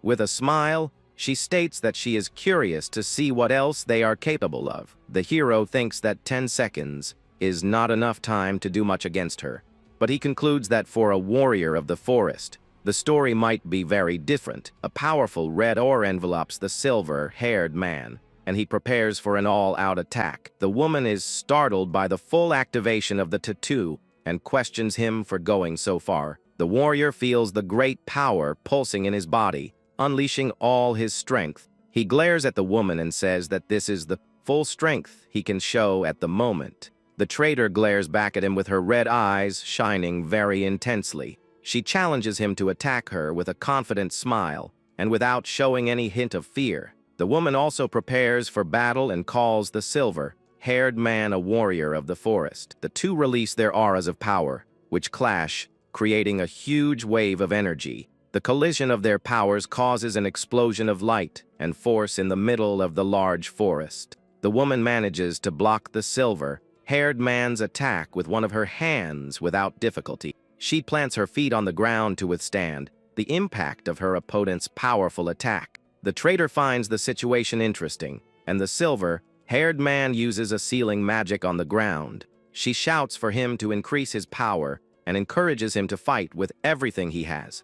The warrior shouts and tries to go beyond his limits to win the battle. He releases a wave of bluish power from his body, straining himself to the maximum in the fight. With her red eyes, the woman observes her opponent's effort without moving. Suddenly, the silver-haired man faints, and the trader says he pushed his mana to the limit. She catches his body and laments the situation, saying it's tough even though they're family. The woman throws him to the ground and decides it's time to deal with the little genius. She turns around but doesn't find the hero anywhere and is confused by his disappearance. She wonders where he is and recognizes the solitary garden magic he used before. With her red eyes focused, she starts looking for him again in the forest. The woman is caught by surprise by a sphere of greenish energy that surrounds her. She wonders if there is a level 3 spell she didn't know about yet. The trader notes that the spell blocks mana and air and admits it would be dangerous for others. With a smile, she provokes him, saying that he also feels her power there. She states that this level of power is not enough to control her. The woman says that even a genius can't overcome the level difference between them. She prepares to end the fight and put an end to this torture of hope. Suddenly, she is startled to realize that her tattoo magic is not activating. The hero thinks it would be impossible to fight a level 7, but she is a warrior of the forest. In his memories, he remembers that the tattoo magic was taught by the masters of the White Tower. The copyrights belong to the tower, and only the masters can access all the knowledge. The magic works by injecting mana into the tattoos, so cutting off the mana can control the magic. He feels relieved to have reviewed the materials, but knows their real weapon is something else. The trader smiles with confidence and prepares to show her true strength in battle. She admits the situation is a bit dangerous but shows no sign of fear. The young man prepares to use his secret technique, the first chapter of Oscar's martial arts. With one movement, he releases the sound of waves technique, which creates a huge wave of energy. The woman is surprised to be caught by the blue wave of energy that completely surrounds her. The hero warns that without her protective magic, she is vulnerable to any kind of damage. The trader is shocked by the situation and prepares for the impact of the powerful technique. She manages to protect herself with a yellow energy barrier, blocking the hero's attack. The young man is frustrated to see that her afterimage has dispersed and the attack has failed. He regrets not being able to hold her for another half second to secure the blow. The woman provokes him, saying he was looking at her afterimage, and calls him a fool. She wonders if she is running away or just having fun with the fight against the young mage. The trader thinks if she is just buying time for fun, or if she felt a real danger. She admits that it's not even this fun against the masters and wonders what he is. The woman decides she should finish him now, but wants to wait and see what happens. Our hero feels exhausted and says he has no more strength to respond to the provocations. He laments having no more mana and regrets showing off so much during the battle. Suddenly, a huge black sword falls from the sky and embeds itself in the ground with a great impact. The trader is startled to see the sword and wonders if it is the legendary Black Blade. A man jumps from the sky towards the ground, moving with impressive speed. He lands with force, creating a shockwave of purple energy around him. The man introduces himself as Chief Inspector Walker of the Imperial Public Safety Bureau. Our hero, fallen on the ground, can only whisper the trader's name, Kaya Lockwood. The inspector approaches her with a serious posture and a determined look on his face. He places the woman under arrest for various criminal charges, including taking a life. The inspector places the woman under arrest for various criminal charges, including taking a life. The traitor and the inspector stare at each other in silence for a moment with tension in the air. The young man is surprised by the reinforcement from the imperial family, a level 7 knight. The woman finds the situation tedious and notes that the bureau's elites have also arrived. She concludes that it is no longer profitable to continue the fight now that the imperial family has intervened. She surrenders and says she will return, but the inspector warns that he will not let her go. The woman calls him wise for knowing when to retreat, and the inspector ignores her words with contempt. She says goodbye to the boy and promises she won't forget the depths of that night. The traitor stomps her foot on the ground, creating a huge cloud of smoke to escape. The inspector does not pursue her and asks his men about the other target, the one named Sweet. The inspector receives the news that the perimeter has been set up and prepares to move.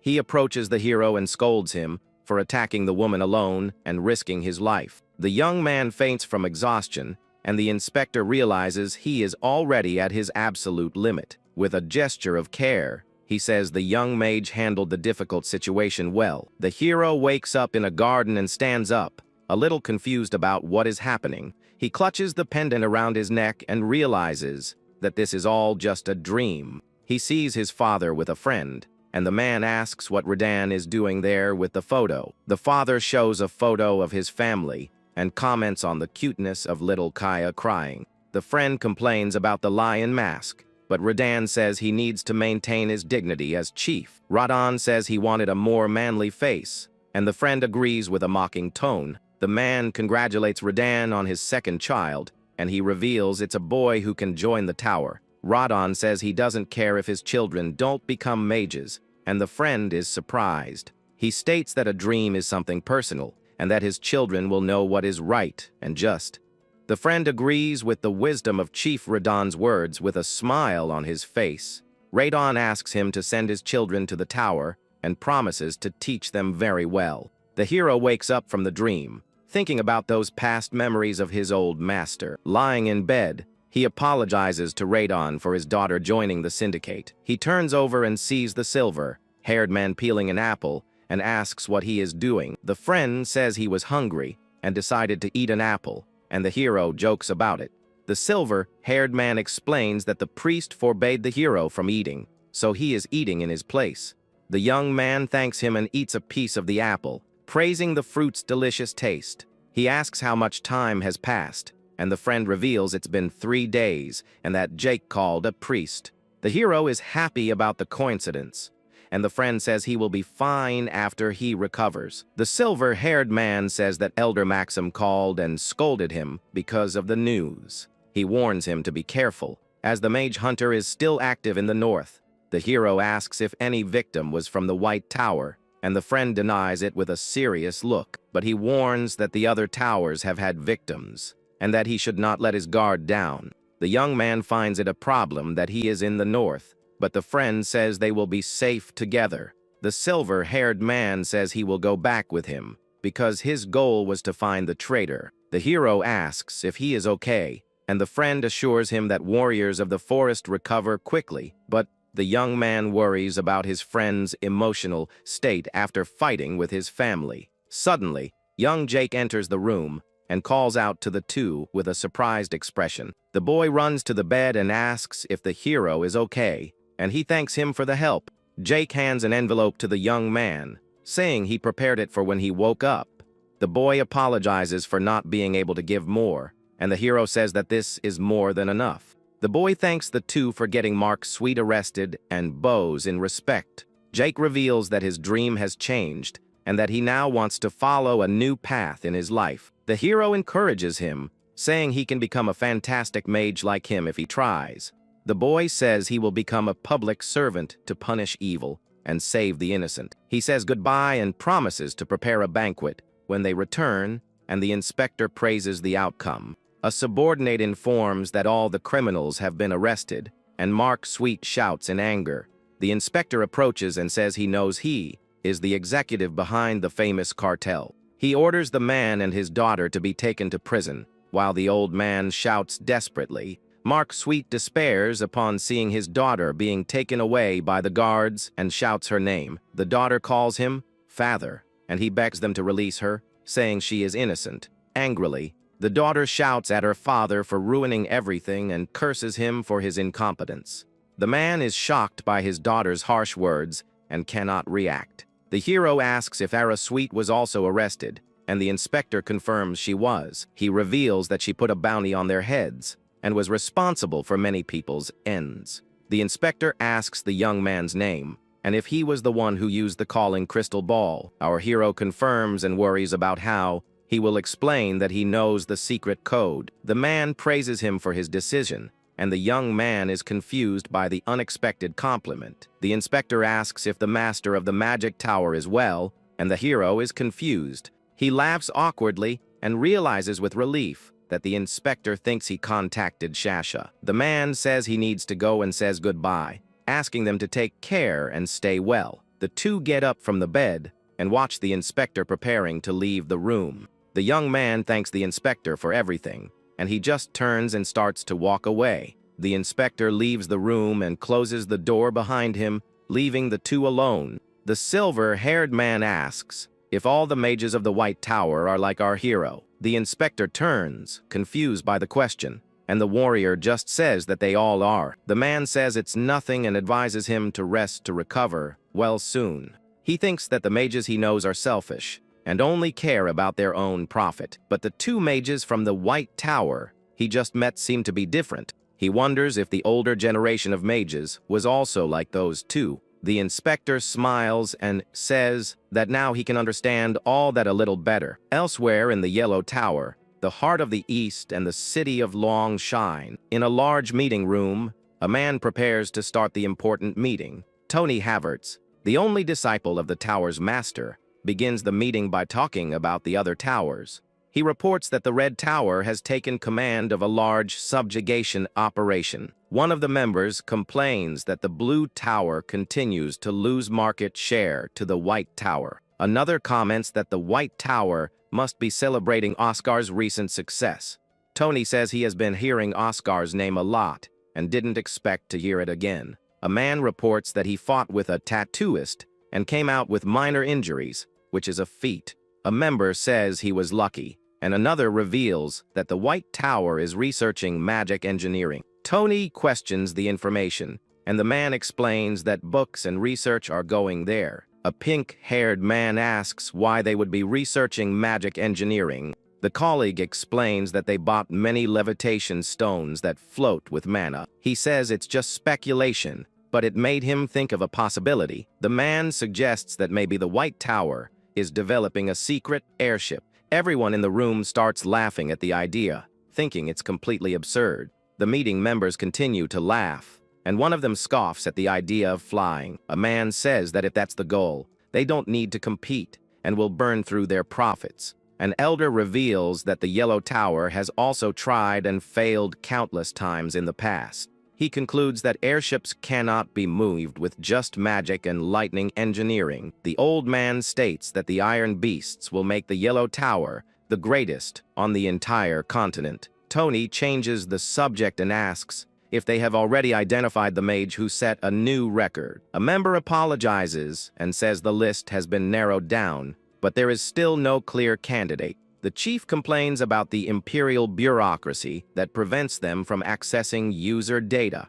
He orders them to continue the search because they need to bring this new talent to the Yellow Tower. Our hero eats a soup while his friend says there was no more suitable warrior. He asks why his colleague is talking about this, and he replies that he needs to vent. The silver-haired man wonders why she stole the mark if she would have inherited it naturally over time. He laments that